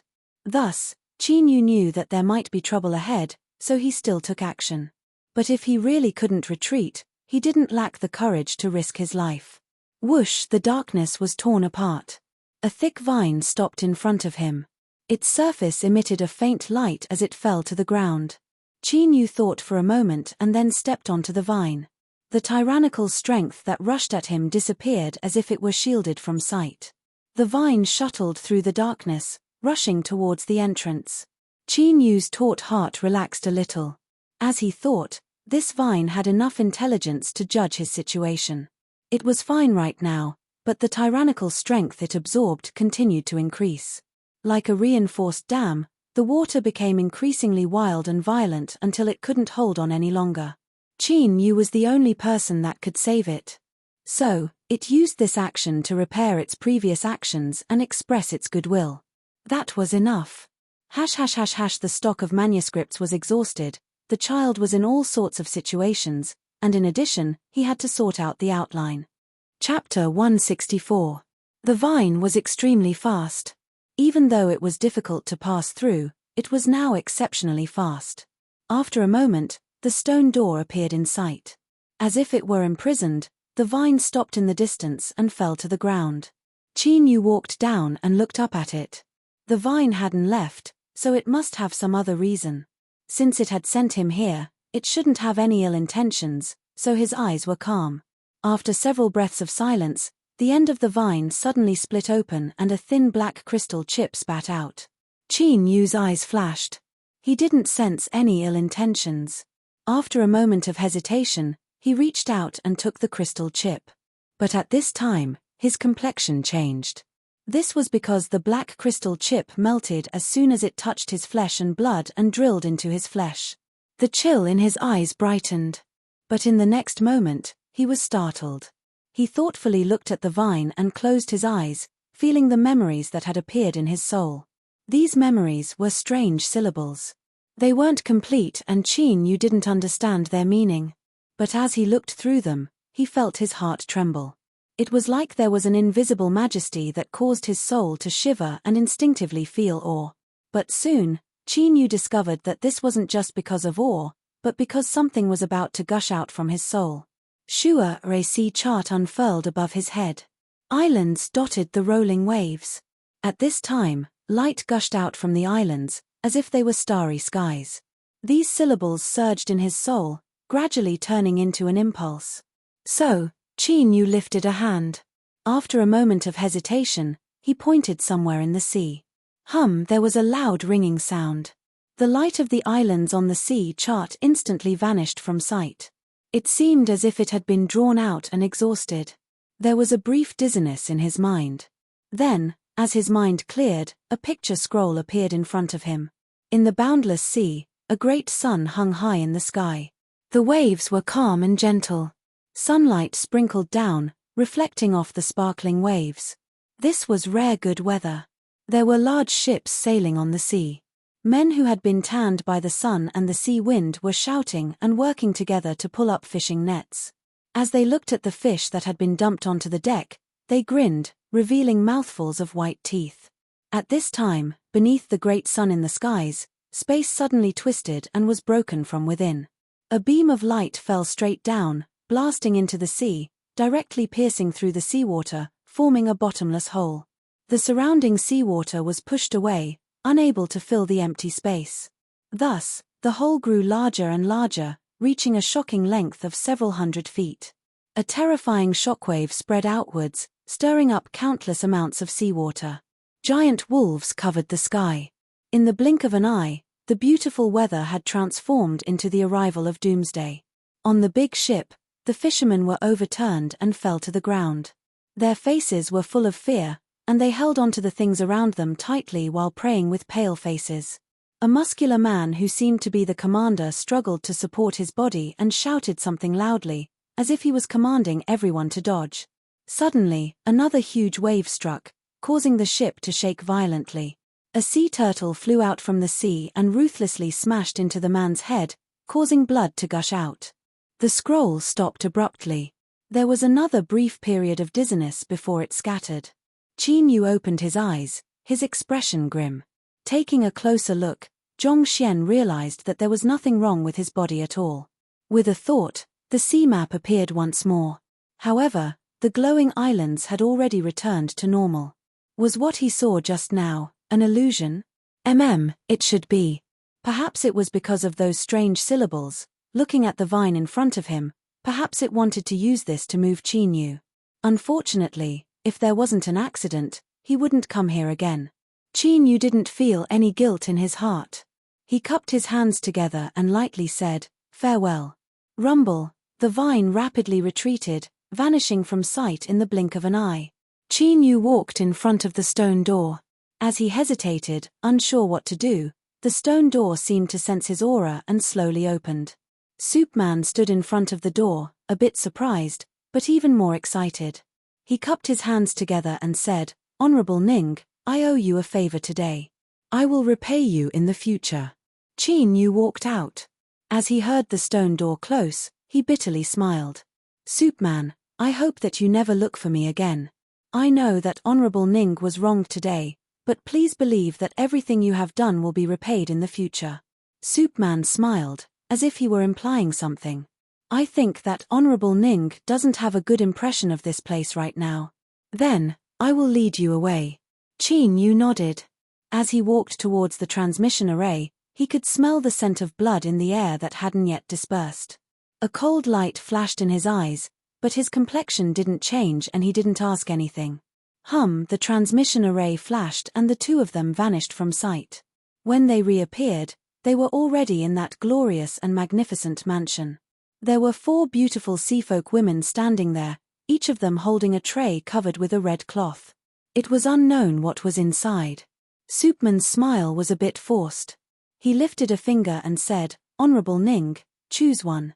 Consider it my thanks for today." Qin Yu didn't intend to refuse. He swept his eyes around and pointed to the leftmost seafolk woman. "That one." Superman's eyes twitched. "Ning. Honorable Ning, you have good eyesight. He waved his hand and ordered the other 3 seafolk women to bow and draw back. Then, he removed the cloth covering the tray. Within the translucent crystal box was a thumb-sized bead. Within this bead was the phantom of a great snake roaring into the heavens. In this crystal box is the inner core of a deep-sea snake monster. Because it refused to accept the rule of the capital city, it was suppressed and killed 30 years ago. This snake monster's cultivation has reached an extremely profound level, and it has touched upon the edge of transforming into a flood dragon.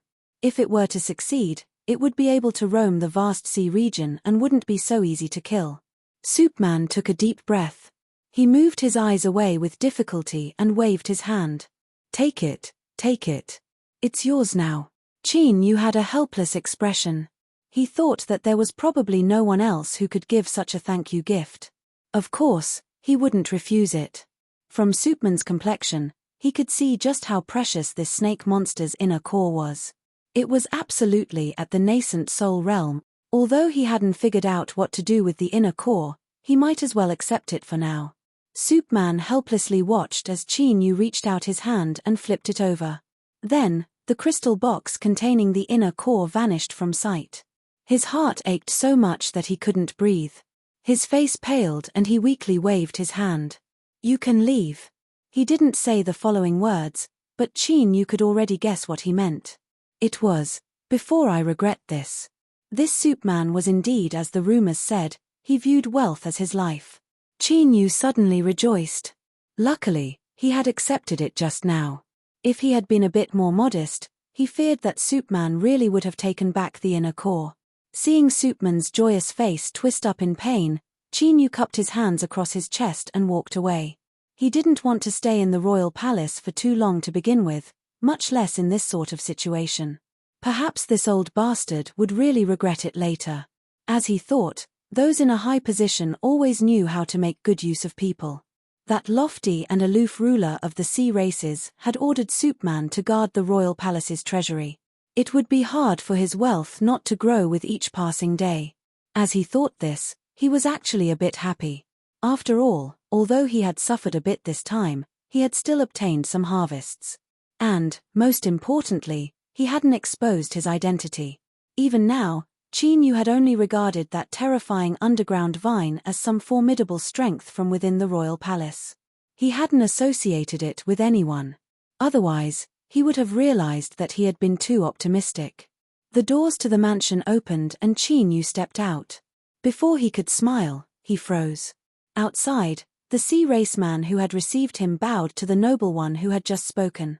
Then, he turned and walked back. Grandmaster Ning, I will escort you back. He seemed to have a faint idea of what was going on and his tone became a bit more respectful. Qin Yu nodded. He looked straight ahead as he boarded the carriage. After several breaths of time, it began to slowly move away. The noble one outside the mansion was a beautiful young girl. Between her eyebrows was a delicate scale. Her name was High Flourishing Qian, the Sea of the Sea, and Flourishing Qian. Princess, Soupman invites you in. A maid ran out and respectfully said. The princess nodded. She took several steps towards the mansion and then stopped. She looked at the carriage that was gradually moving away and turned around, her eyebrows furrowing together. After thinking for a moment, she turned and whispered something into the ears of the maid next to her. The maid revealed an awkward expression. The princess had a light expression. I didn't ask you to do anything. I was just a bit curious. The maid who was familiar with the princess rolled her eyes inwardly. She thought that her words were quite meaningless, but since she had spoken, she had no choice but to do it. She respectfully bowed and hurried away. She thought that she would have to make proper arrangements and not stir up any trouble. The carriage drove out of the royal palace. As it walked through the streets of the capital city, the faint sound Shell Station's voice drifted in through the half-closed windows. According to news from this station, the array symbol noble family, the Southern River Mansion, has been placed under investigation by the tax division for suspected tax evasion. At this time, the Southern River Mansion has been closed down and all those involved have been taken away. It is reported that the Southern River Mansion has committed a massive amount of tax evasion and will face severe punishment. We will continue to pay attention to the follow-up news.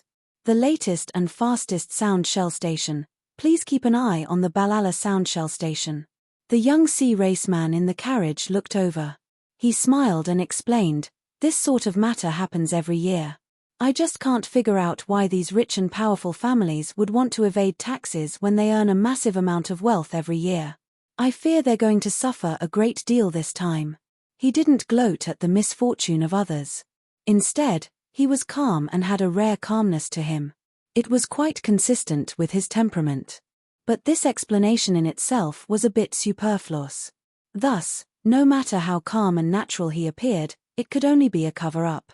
Qin Yu thought back to the smell of blood he had smelled when he left the underground space.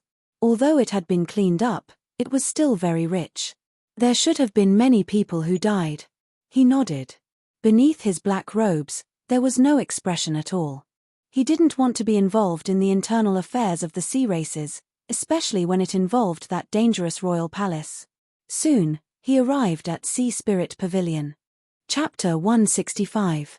There were already people waiting outside Sea Spirit Pavilion. Just as Qin Yu stepped off the carriage, a group of people walked out to greet him. The one leading them was Chief Manager Wu. Clearwood was also among them.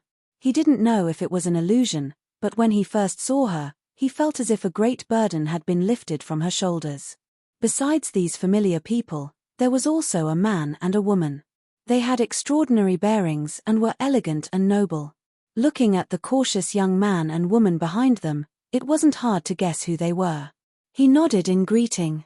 This wasn't the place to speak. Chief Manager Wu smiled and tactfully stepped to the side. The Qing family patriarch's tone was warm and polite. "Greetings, Honorable Ning." The wise and virtuous madam only gently smiled and bowed, leaving all attention to her husband. Qin Yu cupped his hands together. "Qing family patriarch, there is no need to be so courteous. I already had the intention of paying a visit a long time ago, but there were too many matters to attend to, so I was delayed." The Qing family patriarch smiled. "Honorable Ning is too serious. It is my wife and I who have come to pay a visit." These words weren't too excessive. Noble Court Avenue was the capital city and was a small part of the peak of power. Even so, there were still 37 families living here. The Qing family was only one of them. Moreover, they were in decline and no longer had the prestige of the past.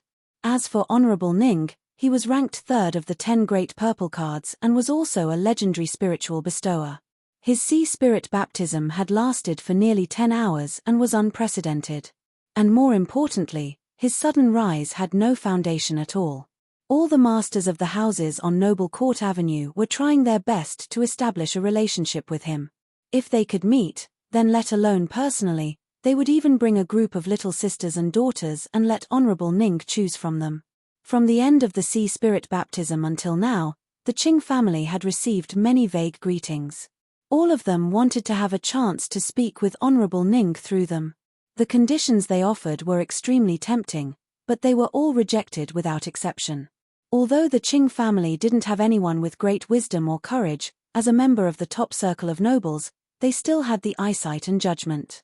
After exchanging some pleasantries, Qin Yu could be considered the host. He invited the family into Sea Spirit Pavilion. The 7th floor was the workshop, but it was also built as a place to receive guests and live. Qin Yu had come here several times before, but now there were changes. Although it wasn't too obvious, the style and quality had clearly risen by more than a level. It was clear that after the competition ended, Chief Manager Wu had ordered people to quietly modify it. Qin Yu didn't care too much about this. He invited everyone to take a seat and a maid brought tea and snacks. His eyes swept over them with excitement, burning like a pair of small hooks. Thinking about it, if Honorable Ning had any interest during his break, she certainly wouldn't refuse. After chatting for a while, they got down to business. The Qing family patriarch coughed and said, "Honorable Ning, Leon and my daughter Qingqing love each other. My wife and I both approve of this. Now, the two of them are no longer young and it is time for them to start a family. I wonder if Honorable Ning has any objections to this." The two young men in the corner instantly became the focus of everyone's attention. Being surrounded by the crowd, their faces flushed red. Qin Yu smiled. If I say I don't approve of this matter, I fear Leon will betray the sect. His words caused Leon's face to turn red. He wanted to say something, but he couldn't. There was a trace of awkwardness, but there was even more joy. His teacher was joking with him to express their closeness. He feared that other people weren't enough for his teacher to have such thoughts. The Qing family patriarch smiled. Since that's the case, I wonder if Honorable Ning can preside over their marriage. He tried his best to appear calm, but there was still a trace of nervousness in his eyes. To Leon and the Qing family, whether or not Qin Yu could preside over this marriage represented a completely different meaning. One meant that he had a backer, and the other meant that the situation had changed and his status was shaken. Qing already knew the implications of this. She didn't care too much about it. She gently pulled on Leon's sleeves. After hesitating for a moment, he stood up and deeply bowed. Teacher, if possible, please preside over this disciple's marriage. Chief Manager Wu and Clearwood both smiled as they watched. But what happened next was beyond their expectations. Surprise flashed in their eyes. Beneath the black robes, there was a moment of silence. I'm afraid it is impossible for me to preside over your marriage. The Qing family patriarch and Madam Qing felt their hearts sink. They forced out a smile. Qing's eyes widened, a bit flustered. Leon's mouth fell open. He stammered, It's this disciple, who was rash. Teacher must have something important. Qin Yu smiled. He waved his hand. Leon is my only disciple. From the very beginning, I have seen what happened between him and Qing. If the two of them can walk together, I am naturally happy. It's just that there is an extremely important matter to attend to, so I cannot spare the time to attend your wedding. However, as your teacher, I can be considered your elder, so I cannot lack the gifts that should be given to you. He turned around. Chief Manager, I remember that in the gambling challenge, Wu Zetian placed a bet on a residence in the capital city. Have you obtained it yet? Chief Manager Wu's heart skipped a beat. He thought of a possibility and couldn't help but look at Leon, envy in his eyes. He respectfully said, I have already obtained the deed. It is a courtyard that was newly built in recent years and the decorations and furniture inside are nearly unused. It is located on the east side of the capital city near Noble Court Avenue. It is a very good location. Qin Yu nodded. Then that saves me the trouble. Leon, teacher will gift this residence to you and Qing as a congratulatory gift for your wedding. This amount of money was more than shocking. The Qing family could be considered a great family with a great background, but it was impossible for them to casually gift such a large residence to someone else. It had to be known that with Wu Zetian's status, he had spent dozens of years building this residence. The decorations inside and outside were all top-quality items. Even if it wasn't worth 100 million spirit stones, it wouldn't be much different. The Qing family patriarch and Madam Qing were shocked. They quickly refused, saying that it was impossible for two juniors to be married like this. Leon and Qing also expressed that they didn't dare to accept. Qin Yu smiled and shook his head. It's just a residence. I fear I won't live in it, and it would be a waste to leave it unused. Leon, what do you think? Leon was about to refuse when he suddenly remembered that beneath his teacher's black robes was a human. He wasn't an idiot, otherwise it would be impossible for him to possess such a formidable talent as a sea spirit teacher. Teacher, he might be leaving soon. Yes, that must be it. Thinking of this, he felt an inexplicable sense of panic and also a bit sad. After hesitating for a while, he pulled Qing to her knees. Thank you for teacher's generous gift. Qin Yu flicked his sleeves and pulled the two of them up. Chief Manager, Manager Clearwood, after this seclusion, I might leave the capital city for some time. I ask that you look after Leon. Chief Manager Wu's thoughts stirred. He thought back to what Old C had said and knew that Honorable Ning really did have thoughts of leaving the capital city. He nodded. I ask that Honorable Ning rest assured. Clearwood seemed a bit distracted. She only nodded, not saying much. The Qing family patriarch and Madam Qing were both surprised and happy. They didn't notice anything strange at this moment. Their hearts were filled with excitement and their restlessness had long since faded away. With such a generous gift, even if Honorable Ning couldn't attend the wedding, it was enough to show how much he valued Leon and the Qing family. In the future, as long as they managed things well and maintained their relationship with Grandmaster Ning, it would only be a matter of time before the Qing family rose again. After obtaining a satisfactory answer and learning that Honorable Ning would be in seclusion for some time, the Qing family patriarch and Madame Qing stood up and bid their farewells. Qing left with them. The sea races also had similar rules. It wasn't good for a newly married young man and woman to meet in private. Leon stayed behind. He lowered his head slightly and remained silent. Chief Manager Wu thought that Qin Yu knew that Qin Yu was leaving, so he wasn't surprised. He took out 3 storage shells and placed them on the table. Honorable Ning, the first one contains all of the profits you obtained from the gambling challenge. The second is the 20 million spirit stones that Master promised you. There are also some soul-strengthening treasures that are on their way. They will arrive at the capital city in the next few days. The third one is Old C's gift to you. He didn't know when Honorable Ning would leave, so he had to make sure he handed everything over before then. At this time, after handing over the 3 storage shells, he let out a clear breath of relief. During this period of time, he had been trembling with fear while carrying these things. The 4 swordsmen of the sea mantis race could also rest for a while. Qin Yu nodded. He put away the 3 storage shells and casually asked, "Where is Old C?" Clearwood said, "Teacher's injuries have temporarily stabilized, but in order to avoid leaving behind any hidden dangers, he will need to go into seclusion for some time."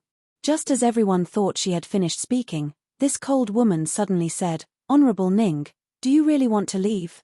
Chief Manager Wu furrowed his eyebrows. Although everyone had guessed this, it wasn't good to rashly say it out loud. But at this time, as he looked at Clearwood's eyes, he seemed to realize something. A strange expression appeared on his face, and he couldn't bring himself to blame her at all. Qin Yu was startled. He nodded. There was no need to hide this. Perhaps someone as astute as Old C had already guessed something, so he had Chief Manager Wu deliver the gifts to him before he went into seclusion. "Can't I stay?" "I can't." Qin Yu smiled. He earnestly said, "There are some matters that need to be resolved by me. So, although the capital city is good, it is still my hometown." Clearwood's eyes darkened. She nodded, no longer speaking. She and Chief Manager Wu only thought that Qin Yu was speaking about his hometown. Only Leon knew why his teacher had to leave. He was already too dazzling right now. An accident could occur at any moment, especially when an invitation from the royal palace appeared. He was fine this time, but what about next time? What about the next time? There would always be a day when something would happen. As wise and cautious as his teacher was, how could he not see through this? So, he had to leave. After Chief Manager Wu and Clearwood bid their farewells and left, Qin Yu glanced at his unhappy disciple. "All right, I will leave sooner or later. Being able to leave safely is the best result I can hope for. You should be happy for me." Leon's eyes turned red. "Teacher, will we ever meet again?" Qin Yu thought for a moment and then shook his head. "I don't know, but I believe that in the future, Leon, you will definitely become a truly great figure. Brat, you can do it. Qing is a good girl, so don't disappoint her. Go, I will be going into seclusion soon. Before I leave, I will see you again." Leon nodded. He respectfully bowed, took several steps back, and left. Qin Yu gently sighed. It wasn't that he was in too much of a hurry, but that the situation was beyond his control. When he left Soupman's mansion, he never thought he would run into Princess Lushy. Although he thought his performance was flawless, this girl had already begun to suspect him. That's right, although Princess Lushy appeared calm, the strange light in her eyes didn't escape Qin Yu's notice. With her status, it was easy for her to obtain the recording that had caused such an uproar. Perhaps it couldn't prove anything, but as long as she had some evidence, locking onto his identity was only a matter of time. Thus, Qin Yu couldn't wait any longer. He had to immediately go into seclusion and refine the last of the 5-element spiritual objects. Before his identity was exposed, he had to leave the sea race capital city. Chapter 166. Sea Spirit Pavilion announced that Honorable Ning had gone into seclusion once more. Thus, the signing of the Supreme Treaty would be delayed indefinitely. Of course, this was agreed upon at the very beginning. Even if it was delayed indefinitely, Sea Spirit Pavilion didn't need to compensate the customer. If it were any other Sea Spirit teacher that dared to continue like this, they would likely cancel the agreement in the shortest possible time. But this time, there were only an extremely small number of people that chose to cancel the agreement. This was because those that didn't hesitate to spend a massive amount of money to sign the Supreme Treaty only wanted a chance to form a relationship with Honorable Ning. As for waiting, that wasn't a problem at all. Royal Palace, in that familiar Grand Hall, the Sea Sovereign frowned, as if he were thinking about something. From time to time, he revealed a puzzled expression. At this time, a respectful voice sounded out from outside the hall. He let out a breath and composed himself. "Come in." The doors to the hall were pushed open. Several high-ranking officials excitedly stepped in. The one at the front was Soupman. "It's fine, it really is fine." He fell to his knees. "Your Majesty, this old servant can finally see you again. This is too wonderful." Before his voice fell, there was a loud bang like a great drum. Soupman was sent flying backwards, tumbling several times before crashing into the hall. The ground shook, but the hall itself wasn't damaged at all. Soupman violently coughed and crawled up. His smiling face was filled with confusion. "Your Majesty, are you still angry about what happened before?" The Sea Sovereign waved his hand. "It was an accident. I wasn't able to control my strength properly." However, when his gaze landed on the group of cautious ministers, he couldn't help but feel a little awkward. "Congratulations, Your Majesty." Of course, this embarrassment was only temporary. Soon, everyone revealed smiles. The Sea Sovereign nodded. "This time, it can be said that we have profited from a disaster. Your Majesty's meaning is, if there isn't an accident, then this solitude should be fine for the next 20 years. These words caused the several high-ranking officials to be overjoyed. Soupman was even more excited. This old servant knew that Honorable Ning was a skilled person. "At least I didn't lose out on the gift I sent him. Your Majesty, may I ask how Honorable Ning did it?" The Sea Sovereign thought for a moment and then shook his head. "You should all be aware that although this solitude and the companion vine are one, it rejects me to the extreme." This was normal. After all, it was Gu who was dragging him to his death. However, although it doesn't say anything, this solitude can still feel something. Honorable Ning must have used some method to increase the strength of the companion vine in a single day, allowing it to have an even greater capacity. Soupman's eyes flashed. "If so, then we can't let him go. Of course. Since Honorable Ning has a way to strengthen the companion vine, you cannot take even half a step out of the capital city. This may be unreasonable, but for the sake of His Majesty, I have no choice but to do it. Immediately order people to strictly monitor the situation. I hope that Honorable Ning can understand." The ministers spoke forcefully, and their attitudes were extremely unyielding. In their opinion, as long as they could ensure His Majesty's safety, everything else was nothing. Honorable Ning, his status was indeed extraordinary, but so what? In the depths of the sea, the giant whales shook their bodies, pushing the seawater aside as they moved forward. Each one of them was covered in thick scales. They would occasionally open their mouths, revealing rows of sharp teeth that were as sharp as knives. They would cut up the fish and shrimp that fell into their mouths and swallow them. Killer whales were one of the most ferocious and terrifying races of the sea races. They were innately fond of slaughter. There were very few people that dared to provoke killer whales, much less now that 5 killer whales were gathered together. Their massive bodies cast a shadow that caused countless sea creatures to flee in panic. On the backs of the 5 killer whales, halos of light flowed, separating them from the icy cold seawater. They formed a small enchantment similar to the one in the capital city. The largest killer whale was in the center. Within the enchantment, there were several thousand craft houses. It was unknown how they were fixed, but as they moved forward, they didn't seem to shake at all.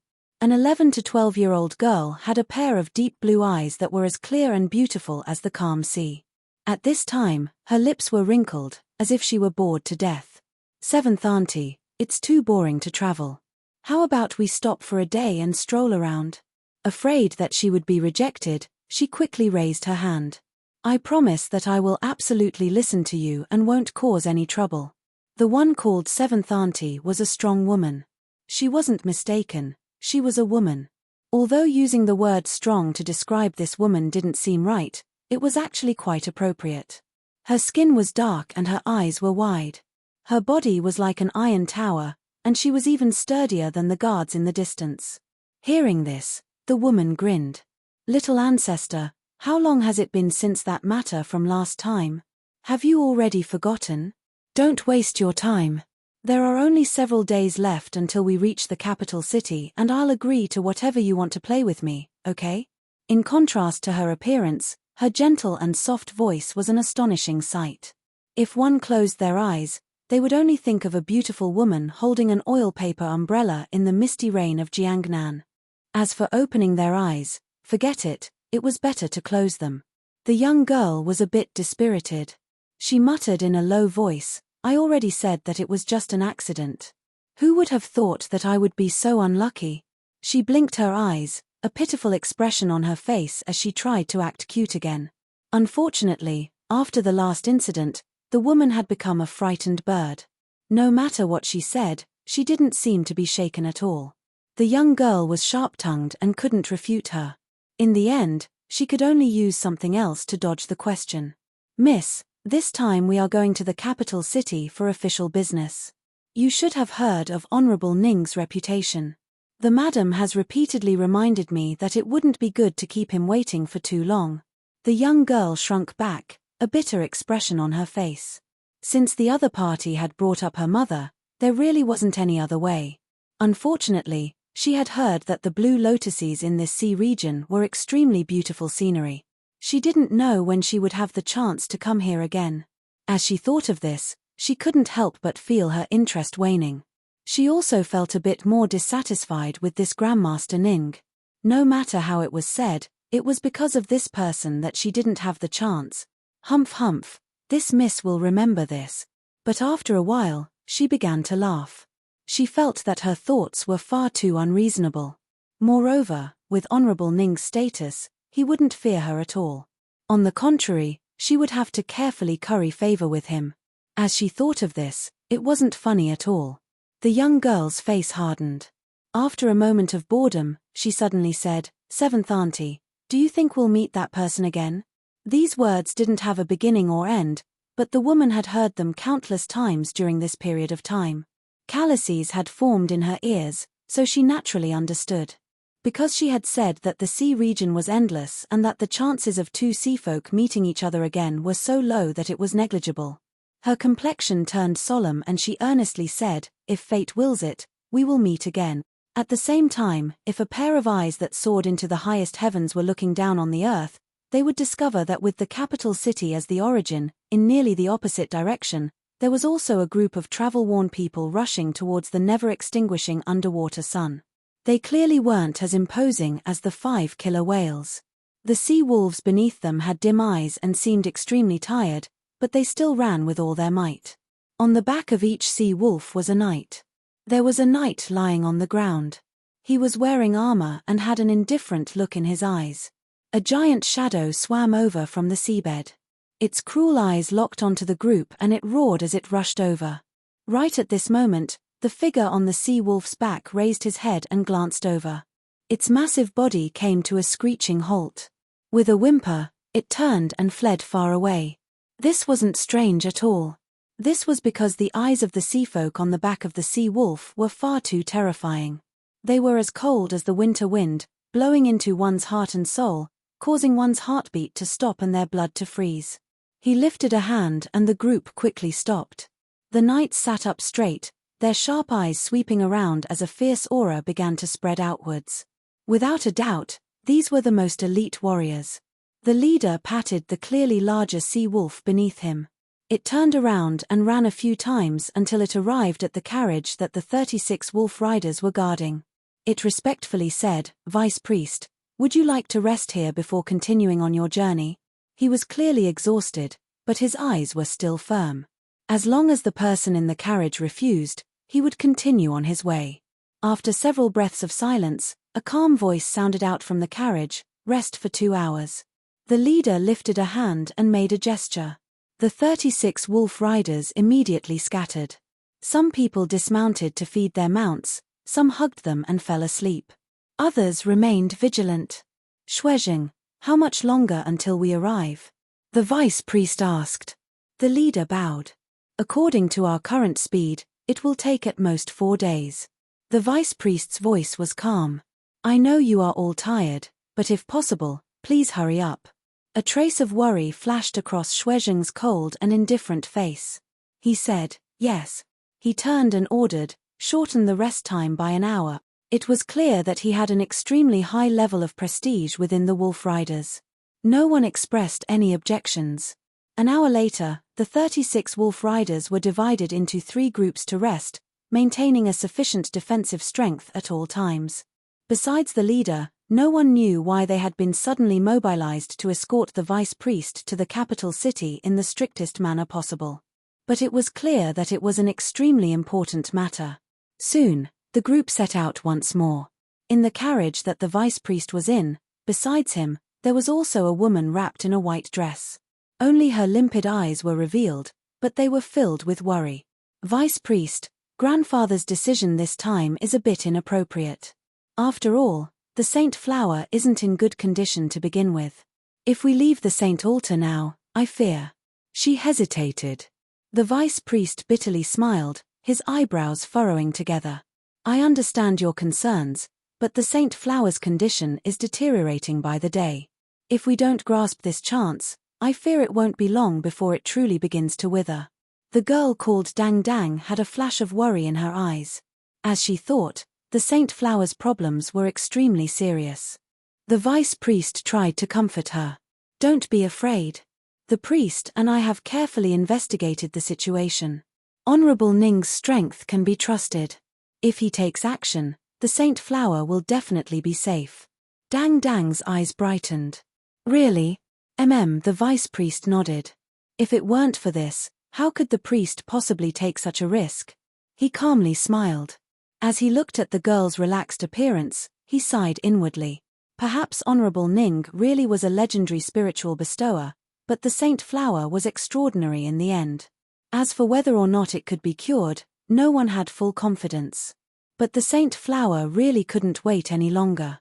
The problem was far more serious than anyone knew. The wolf riders raced forwards. They came from the most unruly tribe that had even directly confronted the capital city. They were the largest tribe of the old dynasty, and they continued forwards with hope in their hearts. Chapter 167. Turning their attention to the capital city, the solemn and dignified Noble Court Avenue was bustling with festivities today. Red and purple flowers filled the streets. The Qing family was marrying off a daughter today. The seats were filled with friends and honored guests. Caravans of congratulatory gifts lined up from one end of the street to the other. Countless young ladies felt sour in their hearts and envious at the same time. It had to be known that even if one was a member of Noble Court Avenue, not everyone could casually hold such a joyous event without any scruples. At the very least, the Qing family couldn't. But today's bustling event was the result of the joint decision of all the mansions on Noble Court Avenue. This wasn't to compliment the Qing family, but to express their respect and goodwill towards the mysterious and unfathomable figure behind the groom. Even now, no one knew the identity of this figure, but he was someone who sat high above the highest heavens. When the Qing family first announced that Honorable Ning would be absent, countless people were secretly pleasantly surprised. But as soon as the list of gifts was revealed, all of these thoughts were crushed to smithereens. There was no one on Noble Court Avenue that was unfamiliar with Wu Zetian's dwelling. After all, it had been built for over a decade, so they naturally knew just how valuable it was. Now, that dwelling that was rarely lived in after it was built was at the very front of the list of gifts. This alone was enough to show just how much Honorable Ning valued his disciple. No, in the eyes of all the families on Noble Court Avenue and even the entire capital city, this had already surpassed the scope of value. Rather, it was an absolute closeness, one that was viewed as a nephew. Otherwise, How could such a great gift be given? Thus, this was the reason why the Qing family was so excited today. The capital city looked over. Congratulations, congratulations. For the Qing family to obtain such a dragon-riding son-in-law, it is truly the envy of others. A talented man and a beautiful woman, this is a match made in heaven. The Qing family patriarch was all smiles. The grievances that had accumulated in his heart for so many years had finally been vented today. His entire person seemed much younger as he calmly greeted the guests. The groom has arrived. It was unknown who shouted this out. Countless seafolk turned around and saw the grand procession snaking towards them. Chief Manager Wu brightly smiled and cupped his hands together in greeting. Leon had a nervous expression. It was only when he arrived at the Qing family residence that he regained his composure. He hurriedly knelt down and kowtowed to the Qing family patriarch, calling him father. Clan Master Qing stroked his beard and smiled. He reached out his hand and pulled him up. The two of them whispered something, and the bride was soon sent to the door by her bridal family. Madame Qing wiped away her tears. She whispered to her daughter, "From now on, it will be just the two of you. Live well." Leon held Qingqing's hand and looked at his beautiful wife in a red dress. His heart was filled with excitement, and a deep sense of gratitude rose from the bottom of his heart. In a voice that only he could hear, he muttered, "Teacher, do you see? I'm married to Qingqing." "Thank you." There were clouds in the sky, and above the clouds was the firmament. The firmament was divided into day and night, and there were stars everywhere. Late at night on a certain year, a meteor streaked across the horizon, dragging a long burning tail as it crashed heavily into the earth. The ground collapsed and was instantly torn apart, forming a bottomless gorge. The terrifying impact force surged and roared out, tearing everything on the ground apart and engulfing everything within 1,000 miles. After an unknown period of time, perhaps it was because the rain had gathered, or perhaps it was because the underground river had been broken open, but water began to gradually appear. The area where the heavens had once split apart turned into a lake and swamp. Fog gradually rose up, covering the lake and swamp. After swallowing up countless lives, it gradually became a dangerous land that few people visited. Thus, in the depths of the largest gorge, there was a boulder that had been washed away by countless streams of water. After a journey across the starry skies, it came to a quiet stop. The water gradually destroyed its solid surface. Day after day, the boulder became smaller and smaller, until it was finally the size of a thumb. One day, the earth shook and the boulder was flipped over. When the sun shone down, there was the sound of breaking air, clearly audible for hundreds of miles. Dantian Si. Lotus seed, willow branch, crystal, bead, 4 elemental spiritual objects floated outside the golden core, echoing each other from afar. At this time, the 4 spiritual objects cried out in unison, cheering in joy. Between the lotus seed and bead, the void suddenly fluctuated. A thumb-sized iron stone appeared from within. Humir, an endless sharp aura erupted. It was like 10,000 swords had appeared, able to cut down the world. Whoosh, black water gushed out. Whoosh, blue divine light shined. Whoosh, crimson flames burned. Whoosh, an earth-colored halo of light rose up. Ever since he obtained the 5-element sword diagram, he had bitterly pursued it. He had experienced countless twists and turns, dangers, and he had nearly lost his life several times. Today, the 5 elemental spiritual objects had finally gathered together.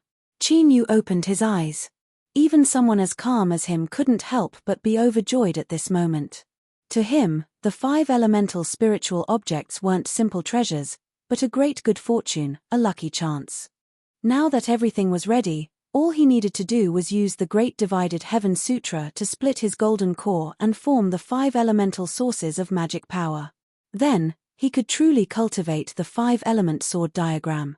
The rise in his strength could be foreseen. But, this also represented his limitless potential and prospects in the future. Fortune lurks in misfortune, and fortune lies within misfortune. This was a very, very old saying, so old that no one knew whether it was some great master that had painstakingly comprehended this saying, or whether it was some unlucky fool who had casually spoken it. But today, Qin Yu suddenly felt that these words, were far too much of a bastard. Perhaps there was some hidden will that didn't like seeing Qin Yu obtain such a good fortune, so it casually moved its hand and gently pushed him. Like this, a change occurred without warning. Like this, all that was hidden was torn apart and revealed to the world. Within his Dantian Sea, outside of his golden core, the evenly distributed 5 elemental spiritual objects suddenly lost control. Or, it could be said that this was an instinctive will that couldn't be stopped. Thus, the white gold, black water, blue wood, red fire, and yellow earth suddenly began to circulate, like 5 islands that were connected together. Thus, the white gold flowed into the black water. The black water flowed into the blue wood. The blue wood ignited the red fire. The red fire submerged into the yellow earth. The yellow earth drilled into the white gold. Qin Yu didn't know what was happening, but his knees told him that this change might be a good thing. But if it were to occur in the sea race capital city, it was likely to be a disaster. He might even be dragged into it, beyond redemption. His soul erupted with all its strength in an attempt to stop the changes occurring between the 5 elemental spiritual objects. But, reality proved that this was futile. Thus, he could only watch helplessly on as the strength of the 5 elements circulated, becoming increasingly strong. Rumble, rumble, rumble. It was like a great river was recklessly rushing through his body. This great river gradually released a formidable strength. From 5 directions, it tore at the golden core on the great Tao base, wanting to transform its strength into a part of itself. Sweat tumbled out, instantly soaking his black robes. Qin Yu's eyes flashed open and he roared out loud. Within his Dantian Sea, the golden core trembled. This was another unexpected change. In the time it took for a spark to fly off a flint, countless thoughts raced through Qin Yu's mind. He didn't know what would happen if he split his core, but if he continued to persist, his golden core might be torn apart. At that time, the result would truly be out of his control. Qin Yu clenched his teeth. His eyes flashed with unswerving determination. He lifted a hand and slapped it between his eyebrows. As his palm fell between his eyebrows, a loud cracking sound rang out in his Dantian Sea. Like a broken bead. Thus, on the great Tao base, that shining golden core really did break apart. It split into 5 equal portions and flew out with a whoosh. They were swallowed by the white gold, black water, green wood, red fire, and yellow earth. Qin Yu stiffened. As his golden core broke apart, all of his aura was restrained. But, the magic power within his body began to wildly revolve according to the law formula of the Great Divided Heaven Sutra. Hum, the 5-element spiritual objects trembled. They fused together with the golden core, undergoing the most critical transformation. And this transformation required a massive amount of heaven and earth spiritual strength. Thus, Qin Yu's stiff body was like a black hole, crazily swallowing up the surrounding spiritual strength. The sea races had built their capital here, so this sea region was naturally extraordinary. There were 7 great spirit veins that converged underground, and the richness of the spiritual strength here surpassed imagination. But it was because of this that when the heaven and earth spiritual strength suddenly thinned, it became even more obvious. Within Sea Spirit Pavilion, a crowd of sea spirit teachers looked up towards the same direction. Then, the scope of the ripple rapidly expanded. Countless sea race powerhouses frowned or looked at Sea Spirit Pavilion with bewildered expressions. Rumble, the sound of crashing waves echoed through the air. This was the flow of heaven and earth spiritual energy. If someone could clearly see the revolution of spiritual energy, they would discover that with Sea Spirit Pavilion as the center, a massive vortex of spiritual energy had appeared. It pulled the power in its surroundings and frantically poured it into a single point in the center before disappearing. Whoosh, whoosh, as Seafolk Powerhouse flew outside of Sea Spirit Pavilion, his expression dignified. Chief Manager Wu led some people out to welcome them. He cupped his hands across his chest. Everyone, Honorable Ning is currently in seclusion and cannot be disturbed. I ask for your understanding. Many members of the sea race were suddenly enlightened.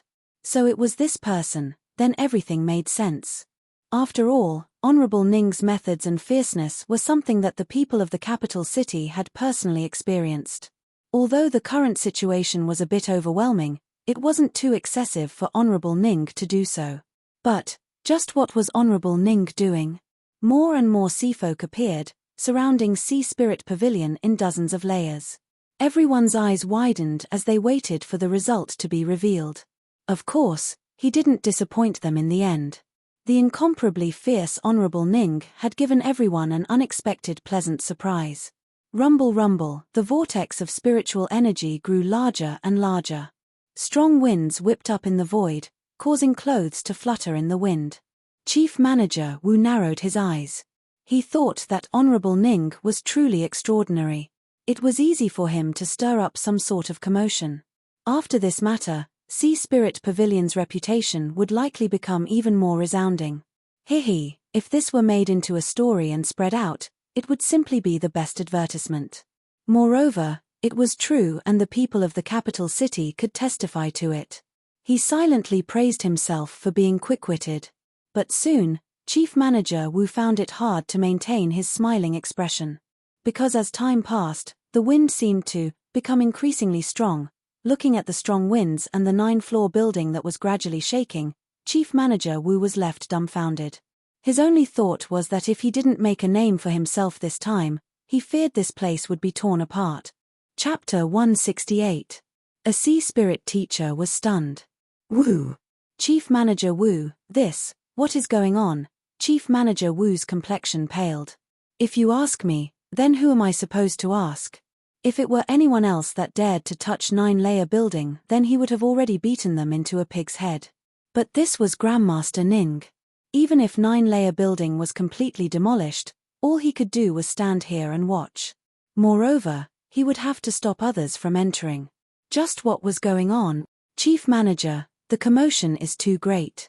It has already affected the surrounding shops and buildings.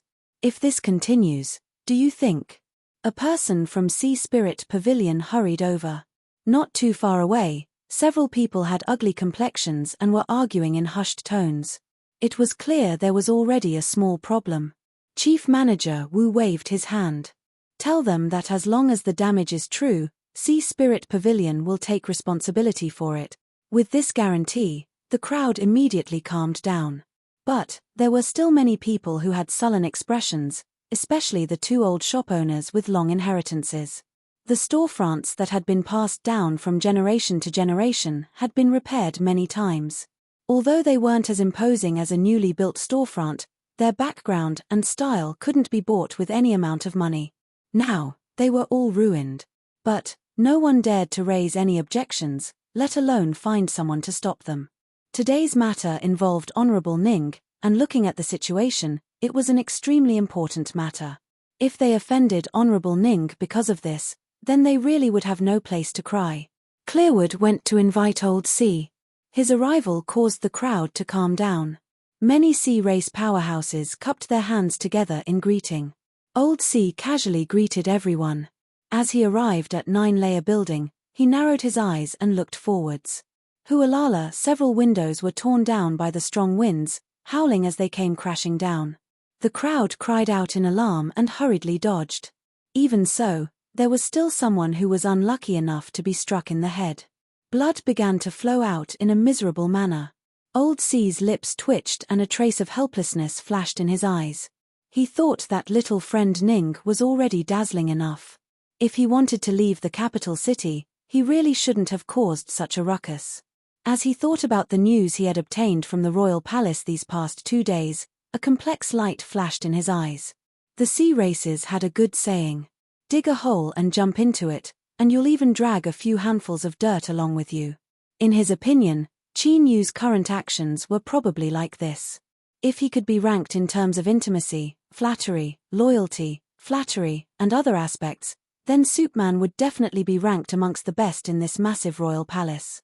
At this time, he was standing in the incomparably luxurious palace, chattering away as he spoke to the sea sovereign.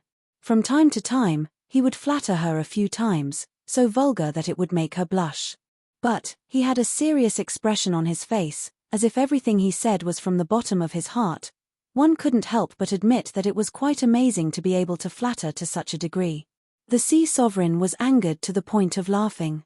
He waved his hand and scolded, You took this Gukai's offering and this is how you do things. Hurry up and go back. Help me look after my private stash. I won't forgive you even if you lose a single coin. Soupman wickedly smiled. He patted his chest, causing his muscles to ripple. Your Majesty, don't worry. Don't you know my methods? If anyone dares to touch a single one of your children, this old servant will make them bankrupt. This pair of master and servant had been in a stalemate ever since the change of the throne. Their relationship was far more intimate than anyone could imagine, which was why they could be so carefree. At this time, the sea sovereign's eyebrows arched up. He looked outside the palace. After several breaths of time, Soupman also sensed something. He had a surprised expression. It seems to be coming from the direction of Sea Spirit Pavilion. The sea sovereign nodded. It's Honorable Ning. Soupman was like a cat that had its tail stepped on. He jumped up and shouted, What? It's related to Honorable Ning. Did something happen to him? The sea sovereign shook his head. I can't see the specifics. Soupman cupped his hands together and ran out. Your Majesty, please forgive me. This old servant must go and take a look. No matter what, nothing can happen to Honorable Ning. These words weren't because he was worried about Qin Yu. In a small courtyard on the edge of the capital city, Meng Li's newly found little mistress was settled in. These past few days had been a period of tender affection and sweet love. Every day, he would seek out pleasures, and that was the best form of enjoyment. Of course, he didn't dare to bring her home. Tigresses were too fierce, so it was best to hide from her. After having his way with Xiaoqing, Meng Li was comfortably lying on the bed, enjoying the careful care and flattery of the woman beside him. He chuckled and then patted her butt. Go and fetch some water for me to wash up. I still have some official business to deal with later, so the smell is too strong. Xiaoqing giggled. She twisted her body off the bed and put on a dress before leaving. Meng Li twirled his fingers as if savoring the aftertaste, but his mind had already turned to the most recent events. Suddenly, there was a loud scream. Meng Li shot up. His first thought was that he had been caught red-handed by the tigresses, so he grabbed his robes and wanted to run. But there was only Xiaoqing's voice outside and he didn't hear the courtyard door open. His eyes widened, anger rising in his heart. Who dared to peep at his woman? He rushed out several steps. Indeed, Xiaoqing was lying on the ground. She had a frightened expression and was crying non-stop. Her legs were slightly spread apart, revealing her naked body. Meng Li shouted out loud, Baby, what happened? I'll take responsibility for you. Oh, that sword, flew away. Xiaoqing pointed at the well and stammered, as if she had been frightened. Meng Li frowned. Could there be some sort of treasure hidden beneath this well? For it to fly away, he didn't need to think about it to know it wasn't simple. And most importantly, the sword had flown out from the well in his courtyard. No matter how he looked at it, it should be his. As he thought about how he hadn't sensed a treasure sword hiding in the well for such a long time, Meng Li wanted to slap himself in the face. But it was too late to slap himself now. He angrily roared, Where did it fly off to? That. Xiaoqing lifted her hand. Whoosh! Meng Li shot into the skies. As he fastened his belt, a fierce light shined in his eyes. His treasure was his, and whoever dared to steal it, he would chop them up. Qin Yu was extremely distressed right now.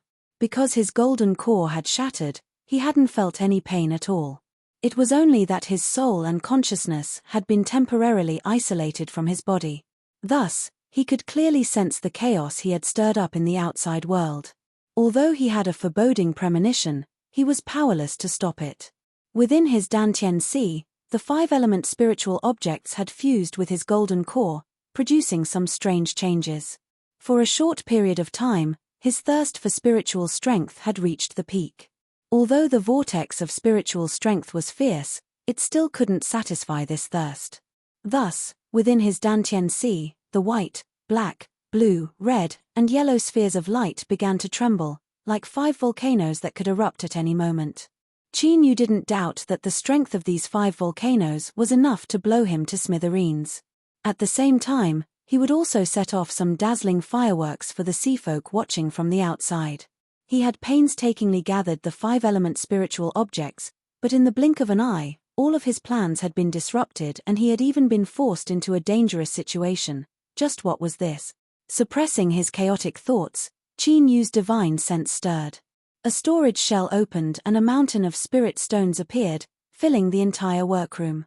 The pure spiritual strength contained within the spirit stones seemed to be attracted, surging outwards. Although each spirit stone contained a limited amount of spiritual strength, when there were millions or even tens of millions of them, it was enough to form a raging current of spiritual strength that rumbled into Qin Yu's body along with the vortex of spiritual strength outside. This method of absorbing spiritual strength was already exaggerated to the extreme. Even with Qin Yu's powerful mortal body, he found it a bit difficult to withstand it. Blood began to flow out from his pores. But even with such a crazy influx of spiritual strength, the 5-colored spheres of light within his Dantian Sea still weren't satisfied. They trembled and roared, spiritual strength. They needed more spiritual strength. Qin Yu bitterly smiled.